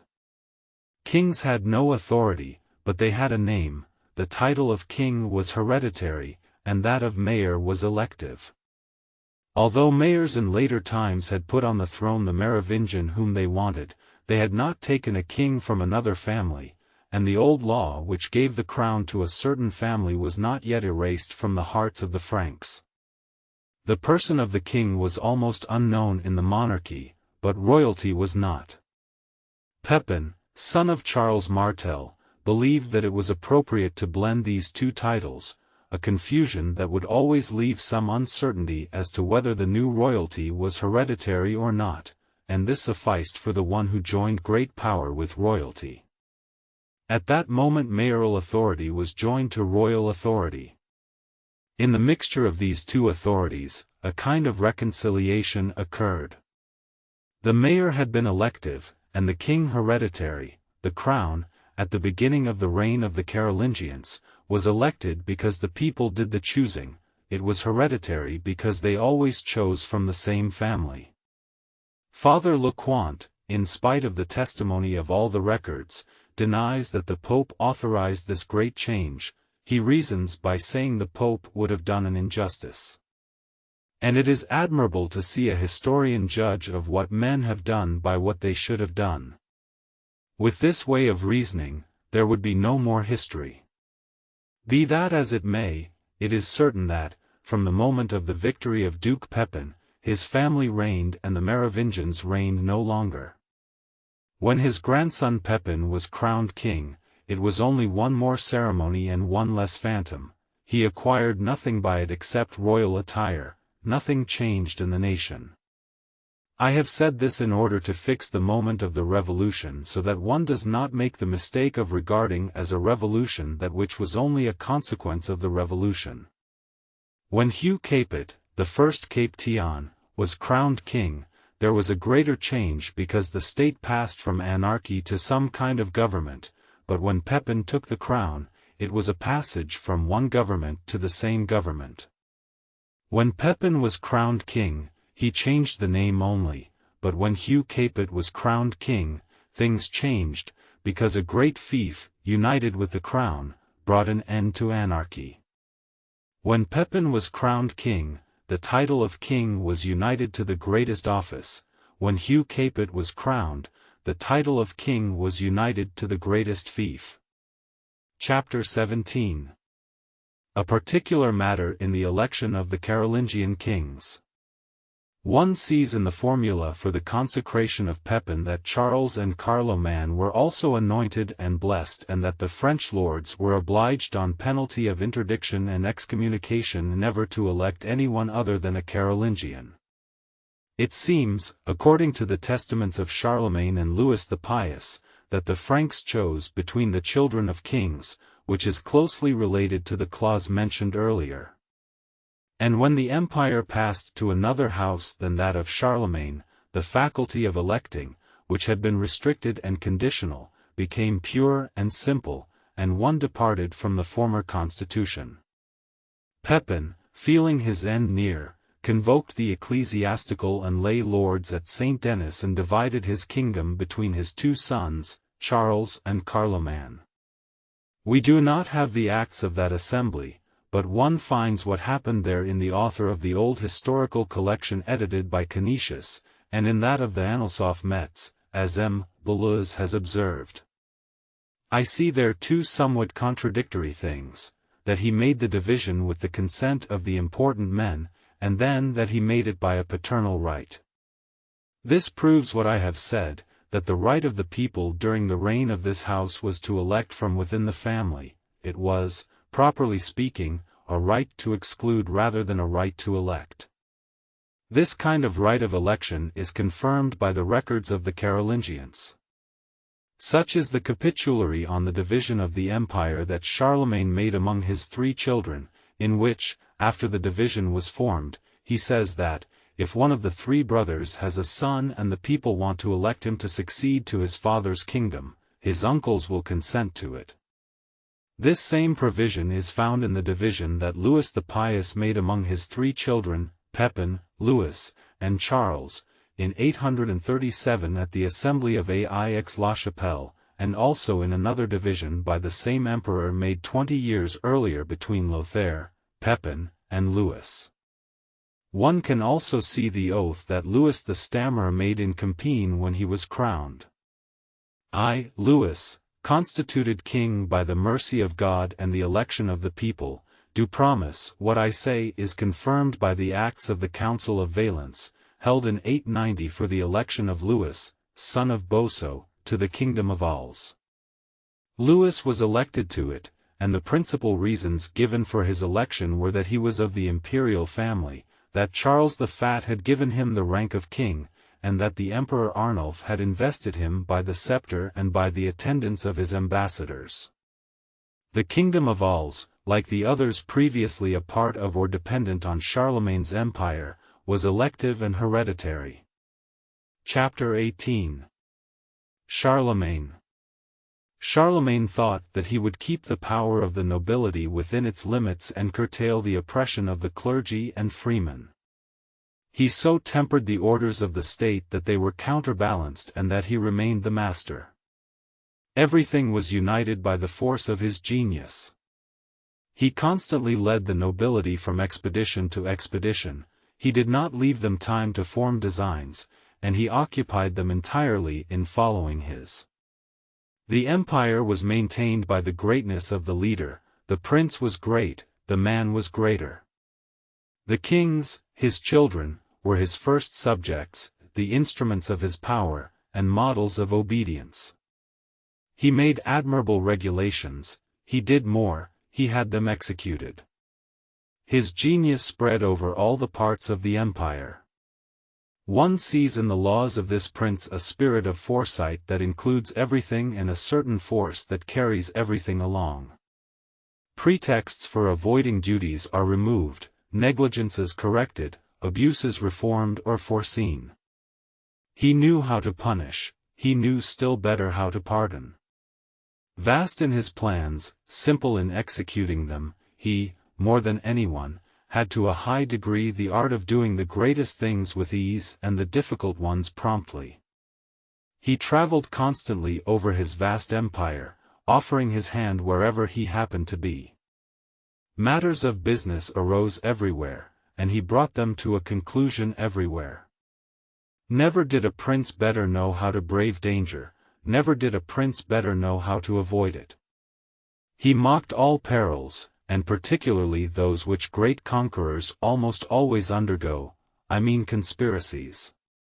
This prodigious prince was extremely moderate, his character was gentle, his manners simple, he loved to live among the people of his court. He was perhaps too susceptible to pleasure with women, but a prince who always governed by himself and who spent his life working can deserve more excuses. He regulated his expenditures admirably, he developed his domains wisely, attentively, and economically. The father of a family could learn from his laws how to govern his household. One sees in his capitularies the pure and sacred source from which he drew his wealth. I shall say only one word more. He ordered that the eggs from the farmyards of his domains and the unused vegetables of his gardens should be sold, and he distributed among his peoples all the wealth of the Lombards and the immense treasuries of those Huns who had despoiled the universe. Chapter 19. Continuation of the same subject. Charlemagne and his early successors feared that those whom they placed in distant spots would be inclined to revolt. They believed they would find more docility among the ecclesiastics, thus they set up in Germany a great number of bishoprics and joined great fiefs to them. It seems, according to some of the charters, that the clauses containing the prerogatives of those fiefs were no different from those that were ordinarily put in such grants, though today one sees the principal ecclesiastics of Germany invested with sovereign power. Be that as it may, these were the principal pieces they moved forward against the Saxons. What Charlemagne and his successors could not expect from the indolence and negligence of a Lud, they believed they should expect from the zeal and active attention of a bishop. Besides, such a vassal, far from using subject peoples against them would, on the contrary, need them for support against his peoples. Chapter 20. Louis the Pious. When Augustus was in Egypt, he had the tomb of Alexander opened. he was asked if he wanted to open those of the Ptolemies. He said that he had wanted to see the king, and not the dead. Thus, in the history of the Carolingians, one seeks Pepin and Charlemagne. One wants to see kings and not the dead. A prince, the puppet of his passions and the dupe even of his virtues, a prince who knew neither his strength nor his weakness, who did not know how to gain for himself either fear or love, who had few vices in his heart but all sorts of failings in his spirit, took in his hands the reins of empire that Charlemagne had held. At the time when the universe is in tears for the death of his father, in that instant of shock when everyone asks for Charles and finds him no more, in the time when he hastens to fill his place, he sent ahead some he trusted to arrest those who had contributed to the disorderly conduct of his sisters. This caused bloody tragedies. These were hasty acts of imprudence. He began to avenge domestic crimes before arriving at the palace and stirred spirits to rebellion before becoming master. He put out the eyes of Bernard, King of Italy, his nephew, who had come to plead for his clemency and who died a few days later, that multiplied his enemies. His fear of them made him decide to have his brothers stripped of their goods. This further increased the number of his enemies. He was much reproached on these last 2 points. One did not fail to say that he had broken his oath and the solemn promises he had made to his father on the day of his coronation. After the death of the Empress Ermengarde, by whom he had 3 children, he married Judith. He had a son by her, and soon, blending the compliances of an old husband with the weaknesses of an old king, he put a disorder into his family that brought on the fall of the monarchy. He constantly changed the divisions he made for his children. However, these divisions had been confirmed in turn by his oaths, by those of his children, and by those of the lords. It seems he wanted to tempt the fealty of his subjects, to seek to put confusion, scruples, and ambiguities into their obedience, to confound the various rights of princes, especially at a time when, as fortresses were few, the first rampart of authority was fealty promised and fealty received. In order to maintain their shares, the emperor's children solicited the clergy and gave them rights unheard of until then. These rights were specious. The clergy were brought in as a guarantee of that thing which one had wanted authorized. A Gobard explained to Louis the Pious that he had sent Lothair to Rome to be declared emperor, that Lothair had made divisions among his children after having consulted heaven in 3 days of fasting and prayers. What could a superstitious prince do, especially when attacked by superstition itself? One senses that sovereign authority was twice thwarted, by the imprisonment of this prince and by his public penitence. One had wanted to degrade the king, one degraded royalty. At first one can scarcely understand how a prince who had a number of good qualities, who did not lack enlightenment, who naturally loved the good, and to put it briefly, who was the son of Charlemagne, could have enemies so numerous, so violent, so irreconcilable, so eager to offend him, so insolent in his humiliation, so determined to ruin him, and they would have ruined him irremediably the second time, if his children, fundamentally more honest people than they, had been able to follow out a project and agree on something. Chapter 21. Continuation of the same subject. The strength that Charlemagne had put into the nation lasted well enough under Louis the Pious for the state to maintain its greatness and be respected by foreigners. The prince's spirit was weak, but his was a warrior nation. Authority within was being ruined while power abroad did not appear to diminish. Charles Martel, Pepin, and Charlemagne governed the monarchy in succession. The first flattered the avarice of the soldiers, the other two, that of the clergy. Louis the Pious made them both discontented. In the French Constitution, the king, the nobility, and the clergy held all the power of the state in their hands. Charles Martel, Pepin, and Charlemagne sometimes joined their interests with one of the two parties in order to contain the other, and almost always with both of them, but Louis the Pious detached both of these bodies from himself. He antagonized the bishops by regulations that they saw as rigid because he went further than they themselves wanted to go. There are very good laws made in an inappropriate way. The bishops, accustomed in these times to go to war against the Saracens and the Saxons, were far from having the monastic spirit. On the other hand, as he had lost confidence in his nobility, he elevated people from nothing. He deprived the nobility of their positions, dismissed them from the palace, and called in outsiders. He separated himself from these two bodies, he was abandoned by them. Chapter 22. Continuation of the same subject. But what weakened the monarchy above all was that this prince dissipated its domains. It is at this point that one should listen to Nithard, one of our most judicious historians, grandson of Charlemagne, who was attached to the party of Louis the Pious and who wrote his history on orders from Charles the Bald. He says that a certain Adelhard had had for some time such an empire over the emperor's spirit that this prince followed his will in all things, that at the instigation of this favorite he had given the goods of the fisc to all who had wanted them, and in that way he had reduced the republic to nothing. Thus, he did throughout the empire what I have noted that he did in Aquitaine, something Charlemagne redressed and no one redressed again. The state had been drained when Charles Martel came to be mayor, and one was in such circumstances that it was no longer a question of an act of authority to re-establish the state. The fisc was so poor that under Charles the Bald honors were maintained for no one, and no one was accorded security except for silver. The Normans were permitted to escape for silver when they could have been destroyed, and Hincmar's first counsel to Louis the Stammerer was to ask in an assembly for the wherewithal to support the expenses of his household. Chapter 23. Continuation of the same subject.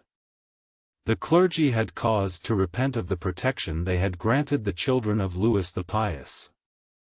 This prince, as I have said, had never given the goods of the church by precept to the laity, but soon Lothair in Italy and Pepin in Aquitaine abandoned the plan of Charlemagne and went back to that of Charles Martel. The ecclesiastics had recourse to the emperor against his children, but they themselves had weakened the authority they appealed to. In Aquitaine, there was some compliance; in Italy, there was no obedience. The civil wars that had disturbed the life of Louis the Pious were the seeds of those that followed his death. The three brothers, Lothair, Louis, and Charles, each sought to attract the important men to his party and to make of them his creatures. They gave to those who wanted to follow them precepts for the goods of the church, and in order to win over the nobility they delivered the clergy to them. One sees in the capitularies that these princes were obliged to cede to importunate demands and that what they did not want to give was often taken from them. One sees in them that the clergy believed itself more oppressed by the nobility than by the kings. It also appears that Charles the Bald attacked the patrimony of the clergy the most, either because he was the most provoked by them because they had degraded his father on his account, or because he was the most timid. Be that as it may, one sees in the capitularies the continual quarrels between the clergy who demanded their goods and the nobility who refused, avoided, or deferred returning them, with the kings between the two of them. The state of things in those times is a spectacle worthy of pity. Whereas Louis the Pious had made immense gifts to the churches from his domains, his children distributed the goods of the clergy to the laity. Often the same hand that founded new abbeys despoiled the old ones. The clergy did not have a fixed estate. Its goods were taken away from it, it regained them, but the crown always lost. Toward the end of the reign of Charles the Bald and after this reign, it was scarcely any longer a question of quarrels between clergy and laity over the restitution of the goods of the church. The bishops were indeed still grumbling when they wrote their remonstrances to Charles the Bald, which are found in the capitulary of 856 and in the letter they wrote to Louis the German in 85-8, but they proposed things and they claimed promises that had been evaded so many times that one sees they had no expectation of obtaining them. The only question that remained was to redress in general the wrongs done in the church and in the state. The kings promised not to take away from the lords their freemen, and no longer to give ecclesiastical goods by precept, so that the interests of the clergy and of the nobility appeared to unite them. The foreign ravages by the Normans, as I have said, contributed much to bringing these quarrels to an end. The kings, daily more discredited, both for the causes I have given and for those I shall give, believed they had no choice but to put themselves in the hands of the ecclesiastics. But the clergy had weakened the kings, and the kings had weakened the clergy. In vain did Charles the Bald and his successors appeal to the clergy to sustain the state and prevent its fall. In vain did they use the respect the peoples had for this body to maintain the respect the people should have had for them. In vain did they seek to give authority to their laws by the authority of the canons. In vain did they join ecclesiastical penalties to civil penalties. In vain, to counterbalance the authority of the count, did they give each bishop the rank of deputy to the provinces. It was impossible for the clergy to redress the evil they had done, and that strange misfortune of which I shall soon speak made for the fall of the crown. Chapter 24. That freemen became qualified to possess fiefs. I have said that freemen went to war under their count, and that vassals went under their lord. This made the orders of the state balance each other, and though the lords had vassals under them, they could be restrained by the count, who was at the head of all the freemen in the monarchy.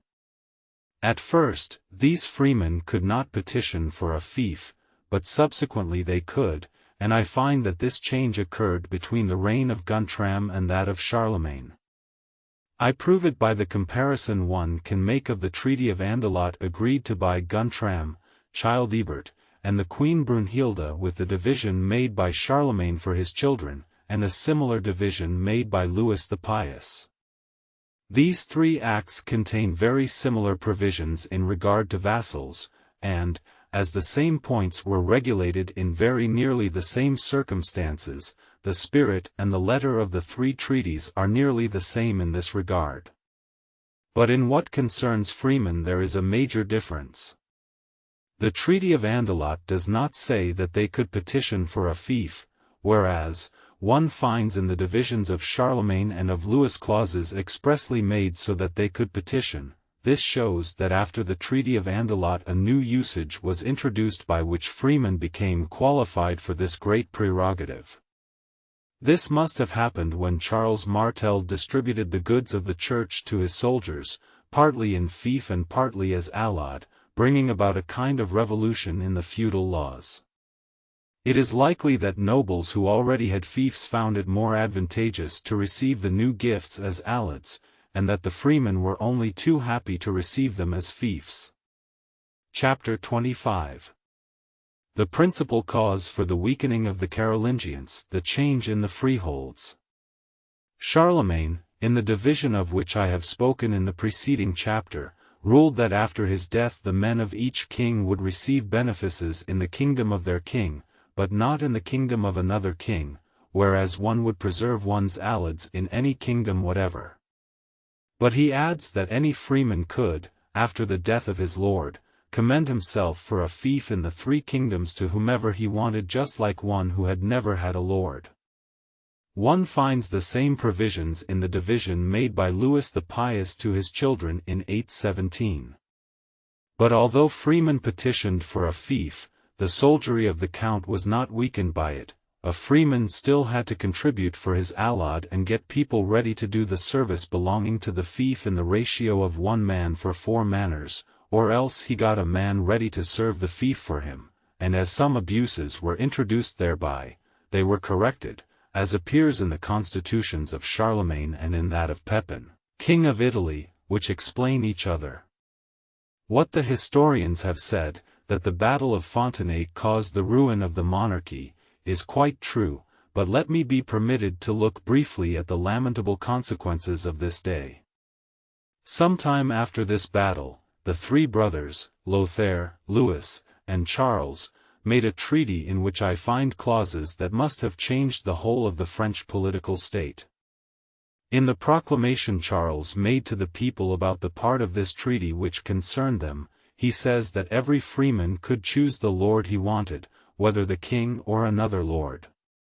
Before this treaty, the freeman could petty on for a fief, but his allod would always remain in the immediate power of the king, that is, under the jurisdiction of the count, and he depended on the lord to whom he had petitioned only by reason of the fief that he had obtained from him. After this treaty, every freeman could subject his allod to the king or to another lord, as he chose. It is not a question of those who petitioned for a fief but of those who changed their allod into a fief, and left, so to speak, the civil jurisdiction in order to enter the power of the king or of the lord they wanted to choose. Thus, those who were formerly directly under the power of the king, insofar as they were freemen under the count, became imperceptibly vassals of one another, for each freeman could choose the lord he wanted, whether the king or another lord. 2. If a man changed a land he possessed in perpetuity into a fief, these new fiefs could no longer be for life. Thus, we see shortly thereafter a general law giving the fiefs to the children of the possessor. This is from Charles the Bald, one of the three princes who had contracted to this. What I have said of the liberty of all men in the monarchy, after the treaty of the three brothers, to choose the lord they wanted from among the king and the other lords, is confirmed by acts passed after that time. In Charlemagne's time, when a vassal had received a thing from a lord, even if it was worth only a sou, he could not leave him. But under Charles the Bald vassals could follow their interests or their caprice with impunity, and this prince expresses himself so strongly on this point that he seems rather to invite them to enjoy this liberty than to restrict it. In Charlemagne's time, benefices were personal rather than real, later they become real rather than personal. Chapter 26. Change in fiefs. Fiefs underwent no less a change than did allods. One sees by the capitulary of Compiègne, made under King Pepin, that those to whom the king gave a benefice themselves gave a part of this benefice to various vassals, but these parts were not distinct from the whole. The king took them back when he took the whole, and on the death of the lord the vassal also lost his underfief. A new beneficiary came who in turn established new undervassals. Thus, the underfief was not at all a dependency of the fief, it was the person who was dependent. In this way, the undervassal reverted to the king because he was not attached to the vassal forever, and the underfief reverted likewise to the king because it was the fief itself and not a dependency of the fief. Such was the undervassalage when fiefs were revocable, such was it also when fiefs were for life. This changed when the fief passed to the heirs and the underfiefs were passed in the same way. What the king had held without mediation was no longer held except by mediation, and royal power was, so to speak, pushed back a degree, sometimes two, and often more. One sees in the books on fiefs that, although the vassals of the king could give land as a fief, that is, as an underfief of the king, nevertheless these undervassals or petty vavassors could not likewise give land as a fief, so that what they had given they could always take back. Besides, such a concession did not pass to the children as did fiefs, because it was supposedly not made according to the law of fiefs. If one compares the state of the undervassalage at the time when the two senators of Milan wrote these books, with its state at the time of King Pepin, one will find that these underfiefs kept their primitive nature longer than the fiefs. But when these senators wrote, one had made such general exceptions to this rule as to reduce it almost to nothing. For if one who had received a fief from a petty vavassor had followed him to Rome on an expedition, one acquired all the rights of a vassal. In the same way, if one had given silver to the petty vavassor in order to obtain the fief, the latter could not take it away from one, or keep one from handing it down to one's son until he had returned his silver to him. Finally, this rule was no longer followed in the Senate of Milan. Chapter 27. Another change in the fiefs. In Charlemagne's time, one was obliged under threat of great penalties to go to the convocation for any war whatever. Excuses were not accepted, and the count who exempted someone would himself be punished. But the Treaty of the Three Brothers put a restriction that took the nobility out of the king's hand, so to speak. One was no longer expected to follow the king to war, except when that war was defensive. One was free in other wars to follow one's lord or to look after one's business. This treaty is related to another made 5 years before between the two brothers Charles the Bald and Louis, King of Germany, by which these two brothers excused their vassals from following them to war in the case of some expedition against each other, a thing to which the two princes swore and to which they made both armies swear. The death of 100,000 Frenchmen at the Battle of Fontenay made the remaining nobility think that they would finally be exterminated by the quarrels of these kings over their shares and that the ambition and jealousy of these kings would spill all the blood left to be spilled. A law was made providing that the nobility would not be constrained to follow the princes to war except when it was a question of defending the state against a foreign invasion. It was in use for many centuries. Chapter 28. Changes that occurred in the great offices and in the fiefs. It seemed that everything took on a particular vice and was corrupted at the same time. I have said that in the early times many fiefs were alienable in perpetuity, but these were particular cases, and fiefs in general still preserved their proper nature, and if the crown had lost fiefs, it substituted others for them. I have also said that the crown had never alienated the great offices in perpetuity. But Charles the Bald made a general regulation that affected the great offices and the fiefs equally. He established in his capitularies that the counties would be given to the children of the count, and he wanted this regulation to apply also to fiefs. It will soon be seen that this regulation was more broadly extended so that the great offices and the fiefs passed to more distant relatives. It followed that most of the lords who had formerly answered immediately to the crown answered to it only mediately. These counts who had formerly rendered justice in the king's audiences, these counts who led freemen to war, stood between the king and his freemen, and power was pushed back yet another degree. There is more. It seems, according to the capitularies, that the counts had had benefices attached to their county and vassals under them. When the counties became hereditary, these vassals of the count were no longer immediate vassals of the king, the benefices attached to the counties were no longer the benefices of the king, the counts became more powerful because the vassals they already had put them in a position to procure others. In order to get a good sense of the weakness that resulted at the end of the reign of the Carolingians, one has only to see what happened at the beginning of the reign of the Capetians when the multiplication of underfiefs was the despair of the great vassals. It was a custom of the kingdom that, when the elder sons had given shares to the younger ones, the latter paid homage for them to the former, so that the dominant lord no longer held them except as underfiefs. Philip Augustus, the Duke of Burgundy, the Counts of Nevers, of Boulogne, of St. Paul, of Dampierre, and the other lords declared that from then on, whether the fief was divided by inheritance or otherwise, the whole would always be the dependency of the same lord, without any lord in between. This ordinance was not generally followed, for as I have said elsewhere, it was impossible to make general ordinances in those times, but many of our customs were set by it. Chapter 29. On the nature of fiefs after the reign of Charles the Bald. I have said that Charles the Bald wanted an office or fief to pass from the man who had held it to his surviving son. It would be difficult to follow the progress of the abuses resulting from this and from the extension given to this law in each country.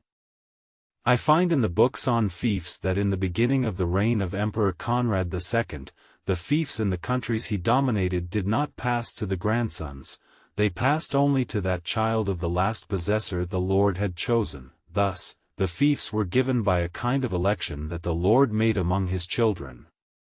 I have explained in this book how, under the Carolingians, the crown was in certain respects hereditary. It was hereditary because kings were always taken from this family, it was hereditary also because the children inherited, it was elective because the people chose among the children. As things follow one another and as one political law is always related to another political law, the same spirit was followed in the inheritance of fiefs that had been followed in the succession to the crown. Thus, the fiefs passed to the children, both by the right of inheritance and by the right of election, and each fief was, like the crown, elective and hereditary. This right of election held by the person of the Lord did not exist at the time of the authors of the books on fiefs, that is, during the reign of the Emperor Frederick I. Chapter 30. Continuation of the same subject. It is said in the books on fiefs that, when Emperor Conrad left for Rome, the faithful who were in his service asked him to make a law so that the fiefs that passed to the children would also pass to the grandchildren, and that one whose brother had died without legitimate heirs could inherit the fief that had belonged to their common father. This was granted.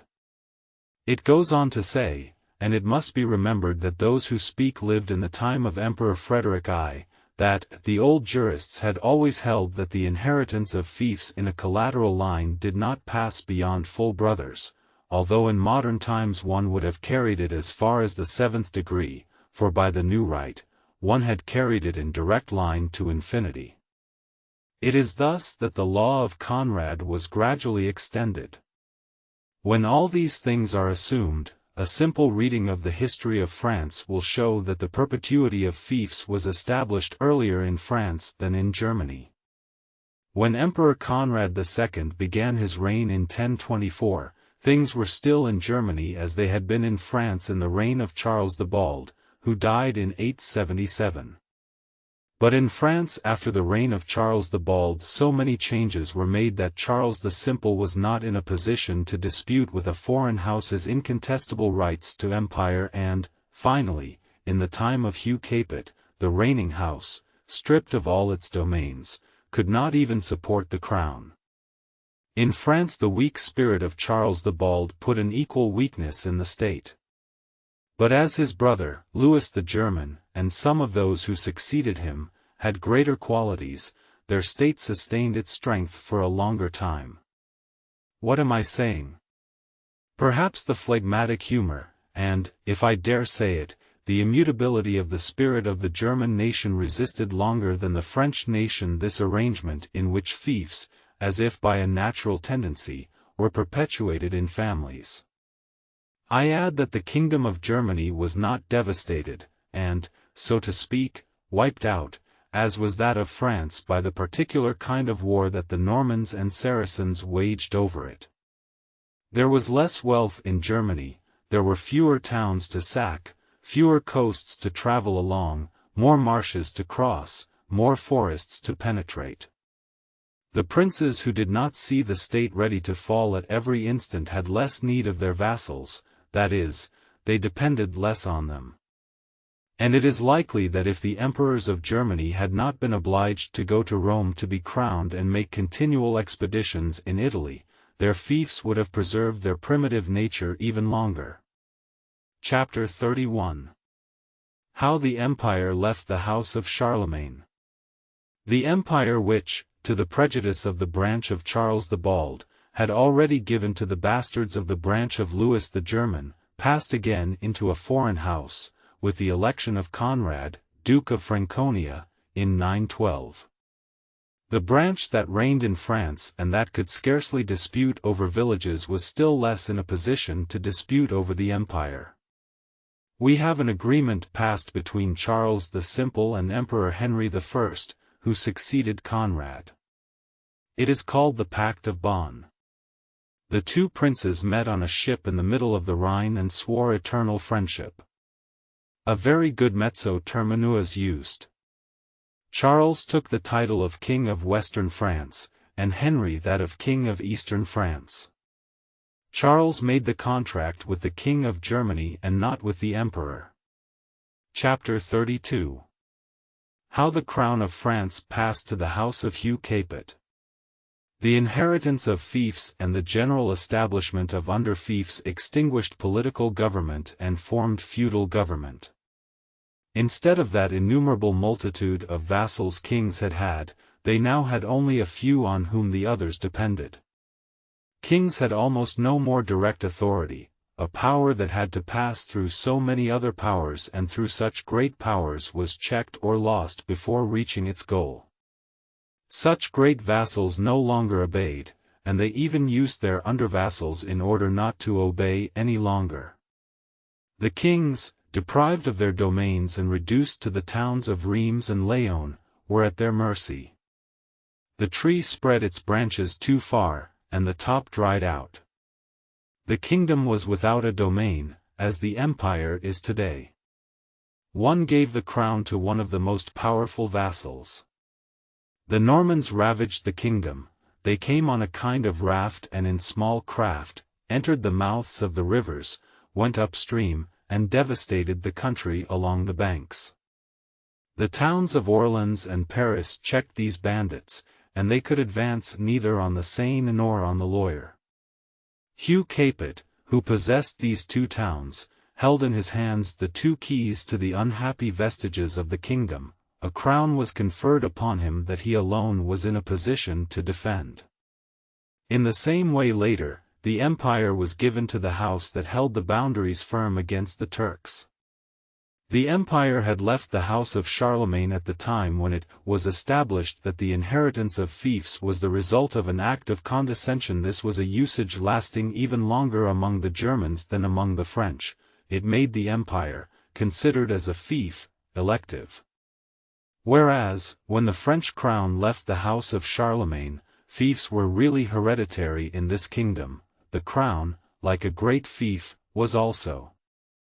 Moreover, it has been a mistake to ascribe to the exact moment of this revolution all the changes that had happened, or which happened later. Everything was reduced to two events: the reigning family changed, and the crown was united with a great fief. Chapter 33. Some consequences of the perpetuity of fiefs. It followed from the perpetuity of fiefs that the right of the eldest, or of primogeniture, was established among the French. It was not known among the Merovingians. The crown was divided between these brothers, and Alids were similarly divided, but fiefs, revocable or for life, not being an object of inheritance, could not be an object of division. Under the Carolingians, the title of emperor held by Louis the Pious, with which he honored his eldest son Lothair, made him devise for this prince a kind of precedence over his younger brothers. The two kings were to go to the emperor each year, carry presents to him, and receive larger ones from him. They were to confer with him on common business. This is what gave Lothair those ambitions that brought him so little success.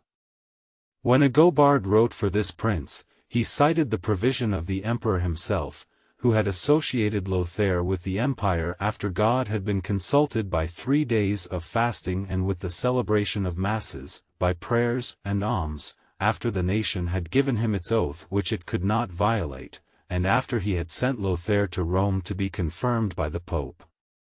He gives weight to all this, and not to the right of the eldest. He says, indeed, that the emperor had designated a division to the younger children and that he had preferred the eldest, but to say that he had preferred the eldest is to say at the same time that he could have preferred the younger ones. But when fiefs became hereditary, the right of the eldest was established in the inheritance of fiefs, and for the same reason in that of the crown, the great fief. The old law that formed divisions no longer existed. As the fiefs were burdened with a service, the possessor had to be in a position to perform it. A right of primogeniture was established, and the reasoning of the feudal law forced that of the political or civil law. As fiefs passed to the possessor's children, the lords lost the liberty to dispose of them, and in order to be compensated for them, they established a right that was called the right of redemption, of which our customs speak, which was paid first in the direct line and which through usage came to be paid only in the collateral line. Soon fiefs could be transferred to outsiders as a patrimonial good. That gave rise to the right of permissions and sales, established in almost the whole kingdom. These rights were arbitrary at first, but when the practice of granting these permissions became general, they were fixed in each region. The right of redemption had to be paid with each change of heir and was at first even paid in the direct line. The most general custom had fixed it at a year's revenue. That was onerous and inconvenient for the vassal, and the fief became, so to speak, in debt. It often happened in the act of homage that the lord would demand for the redemption only a certain sum of silver, which, by the changes which occurred in moneys, became of no importance. Thus the right of redemption is today reduced almost to nothing, whereas that of permissions and sales has continued to exist to its full extent. As the latter right concerns neither the vassal or his heirs but is a fortuitous case which could have been neither foreseen nor expected, one did not make these sorts of stipulations, and one continued to pay a certain portion of the price. When fiefs were for life, one could not give a part of one's fief so as to have it always as an under-fief. It would have been absurd for the simple holder of a usufruct to have disposed of the ownership of the thing. But, when fiefs became perpetual, this was permitted, with certain restrictions set by customs, and was called parting one's fief. Once the perpetuity of fiefs caused the right of redemption to be established, daughters could inherit a fief in the absence of males. For when the lord gave the fief to the daughter, he multiplied the instances of his right of redemption because the husband had to pay it as well as the wife. This arrangement could not apply to the crown, for as it was not answerable to anyone, there could be no right of redemption for it. The daughter of William V, Count of Toulouse, did not inherit the county. Later, Eleanor inherited Aquitaine, and Matilda, Normandy, and the right of inheritance of daughters in those times seemed so well established that Louis the Young, after the dissolution of his marriage with Eleanor, made no difficulty about returning Guienne to her. As these two examples came very soon after the first, the general law which called women to inherit fiefs must have been introduced later in the county of Toulouse than in the other provinces of the kingdom. The constitutions of the various kingdoms of Europe followed the actual state of these fiefs when these kingdoms were founded.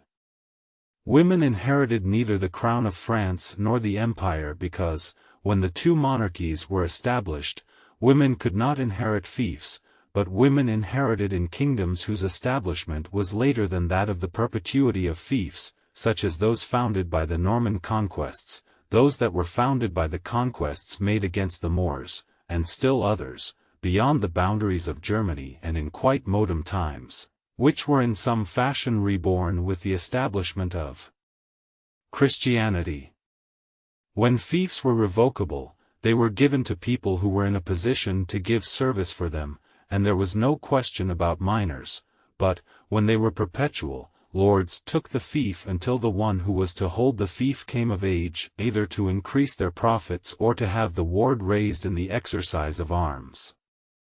This is what our customs call the garde noble, which is founded on other principles than those of guardianship and is entirely distinct from it. When fiefs were for life, one petitioned for a fief, and real transmission, which was done by sceptre, confirmed the fief as homage does today. We do not see that the counts, or even the deputies of the king, received homages in the provinces, and this function is not found in the commissions of these officers, which have been preserved for us in the capitularies. Indeed, they sometimes made all the subjects swear the oath of fealty, but this oath was scarcely an homage of the same nature as those that were subsequently established. In these, the oath of fealty was an action joined to the homage, sometimes following and sometimes preceding it, and did not apply in all the homages. it was less solemn than the homage and was entirely distinct from it. The counts and the deputies of the king still, on occasion, made the vassals whose fealty was suspect give an assurance that was called firmitas, but this assurance could not have been an homage because kings gave it to each other. Even if the Abbé Suger speaks of a throne of Dagobert, where, according to the report of antiquity, the kings of France were accustomed to receive homages from the lords, it is clear that he is using here the ideas and the language of his time. When fiefs passed to heirs, the acknowledgement of the vassal, which in early times was only an occasional thing, became a regular act. It was made in a more striking way, it was filled with more formalities because it was to carry the remembrance of the reciprocal duties of the lord and the vassal down through the ages. I could believe that homages began to be established in the time of King Pepin, which is when I have said many benefices were given in perpetuity, but I would believe it with reservation and only on the assumption that the authors of the old annals of the Franks were not ignorant men, who, when describing the ceremonies for the act of fealty that Tasselin, Duke of Bavaria, made to Pepin, spoke according to the usages that they saw practiced in their own time. Chapter 34. Continuation of the same subject. When fiefs were revocable or for life, they scarcely belonged to any but the political laws. This is why in the civil laws of those times so little mention is made of the laws of fiefs. But, when they became hereditary, they could be given, sold, or given as legacies, and they belonged to both the political and civil laws. The fief, considered as an obligation to military service, was a concern of political right; considered as a kind of good in commerce, it was a concern of civil right. This gave rise to the civil laws on fiefs. As fiefs had become hereditary, laws concerning the order of inheritance had to be relative to the perpetuity of fiefs. Thus was established, in spite of the provision of Roman right and the Salic law, this rule of French right propres any remontant point. The fief had to be served, but a grandfather or a great-uncle would have been a bad vassal to give to the lord. Thus from the first this regulation applied only to fiefs, as we learn from Boutillier. As fiefs had become hereditary, the lords, who were to see that service was done for the fief, required that daughters who were to inherit the fief, and I believe, sometimes, males, could not marry without their consent, so that marriage contracts became for the nobles a feudal provision and a civil provision. In such an act, made under the eyes of the lord, provisions were made for the future inheritance with a view to the heirs being able to serve the fiefs. Thus, only nobles were at first at liberty to provide for future inheritances by marriage contract, as Bohier and Offrerius have remarked. It goes without saying that redemption by one of the lineage, founded on the old right of relatives, which is a mystery of our old French jurisprudence that I do not have time to develop, could not be applied to fiefs before they became perpetual. Italium. I close the treatise on fiefs where most authors have begun it.